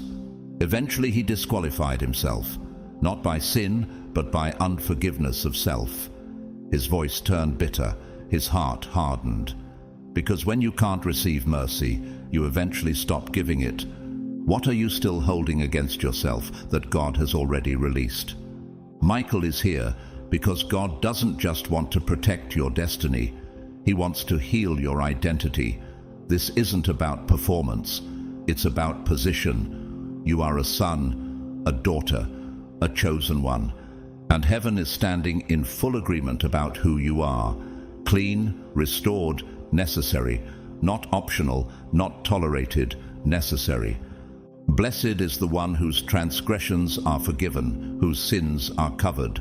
Psalm 32:1. You are not the label others put on you. You are not the name guilt gave you. You are not the failure your past tried to tattoo on your soul. You are who heaven says you are, and heaven is calling you forward. Now it's your turn to believe it. You may not feel ready. You may not feel holy enough, healed enough, smart enough, or stable enough. But the truth is, God doesn't call the qualified. He qualifies the called. If this message has reached you, it's not by accident. It means you've been marked for a higher calling, even if your mind hasn't fully caught up with your spirit yet. Heaven isn't waiting on your perfection. Heaven is waiting on your surrender, your simple, quiet, courageous yes.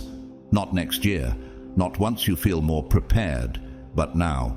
This is a divine moment, a holy window in time. God has assigned you a servant, a powerful assistant, but only for a limited time.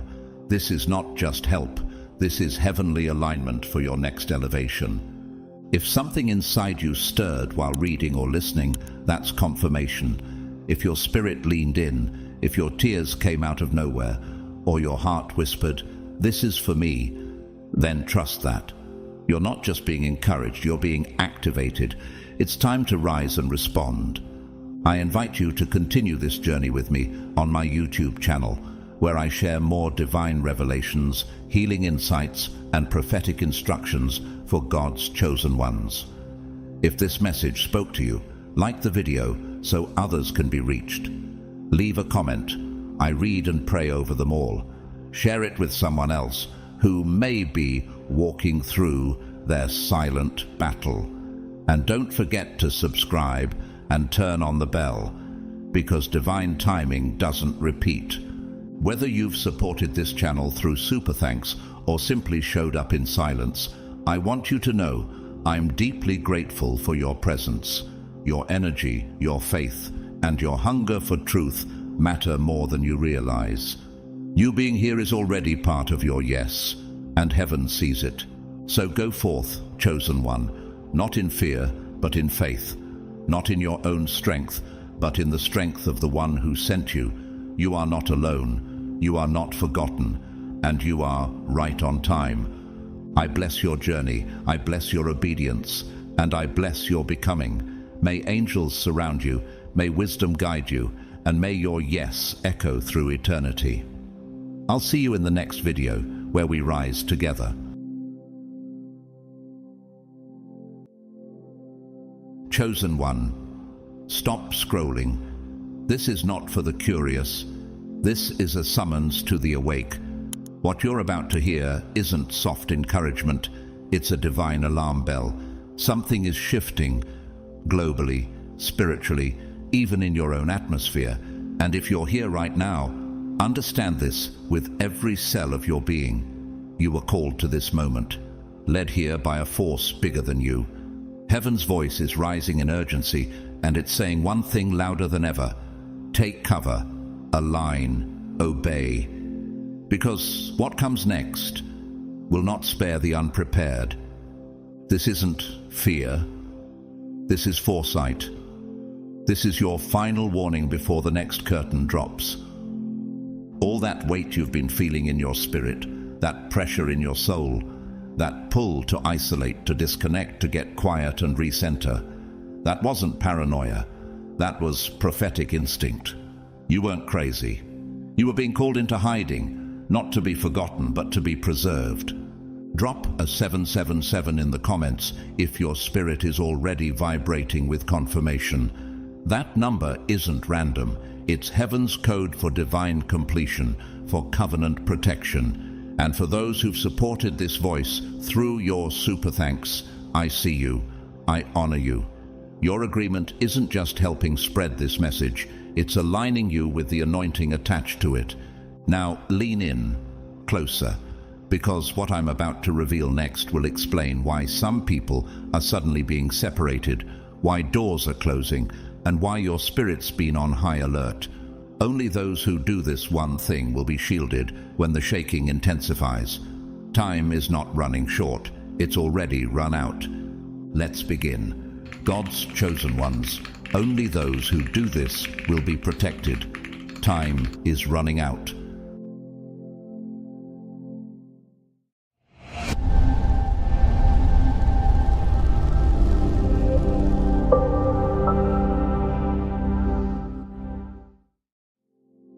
The world may interpret these headlines as geopolitical friction, another skirmish in a region historically scarred by conflict. People tune in, scroll past, or offer hot takes, thinking it's just Israel versus Iran, just another headline in the global noise. But you, chosen one, you feel something shift beneath the surface of language and logic. This isn't merely war. This is reverberation from a spiritual realm colliding with the physical. A dimensional rupture that has torn through the veil, separating eternity from time. The shaking you feel in your spirit, that unease in your chest, that static in the atmosphere that makes your dreams more vivid, your discernment sharper, your tears more frequent. That's not anxiety, it's resonance. It's your soul responding to a spiritual frequency that has been activated.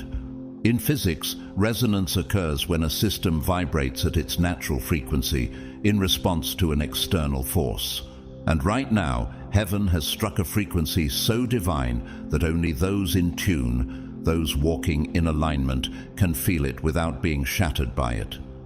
The situation unfolding in the Middle East is not just historical, it's eschatological. This is not conspiracy, this is prophecy. Ezekiel 38 spoke of the day when Gog and Magog would rise in confederacy against Israel. Daniel 10 revealed the cosmic warfare behind political resistance, angels battling over Persia while Daniel fasted on earth. You are witnessing the manifestation of what prophets only saw in fragments. And just like Elisha prayed for his servant's eyes to be opened to see the heavenly armies surrounding them, 2 Kings 6:17, your eyes are being awakened now, not to fear, but to truth. Have you wondered why you feel an invisible heaviness when you enter certain places? Why some conversations drain your energy, and why certain music or images now disturb your spirit? You're not imagining it. Your perception is recalibrating. The veil is torn. A portal is open. Just as in quantum mechanics particles behave differently under observation, so too do principalities behave differently under divine exposure. What was hidden in the shadows has been summoned into light, and not all that steps through this portal carries the signature of heaven. You see, every generation has had its turning point. During the Holocaust, Cardinal Clemens August von Galen of Germany risked his life preaching against the Nazi euthanasia program. He stood firm while others stayed silent, and though Hitler called for his death, the Cardinal survived the war, a testament to divine preservation in the midst of chaos. But on the other end, there was Adolf Eichmann, the architect of Jewish deportations. Calculated, proud, and spiritually bankrupt. He claimed to be just following orders, but when he faced execution in 1962, his last words were hollow, lacking peace, lacking presence.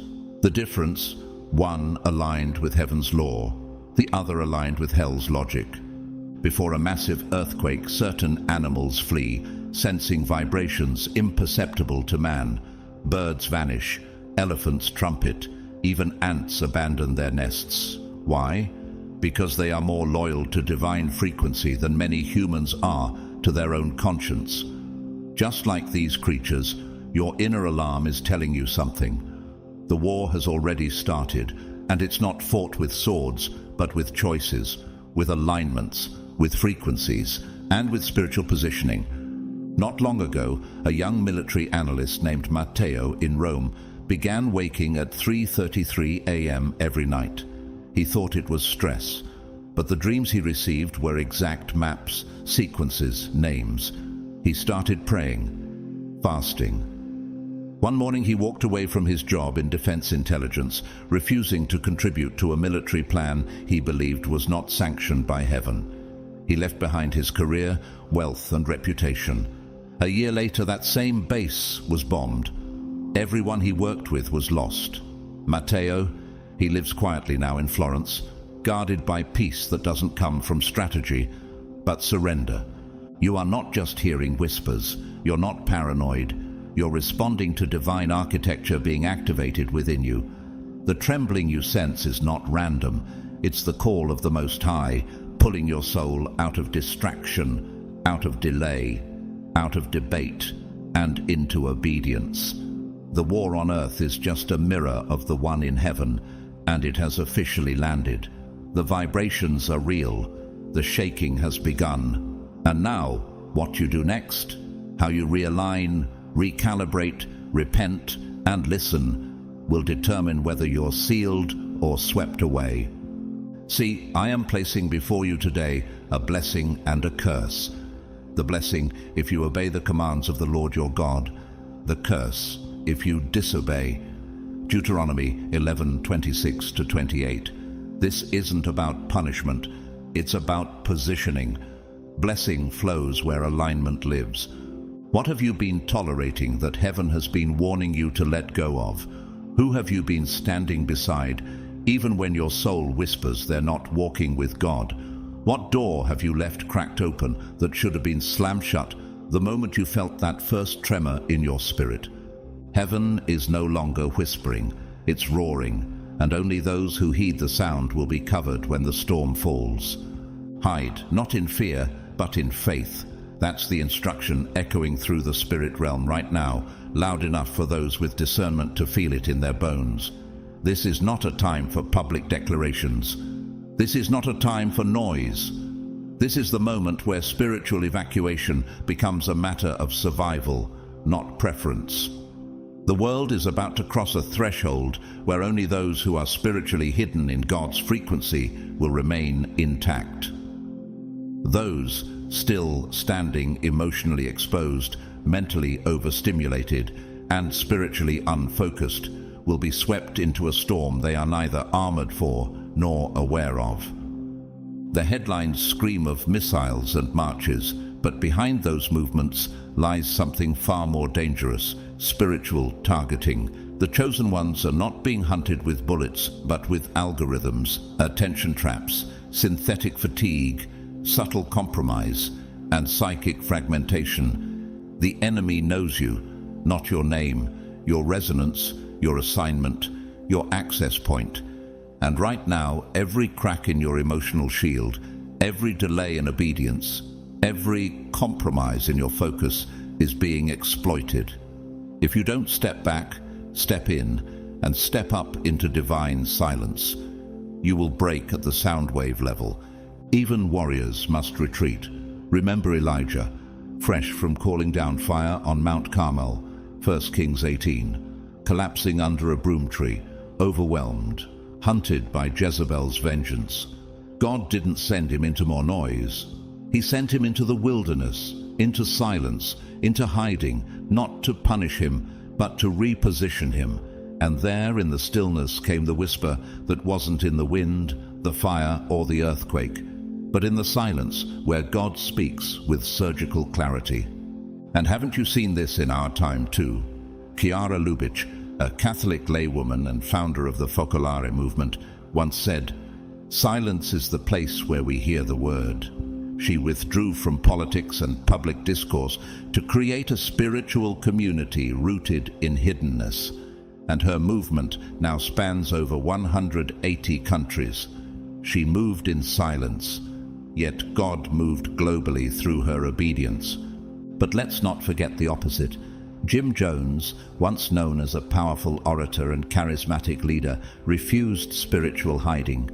Instead, he soaked in constant attention, political ambition, and public obsession. He drowned in noise. And in 1978, he led over 900 souls into death in Jonestown, Guyana. Why? Because he never left Babylon. He absorbed the system instead of retreating from it. And when Babylon entered him, destruction followed. You, chosen one, are now at your line of separation. The spiritual plague has already touched everything. It's not just a metaphor, it's an environmental, neurological, and psychological invasion. What used to be a mood swing is now a mental collapse. What used to be a disagreement is now a generational division. Families are splitting not just over politics, but over frequencies. The very atmosphere of this world is being saturated with confusion, and clarity cannot survive unless it is preserved in holy stillness. Have you ever watched how certain trees survive forest fires? Not by fighting the flames, but by carrying water within. The baobab tree in Africa stores up to 30,000 gallons inside its trunk. When everything around it burns, it still stands. Not because it's stronger, but because it's internally supplied. That is your call now. Store what is sacred, hide what is holy, bury your oil deep, and disappear into the wilderness of God, where no spiritual drone can detect you. A woman named Raquel, once a high-performing trauma surgeon in Chile, started having strange dreams of earthquakes and floods. She tried to shake it off, but one night she felt compelled to resign. Friends mocked her, called it dramatic, but she obeyed. Within 6 months, a major scandal exposed the hospital she worked at for corruption tied to organ trafficking. Her name was never linked. Why? Because she had already evacuated the system before the shaking came. God's warning is not for dramatic effect. It's surgical. It's a protective design in divine architecture. This is not exile. This is exodus. You are not being punished. You're being preserved. The same way God told the Israelites to stay indoors as the death angel passed over in Exodus 12, He is telling you to disappear now. Be invisible to darkness. Be visible only to the light. The blood on the doorpost has become the frequency of your obedience, and obedience is the only immunity. Why is the world speeding up? Why are people more exhausted despite more convenience? Because we are no longer dealing with logic. We are now moving through spiritual time compression. Just like black holes bend time, spiritual disobedience bends clarity. And those still lingering in the city of Babylon will find that its collapse is not loud, but slow, seductive, and silent. Come out of her, my people, so that you will not share in her sins or receive any of her plagues. Revelation 18:4. You are not being asked to relocate physically. You are being asked to relocate frequency, to leave behind the energetic chaos of a broken system and enter the wilderness of peace, provision, and prophetic alignment. What are you still clinging to that God already told you to leave? Why are you still arguing with people God already removed from your story? What will it take for you to finally walk away from the noise and into the stillness that saves? The days ahead will not be ordinary. What feels like chaos now will soon be seen as mercy, because today is your warning, but tomorrow will be confirmation. Obey now, or be swept up in what comes. You don't need a bunker made of steel. You don't need a vault underground or a panic room hidden behind concrete. The kind of shelter you need now cannot be purchased, built, or booked. It must be constructed in the realm of spirit, on the foundation of surrender, in the blueprint of obedience. You need a sanctuary of stillness, a spiritual citadel so fortified by divine presence that no earthly chaos, emotional venom, or energetic distortion can breach it. Not even the most sophisticated weapon of this world can penetrate a heart that's sealed by God's glory. But tell me, when was the last time you felt untouchable in God's presence? When did your soul last feel so sealed that no external chaos could break in? If the answer doesn't come easily, then it's time to return, not to a place, but to a posture. This is not escapism, it is alignment. And it begins not with action, but with decision. This is sacred architecture, and like all architecture, it starts with intention and ends in embodiment. But here's the difference. Your materials aren't bricks, they're prayers. Your mortar isn't cement, it's consistency. The bunker isn't something you hide in, it's someone you become. You must be a moving sanctuary, a walking temple. Do you not know that your bodies are temples of the Holy Spirit? 1 Corinthians 6:19. You don't find protection, you become it. How do you build this invisible fortress? Not with strength, not with intellect, and not with money. Logic will fail you, strategy will betray you. Only obedient surrender can raise the walls. You start with fasting, not for weight or appearance, but for clarity and separation. You carve out silence, not just as absence of noise, but as a frequency that attracts divine resonance. You cultivate devotion, not as duty, but as design. Each act of consecration becomes a reinforcement beam. Every moment of stillness becomes insulation against the madness outside. This is not luxury. This is survival. Delay is exposure. The longer you wait to fortify your soul, the more vulnerable you become to what's already been loosed across the planet. And yes, something has been loosed. War in the natural is just the tip of the spear. The portals opened by hatred, greed, and spiritual disobedience have released a wave of psychic static across the emotional layer of the Earth's frequency field. This isn't theory. This is energetic warfare. Anxiety is no longer just a condition, it's a contagion. Confusion isn't just cultural, it's chemical. The pressure you're feeling isn't mental, it's multidimensional. Survival in this hour will not belong to the loudest. It will belong to the most hidden, the ones who withdrew into obedience before the storm intensified, the ones who weren't seduced by visibility, but protected by invisibility. Noah didn't wait for the rain to build the ark. He obeyed in obscurity while others mocked. And when the skies cracked open, it wasn't his charisma that saved him. It was his construction. You are now in your Noah window. The clouds are gathering. The code has been released, and the only safe space is spiritual integrity. Take a moment. Can you feel what's been draining you lately? Conversations that dim your light, screens that burn your soul, environments that deplete your energy. These aren't small leaks. They are breaches in your spiritual gatekeeping. Step 1 is separation. Just as Jesus would often withdraw to solitary places to pray, Luke 5:16, so too must you withdraw, not out of weakness, but to recharge your divine voltage. You must disconnect to reconnect. Every tether you leave uncut is a portal for darkness to enter. Every noise you tolerate is a thief of clarity. Leave the crowd, find the cloud. Step 2 is cleansing, not just of the body but of the space, not just of your phone but of your frequency. Toxins aren't only chemical, they're emotional, spiritual, conversational. Resentment is a toxin, jealousy is a toxin, passive scrolling is a toxin. Clean your space with intention, burn what's sacred, anoint your doorways, erase what pollutes. Speak this out loud. This space is for the divine only. Darkness cannot dwell here. You're not just setting boundaries, you're fortifying spiritual walls with covenant steel. Step 3 is devotion. Daily silence isn't spiritual luxury, it's strategic necessity. Meditation is no longer an option, it is psychological oxygen. Prayer must no longer be casual, it must be constructive. Not just words, but blueprints. Not just petitions, but architecture.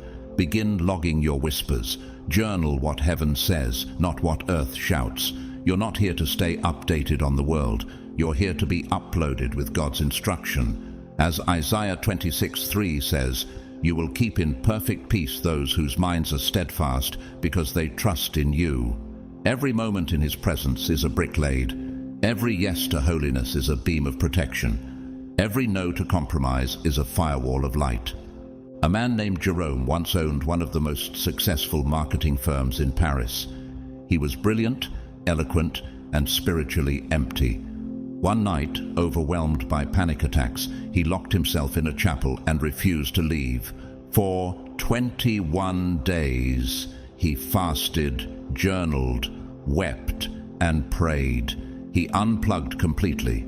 When he finally emerged, he shut down the firm, gave most of his wealth away, and now lives in a small home in the mountains. I had everything but shelter, he now says. I had no bunker until I became one. His joy is unshakable, his mind clear, his protection undeniable. Contrast that with the story of Elizabeth Holmes, founder of Theranos. Known for her ambition and charisma, she refused stillness. Obsessed with outcome, allergic to pause, she bulldozed forward despite red flags.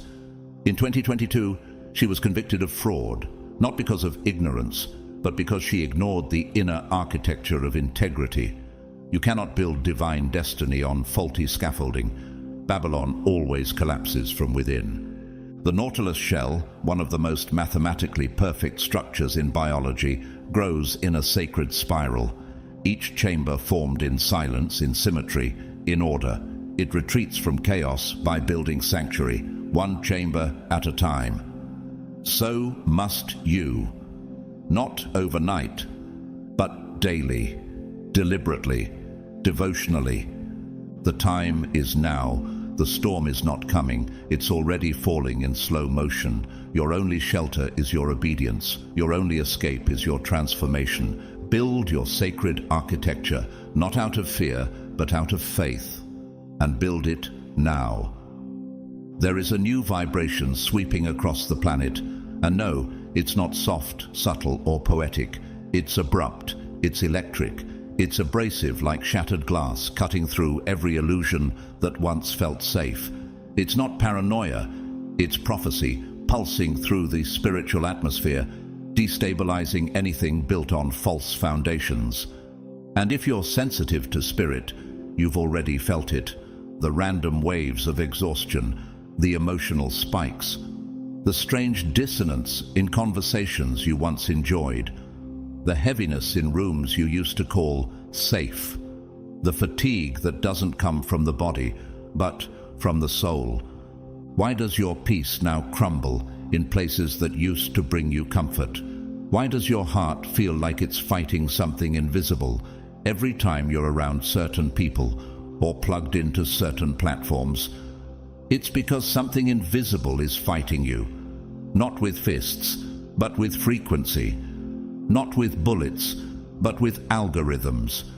Not with explosions, but with emotional erosion. This is a spiritual tremor, not a physical one. A recalibration of the atmosphere itself, just like in geophysics when tectonic plates shift.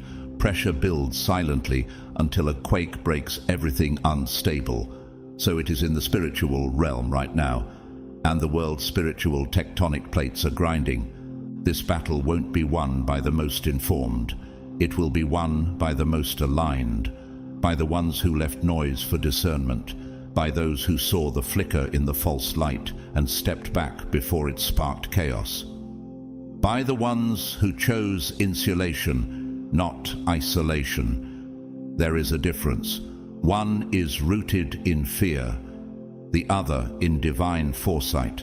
The illusions that once kept this world spinning, false security, digital validation, the myth of control, are breaking down. And when illusions break, they don't just disappear, they release spiritual toxins into the environment. Confusion, anxiety, delusion, control. These are not moods, they are manifestations. And they're feeding on the overstimulated, overexposed, and spiritually undernourished.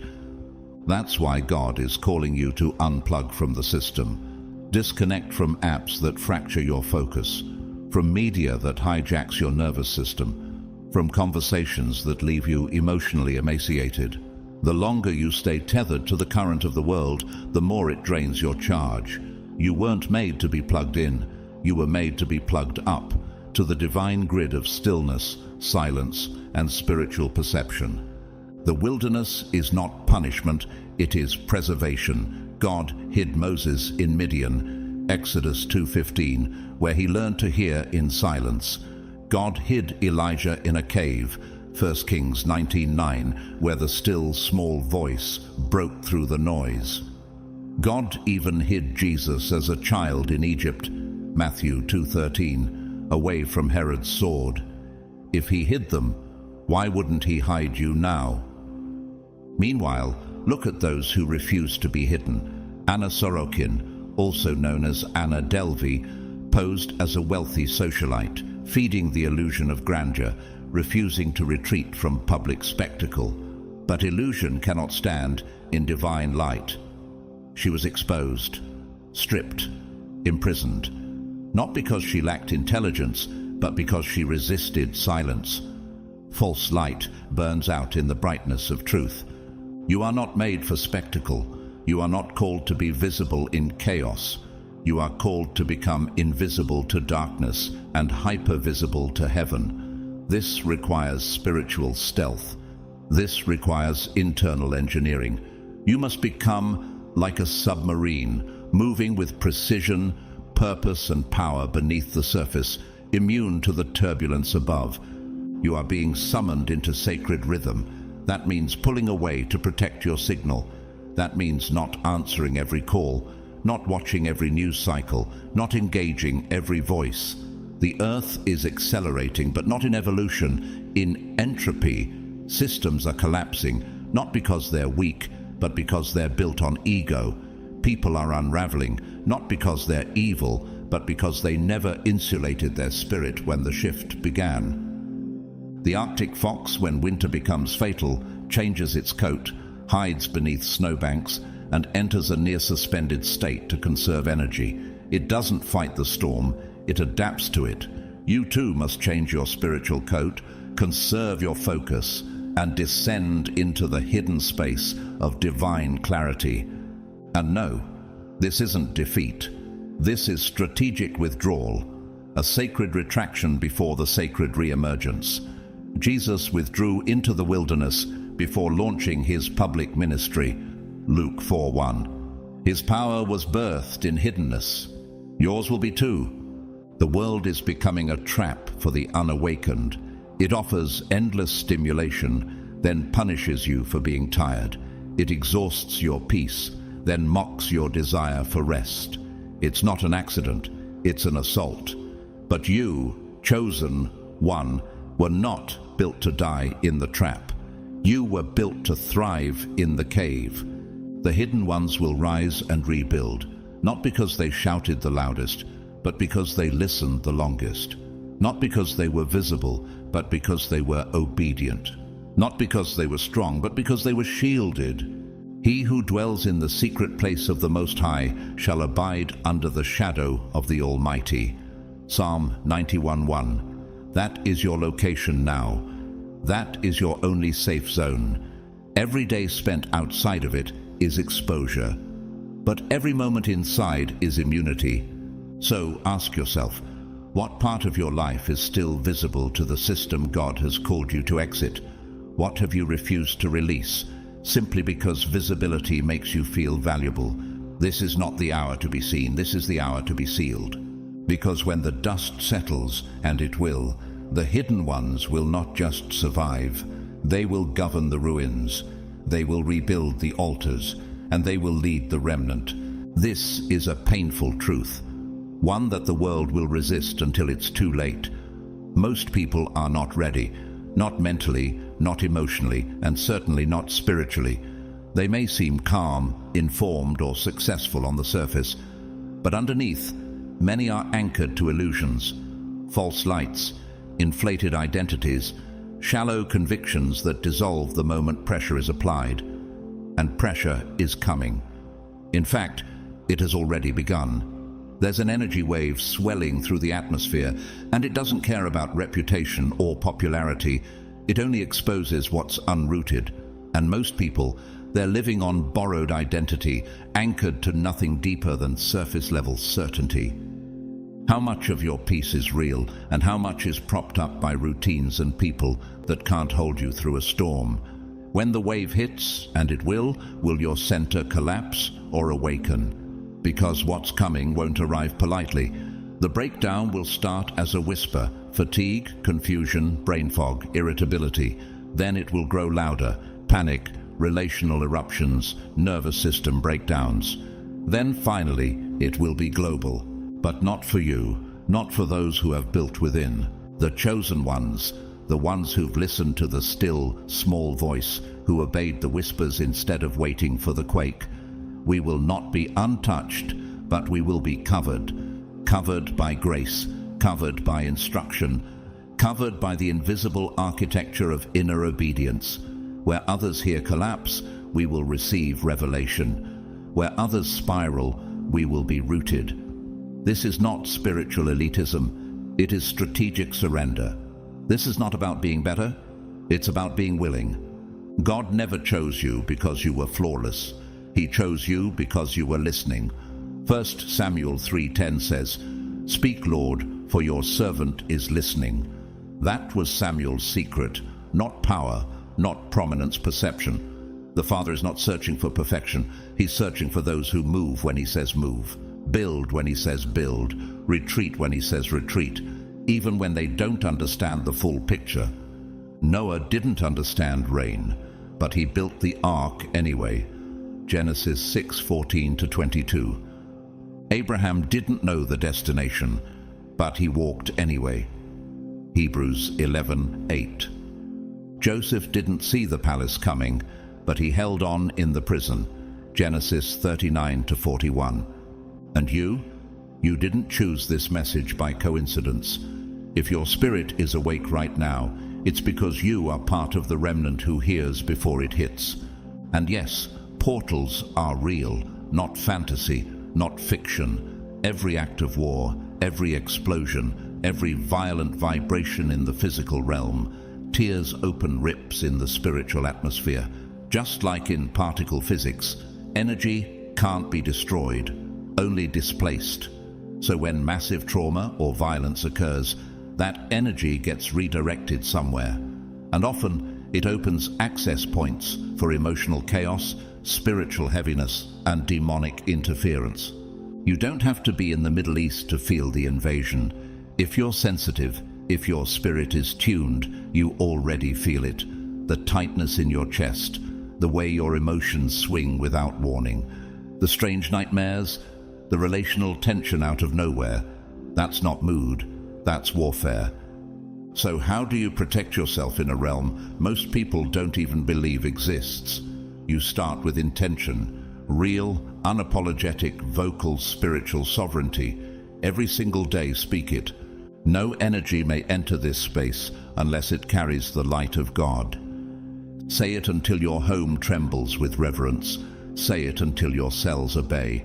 Say it until the atmosphere knows your boundaries. Then reinforce it.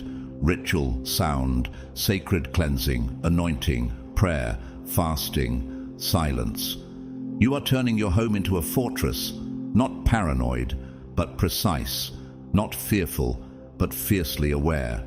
This is energetic immunity. This is what the mystics knew, what the prophets practiced. Jesus himself said in John 10:1, "He who does not enter the sheepfold by the door, but climbs in another way, is a thief and a robber." You must set spiritual boundaries. You must seal your gates. Guard your emotional space like you guard your physical space. Don't just avoid toxic people. Disengage from toxic frequencies. Don't get pulled into arguments that were designed as distractions. Don't carry burdens God never assigned to you. Every time you engage in drama that's beneath your assignment, you open your gate to frequencies that decay your clarity. You are not called to fix everything. You are called to be faithful in what heaven assigned to you. You are sacred ground. Your energy is the Garden of Eden under siege. And like any sacred temple, not everything is permitted inside. Let's take a sobering example. Travis Kalanick, former CEO of Uber, was brilliant, innovative, powerful, but reckless with energy. He ignored warning signs, escalated tension, and refused inner correction. The result? He was ousted from the very company he built. Why? Because brilliance without spiritual governance is a liability. You can build an empire and still lose your soul if you don't seal your gate. Now, contrast that with Corrie ten Boom, a Dutch watchmaker who helped Jews escape the Nazis. Even in the heart of a concentration camp, she guarded her spiritual gate with worship, prayer, and faith. She lost her family, but never her peace. She was hidden even while imprisoned, and her story still ripples with power decades later. The hedgehog, sensing danger, doesn't run. It contracts, it seals, it turns inward, curling into a ball of protected core energy, not because it is weak, but because it knows when to stop engaging and start defending. You, too, must learn to spiritually curl inward when the atmosphere shifts. Not out of fear, but out of holy recognition. And this is not about building walls. It's about building filters, sacred discernment, emotional sobriety, inner clarity, Everything that enters your spirit must pass through the gates of truth. Everything that tries to cling to you must be filtered by light. Every connection must be weighed against the presence of God. So tell me, what low-frequency chaos have you been tolerating just to feel connected? Who or what have you let in because silence felt too lonely? What burdens are you carrying right now that didn't come from the throne room, but from guilt, manipulation, or performance? Seal it, guard it, declare it, own it, because heaven has placed something inside you that hell fears, and distraction is the most effective theft strategy of the enemy. You are not here to fix Babylon. You are here to survive it, and then rebuild something better after it falls. There are symptoms your physical body can feel: headaches, muscle pain, fatigue. And then there are spiritual symptoms, undetectable by any scan or blood test, but undeniable to the soul. These symptoms scream not through volume, but through frequency. They hum in your nervous system, reverberate in your spirit, and pull at your clarity like static on a radio signal. You know something is off, but you can't explain it. Why do you feel so heavy without cause? Why does rest no longer restore you? Why do ordinary spaces suddenly feel unsafe, dense, or spiritually off? That's because you're not experiencing natural dysfunction. You're picking up on spiritual disruption. When darkness is unleashed through war and chaos, it doesn't stay confined to the battlefield. It travels like a resonant wave, moving invisibly through sound, media, collective fear, and emotional entanglements. Think of it like emotional radiation. What was detonated in one place spreads through psychic atmosphere and vibrational contagion. And the sensitive, the anointed, the marked, the chosen, feel it first. You've been feeling it, haven't you? Here are 5 spiritual symptoms that indicate you're not broken. You're being spiritually targeted. 1. Emotional heaviness without explanation. It's not sadness tied to any event. It's not grief linked to memory. It's weight that feels ancient, foreign, sudden. You may carry a sense of dread, like something ominous is approaching, but no logical source. That's because this emotion isn't native to your soul. It's a spiritual burden transmitted through open portals, the consequence of collective trauma and violence entering the atmosphere. 2. Sudden exhaustion or persistent mental fog. Even after sleeping, even after resting, your mind feels wrapped in wool. Thoughts feel slow, scattered. This is not just fatigue, it's a drain on your spiritual electromagnetic field. You are being siphoned by unseen forces that feed off light, and your light has been noticed. 3. Unexplainable body tension or illness, especially around the head, chest, or stomach, areas that house spiritual centers of knowing, discernment, and intuition. These aren't just physical flare-ups, they are energetic distortions. In Eastern medicine, these regions correlate with energy meridians. In spiritual warfare, they're target zones. 4. Irritability and confusion in relationships or within your home. It's not just disagreement, it's disruption. Arguments erupt from nowhere. Words are misunderstood. Peace becomes tension. This is not emotional coincidence. It's confusion sent to scatter your focus, to divide the ground where God has called unity. 5.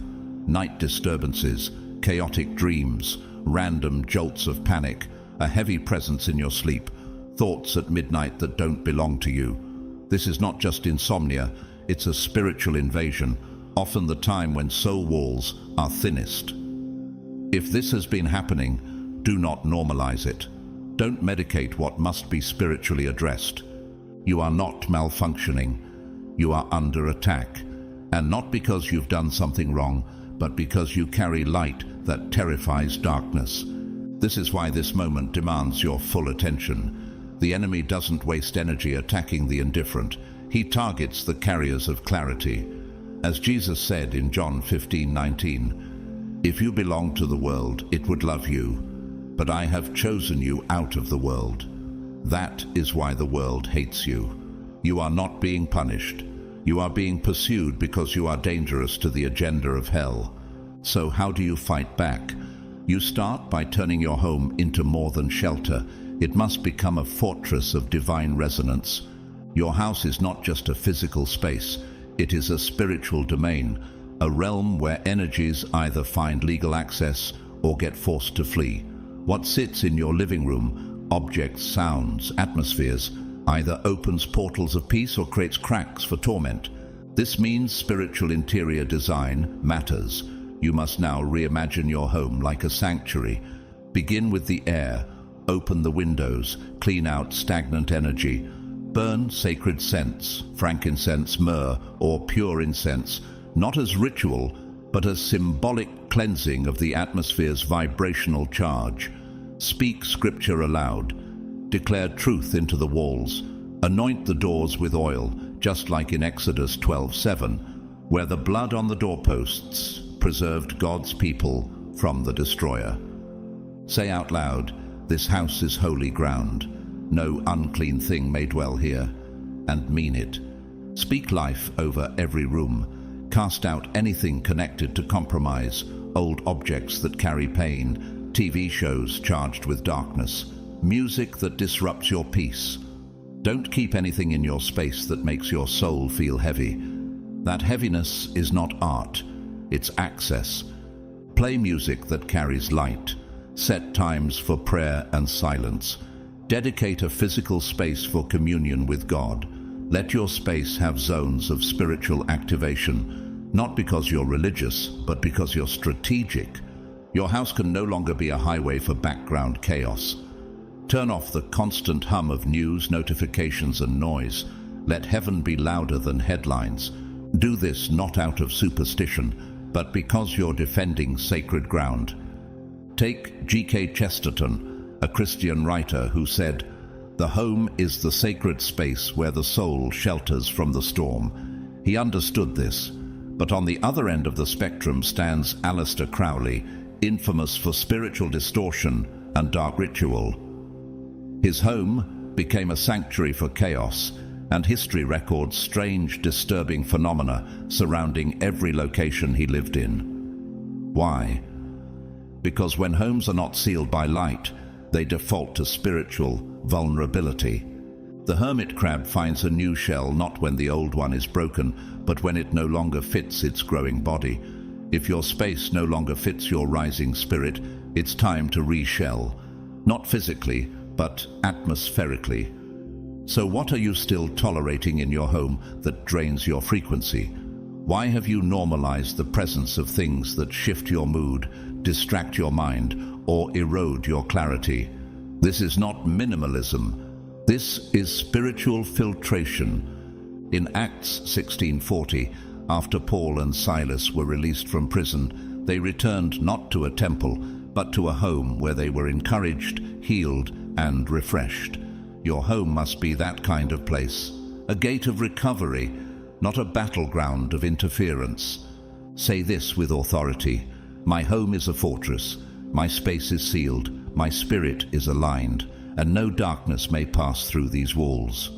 Then live like it's true, because no matter what shakes outside, if your space is sealed, you will remain clear, protected, and unshaken.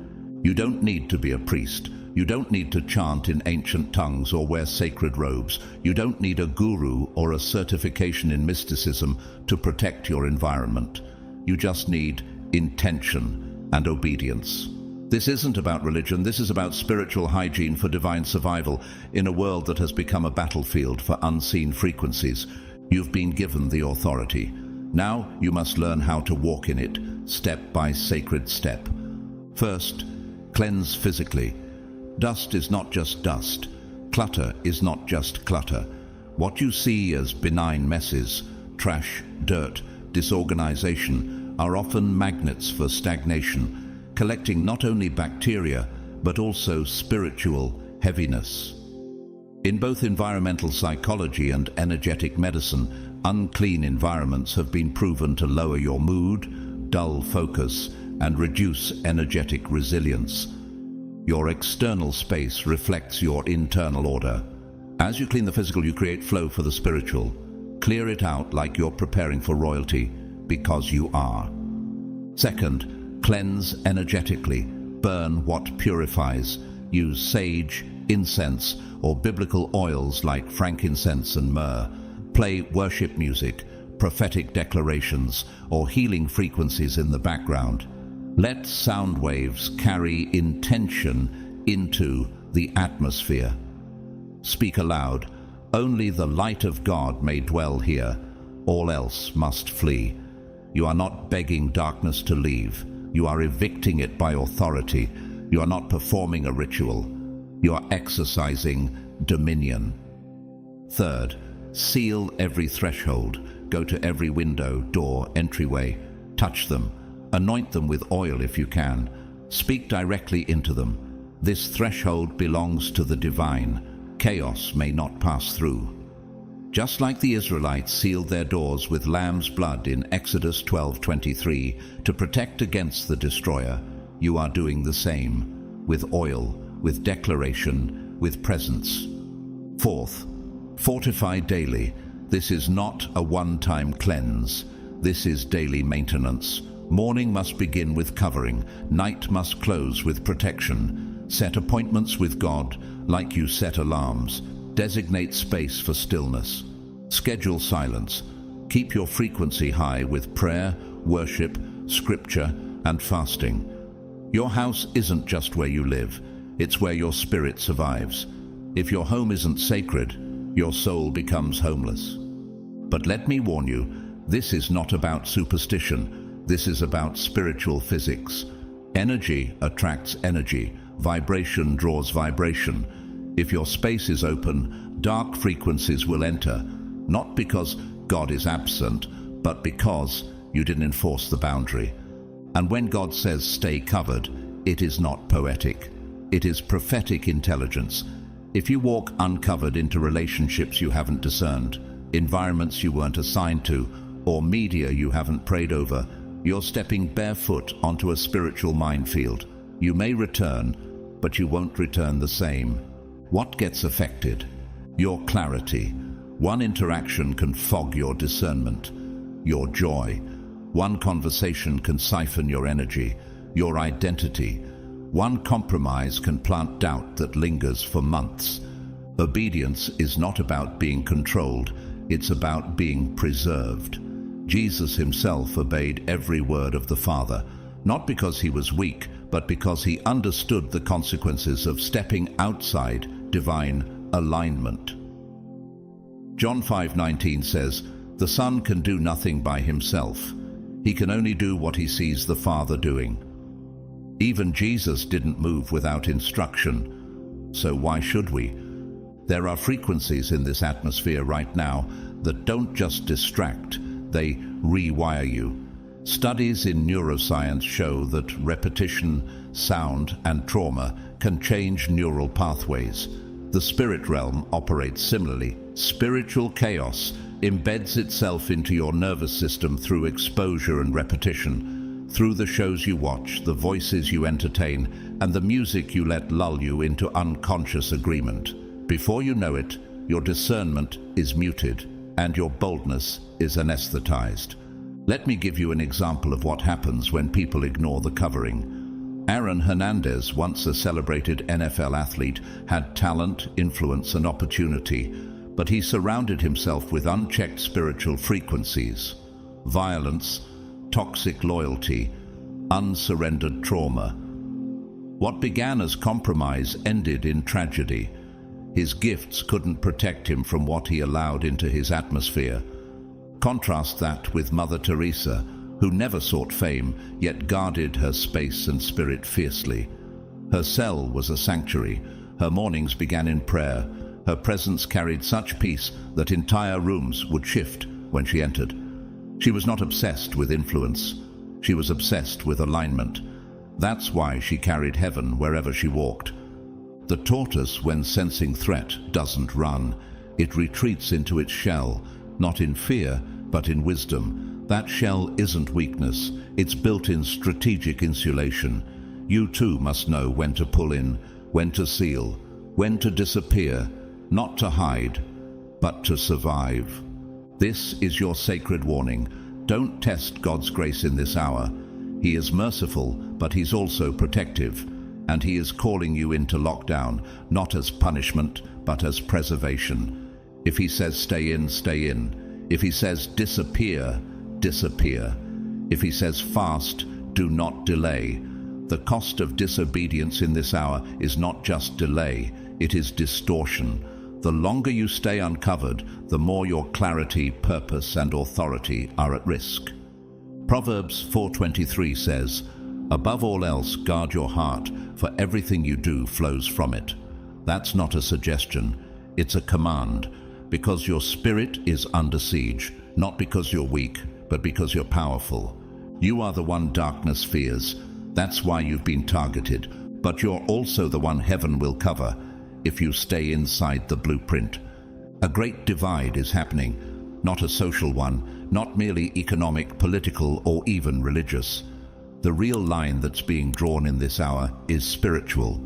It is not between the rich and the poor, nor simply between believers and non-believers. The fracture is between those who are awake and those who are asleep, between those who are spiritually hidden in radical obedience and those who are wide open, exposed, entertained, and enslaved by the frequencies of this collapsing system. You can feel it, can't you? The tension in the air, the strange quiet beneath all the noise, the way certain people drain you now without saying a word, the way truth suddenly cuts deeper and distractions feel more violent. It's because the separation has begun. God is not sending suggestions in this season. He's issuing divine orders. He is not playing games. He's building His remnant. And those who are listening, those who are responding without delay, those who are willing to surrender without understanding, they are being sealed. Sealed with instruction, protected by frequency, marked for a future mission, not to escape the world, but to lead it after its systems collapse under the weight of their own idolatry. These are the hidden warriors, the silent builders, the divine reservists. You, chosen one, are not invisible because you've been forgotten. You are hidden because you are holy.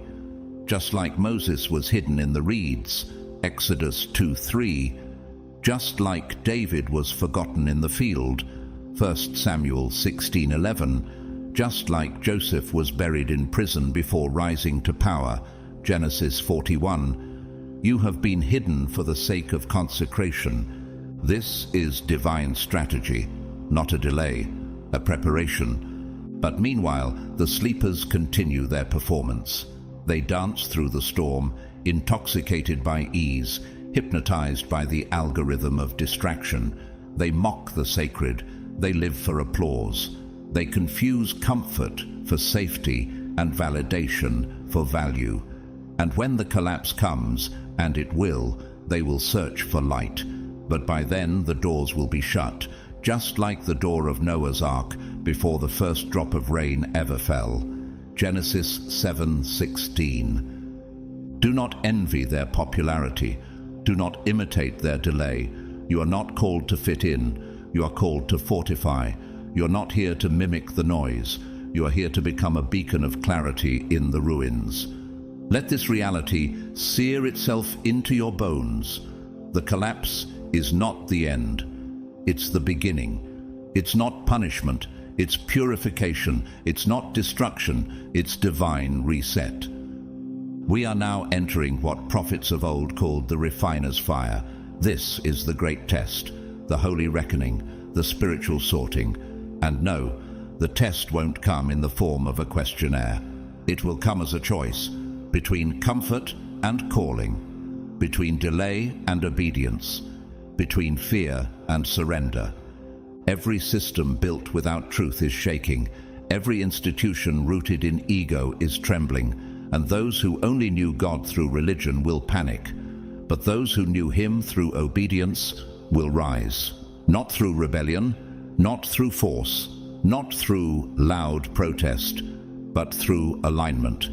Obedience is the new superpower. In an age of collapse, the ones who survive won't be the loudest. They'll be the most aligned. While others post-perform and panic, you will walk in quiet authority. And when the dust settles, it will not be the influencers that remain. It will be the intercessors. This storm isn't the enemy. It's the purifier. It's not here to destroy you. It's here to test the architecture of your soul. But the one who listens to me will live in safety and be at ease, without fear of harm. Proverbs 1:33. Obedience will not keep you from the storm, but it will carry you through it. You will emerge, yes, with scars, but also with wisdom, power, and glory. Just like Job, who lost everything in the whirlwind, but because he remained loyal, God restored him double. Job 42:10. That is the pattern of those who pass the test. Scars that become strategy, pain that becomes prophecy, obedience that births dominion. Let's be clear. The world as we know it is not simply going through chaos. It is going through contraction. This is labor. Something is being born. But not everyone will birth it. Only the aligned, only the anchored, only the awakened will emerge as midwives of the new world. Let the sleepers mock. Let the rebels boast. You don't need their attention. You carry their future. Take, for example, Dietrich Bonhoeffer, a German pastor and theologian during Hitler's regime. Quiet but deeply convicted, Bonhoeffer refused to remain silent in the face of Nazi evil. He was not seeking fame, but he followed obedience, even when it led to imprisonment and death. He joined the resistance, spoke out against injustice, and eventually paid the ultimate price. But his legacy? It still ignites the fire of courage in spiritual leaders to this day. His obedience outlived the regime that tried to silence him. Now contrast him with Bernie Madoff, a wealthy American financier and mastermind behind the largest Ponzi scheme in history. He was once praised as a genius, trusted by celebrities, institutions, and nations. But behind the illusion was deceit. And when his financial empire collapsed in 2008, it left devastation in its wake. Not just economic, but spiritual. Madoff died in prison, his name now synonymous with betrayal. Because when you build without obedience to truth, collapse is inevitable. And what about you? Are you still waiting for proof before you prepare? Waiting for the news to confirm what the Spirit already whispered? Don't. The very fact that you're feeling this message confirms you've already been invited. You are not being called to watch. You are being called to build. Because soon the hidden ones will be the only ones standing. Silent now, but soon to roar. Unseen now, but soon to rebuild. Obedient now, but soon to govern. You were never born to blend in. You were not designed for comfort, popularity, or quiet mediocrity. You were born to endure the dark and rise in the dawn. Before your lungs ever touched oxygen, your soul had already signed a sacred agreement. You didn't stumble into this timeline. You weren't misassigned to this hour. God looked across the timeline of Earth, scanned the chaos of this generation, studied the terrain of the storm, and said, "You, right there, right then, you were the one." You were planted in a war zone on purpose, not because he wanted you to suffer, but because he trusted you to awaken. That storm you're standing in, it's not punishment, it's the activation chamber. That pressure you feel pressing on your chest at 3 a.m. isn't anxiety, it's divine propulsion. Your very presence is a response from heaven to the warfare in the atmosphere. Every storm, every conflict, every strange event unraveling in the world, these aren't distractions. They are spiritual alarm clocks. They are summoning you, not just to survive, but to step into the reason you were born. The war did not begin in Gaza or Ukraine. It didn't start with bombs or policy. It began in the heavens. Long before this dimension received impact, the rupture started in the spirit. You were not simply born, you were deployed. Your gifts, your heightened perception, even your suffering, it's all part of the divine toolkit God packed into you for this hour. Jeremiah 1:5 says, "Before I formed you in the womb, I knew you. I appointed you as a prophet to the nations. You, chosen one, were marked before conception. Your existence is not random. Your battles are not coincidences." You've been feeling the restlessness lately, the pulling, the agitation, the sense that something is ending and something else is trying to begin. That's not stress. That's spiritual recalibration. Why can't you stay where you once felt comfortable? Why do old friendships now feel foreign? Why does entertainment bore you and small talk exhaust you? Because you've outgrown the disguise. The mask you wore to blend in is cracking. The roles you used to play no longer fit. You've been drafted by something deeper, and pretending to be normal is spiritual disobedience now. You don't need to know every step. You just need to say yes. You just need to stop shrinking to fit rooms you've already outgrown. You just need to accept the unsettling truth that this world is not your master. It is your assignment. God is your commander. Obedience is your armor. The war has begun, but so has your rising. And the ones who will survive this storm are not the smartest, richest, or loudest. They are the ones who step boldly into divine purpose while the ground is shaking. And still, many of you are whispering in prayer, "Why is everything falling apart? Why is the pressure so relentless?" You've lost friends. You've lost clarity. Your old joys feel hollow. But what if it's not destruction? What if it's refinement? You're not being dismantled. You're being distilled. 1 Peter 1:7 says, "These trials will show that your faith is genuine. It is being tested as fire tests and purifies gold. Gold isn't cursed when it's thrown in fire. It's revealed. The more chosen you are, the more heat you must endure. Not because God is cruel, but because he's crafting impact. And impact doesn't come cheap. It costs comfort. It costs delay. It costs illusion. Look around. Does anything about this hour feel casual to you? This is a divine furnace, and it's working. Your fire is burning away everything that was artificial in you. The old personas, the fake peace, the diluted ambition, the shallow prayers. They can't go with you into the next chapter. This is not punishment. It's calibration. This is soul surgery. Heaven is removing every fragment of false identity, even if it means stripping what you once called stability. You are not collapsing. You are being restructured. And when it's done, what's left will be holy, healed, and undeniable. You are not weak for struggling. You are not broken for feeling overwhelmed. You are in the middle of becoming. And becoming is messy, loud, and often lonely, but it's also sacred. The weight you're carrying, it's not random, it's holy. The shaking you feel, it's not failure, it's intentional.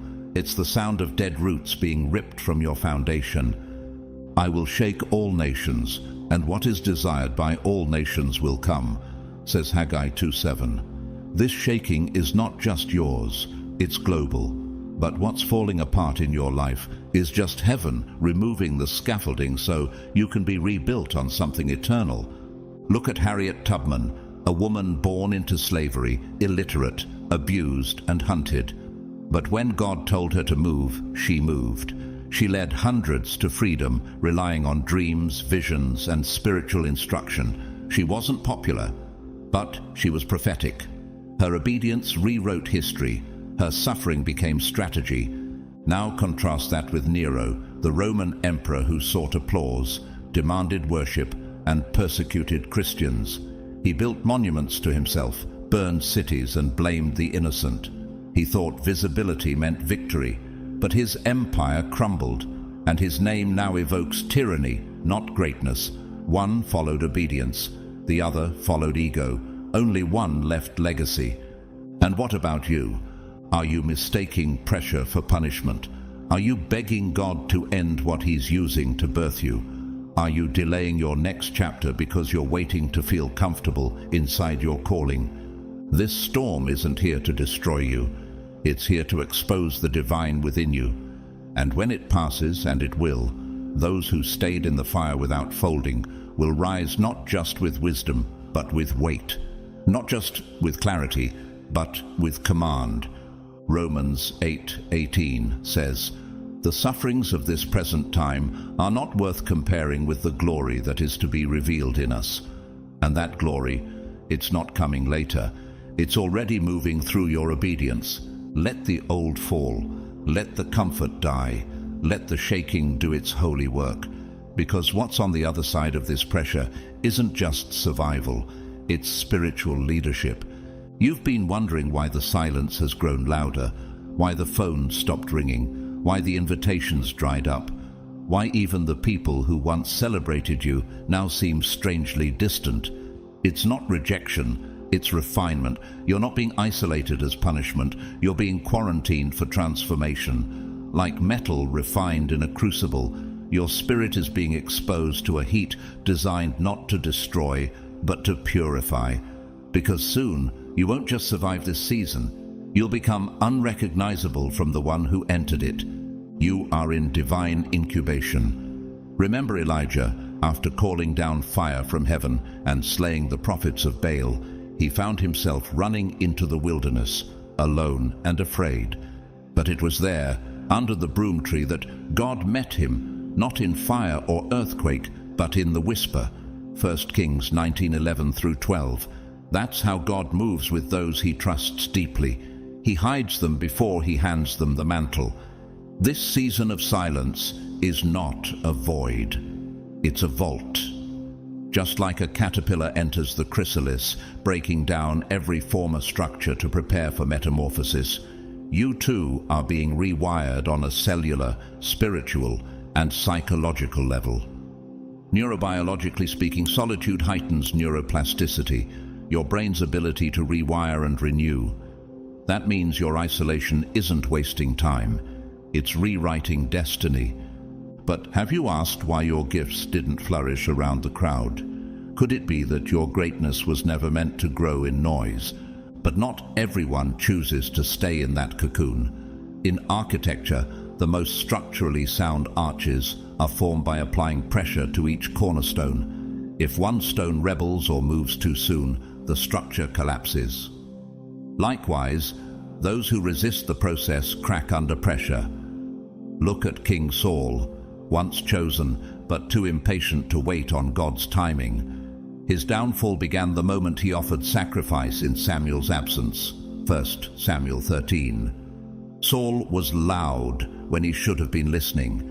His insecurity birthed disobedience, and it cost him everything. Have you ever noticed how quickly some people rise, only to crash harder because they skipped the silence? You, however, are being hidden so that your power is forged quietly, deeply, indestructibly. And as you're molded in silence, something ancient is stirring. This is not just the end of a season, it is the unveiling of a lineage. You've always known it, in rooms that felt too shallow, in conversations that exhausted you, in environments that demanded conformity but couldn't contain your frequency. You've always carried something older, something coded with mystery. It's not arrogance, it's awareness. You are part of a spiritual bloodline that precedes time. Just as Jeremiah was told, "Before I formed you in the womb, I knew you, and before you were born, I set you apart." Jeremiah 1:5. Your calling didn't begin with your birth certificate. It began in the breath of eternity. Why do you think certain things never satisfied you, even when they made sense to others? This is why the systems of the world are unraveling, not just to collapse, but to make space for emergence. You are not here to mimic chaos. You are here to rewrite order. Leonardo da Vinci, a man who mastered both anatomy and the divine through brush and blueprint, once said, "Art is never finished, only abandoned. But you, chosen one, have not been abandoned. You are a living piece of God's artwork, and the final strokes are being applied in secrecy. Just as Da Vinci's greatest inventions were hidden in notebooks long before their time, so your gift has been sealed until now. And yet, there are always counterfeits, individuals who seek influence without intimacy. Judas Iscariot, one of the 12, sat at the same table as Jesus, dipped from the same bowl, heard the same parables. But because his spirit remained tethered to self-interest, he became a gateway for betrayal. His name is now synonymous with disloyalty, not because he didn't have access, but because he didn't have alignment. You are not a Judas. You are an Esther, rising at the right time, hidden in the palace, not to be comfortable, but to be courageous. And isn't that the real test? What do you do with power when no one's watching? And if you felt the groaning, you're not wrong. The very earth is grieving. The soil beneath your feet hums with frequency shifts. Romans 8:22 tells us that all creation has been groaning as in the pains of childbirth, right up to the present time. And you, beloved, are the midwife. The waves are crashing harder. The wind has become prophetic. Trees stretch upward not just for sunlight, but in longing. The planet is not simply in climate crisis. It is in spiritual travail. You are the one creation is calling for, not to dominate it, but to harmonize with it. Look at the African baobab tree. Its thick trunk stores water during drought. It stands alone, yet sustains life for entire ecosystems. That's what you're becoming, a source of life in barren places. Your presence alone shifts the spiritual ecosystem. You don't need a microphone. Your frequency is already resonating across dimensions. And when you step into divine alignment, even electromagnetic fields shift around your body. Yes, science confirms it. You were not designed to manage chaos with politics or religion. You were built to silence storms with authority. Saint Oscar Romero, Archbishop of El Salvador, once said, "Peace is not the product of terror or fear. Peace is the product of justice." He was martyred for standing against oppression, but his death became a seed, an earthquake of conscience that still echoes today. You carry that same seismic potential. You're not just walking into destiny, you are tectonic. Your arrival shifts atmospheres. Your prayers bend time. Your surrender alters legacy. So when the chaos comes, and it will, you won't hide. You'll rise. Not because you're fearless, but because you've been forged. And when others ask where your strength came from, you won't say you survived the fire. You'll say you became it. You look around and feel the chaos rising. News feeds echo with fear. Relationships stretch thin. The world grows louder, yet your spirit is being pulled inward. Why? Because the most critical battlefield is not out there. It's inside you. Not in some distant war zone, but in the sacred territory between your ears and behind your rib cage. Your mind is the front line. Your soul is the prize. And your thoughts? They're under siege. Every morning you wake up, you're not just facing a to-do list. You're walking into combat. Your brain, a miraculous network of over 86 billion neurons, becomes a spiritual arena where every electrical impulse is influenced by truth or deception. Darkness doesn't need a sword. It only needs a whisper. You're behind. You're too late. You're not enough.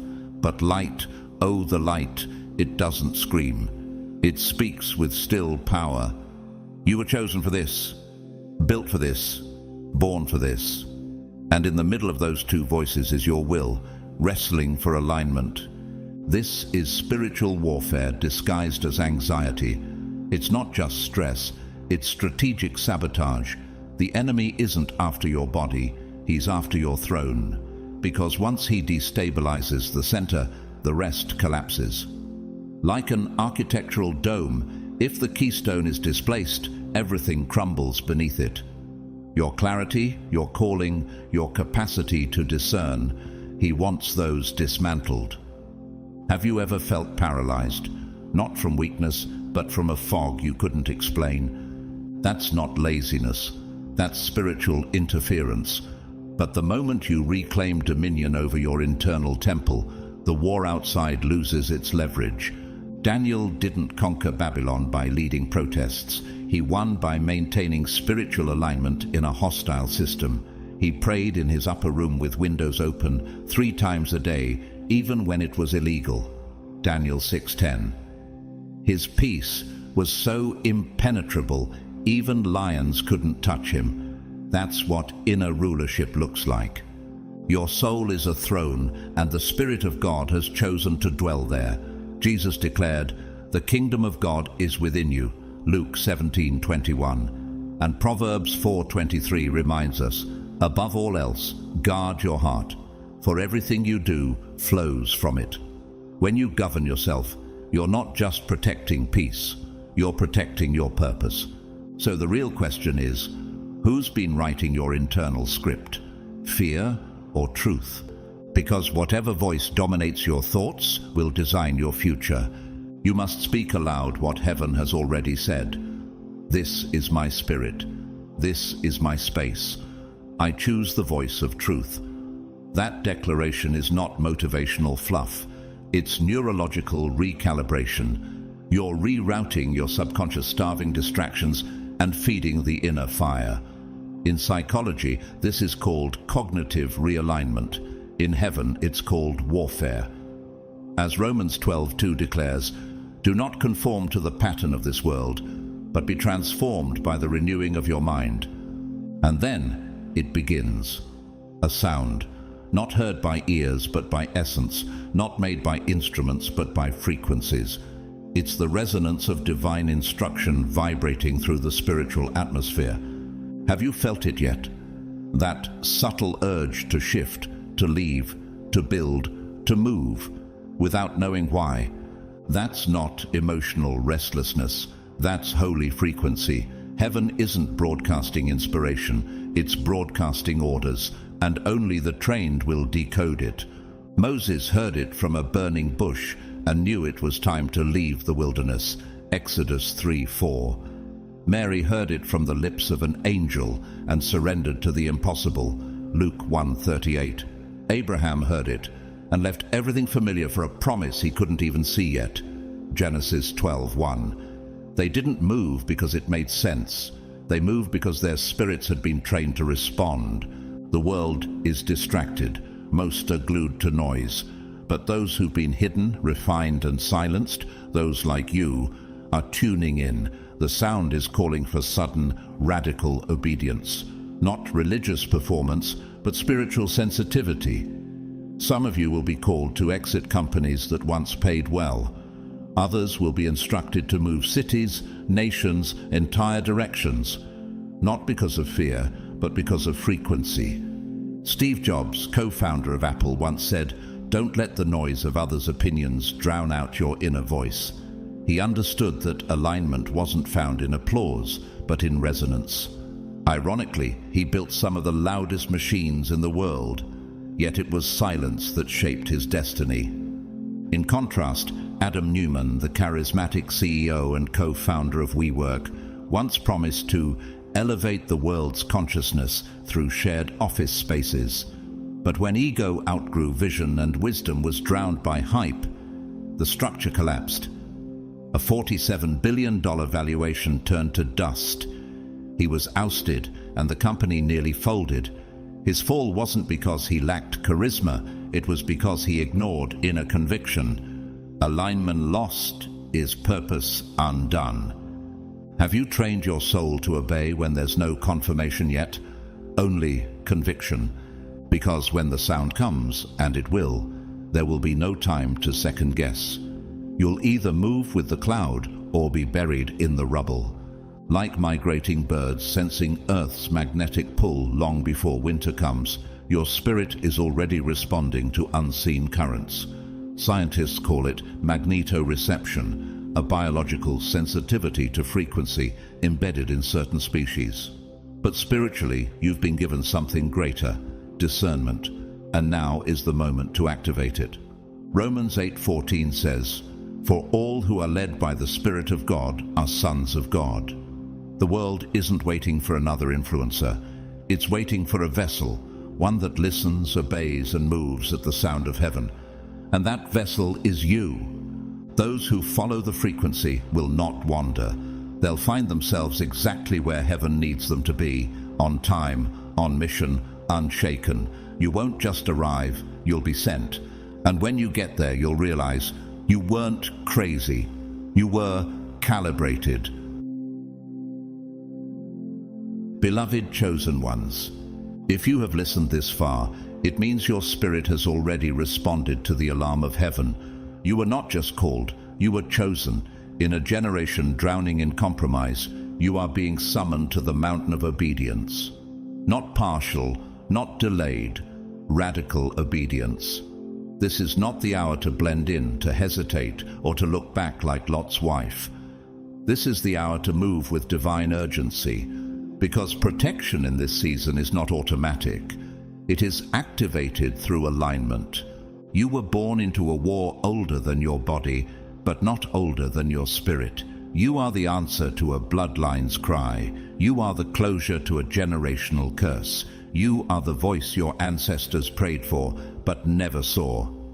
And now, heaven is watching, waiting, to see if you'll say yes fully, not just with your lips, but with your life.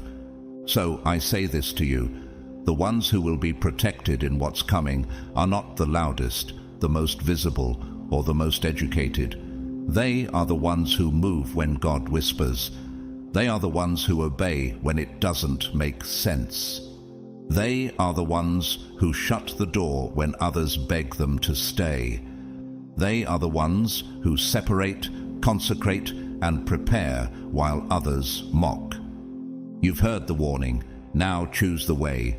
Don't wait until it's trending. Don't wait until the flood comes. Move now. Obey now. Return to the secret place. Forgive. Repent. Consecrate. And walk away from anything God never called you to carry. That's the this heaven was warning about. Obedience is your ark. If this message stirred something in you, I invite you to go deeper.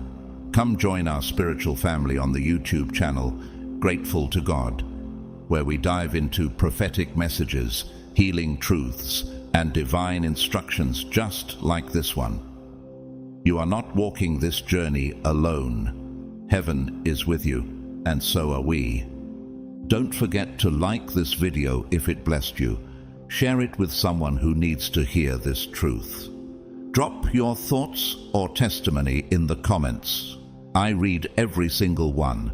And subscribe so you don't miss the next word from heaven. Whether you support through super thanks or simply with your presence, I thank you deeply. Your time, your hunger, your spirit, it means everything. May the Lord bless you. May He go before you and fight what you cannot see. May He surround your home, your heart, and your destiny with angels on assignment. And may you walk boldly into your calling, untouched, unbothered, and undeniably marked by God.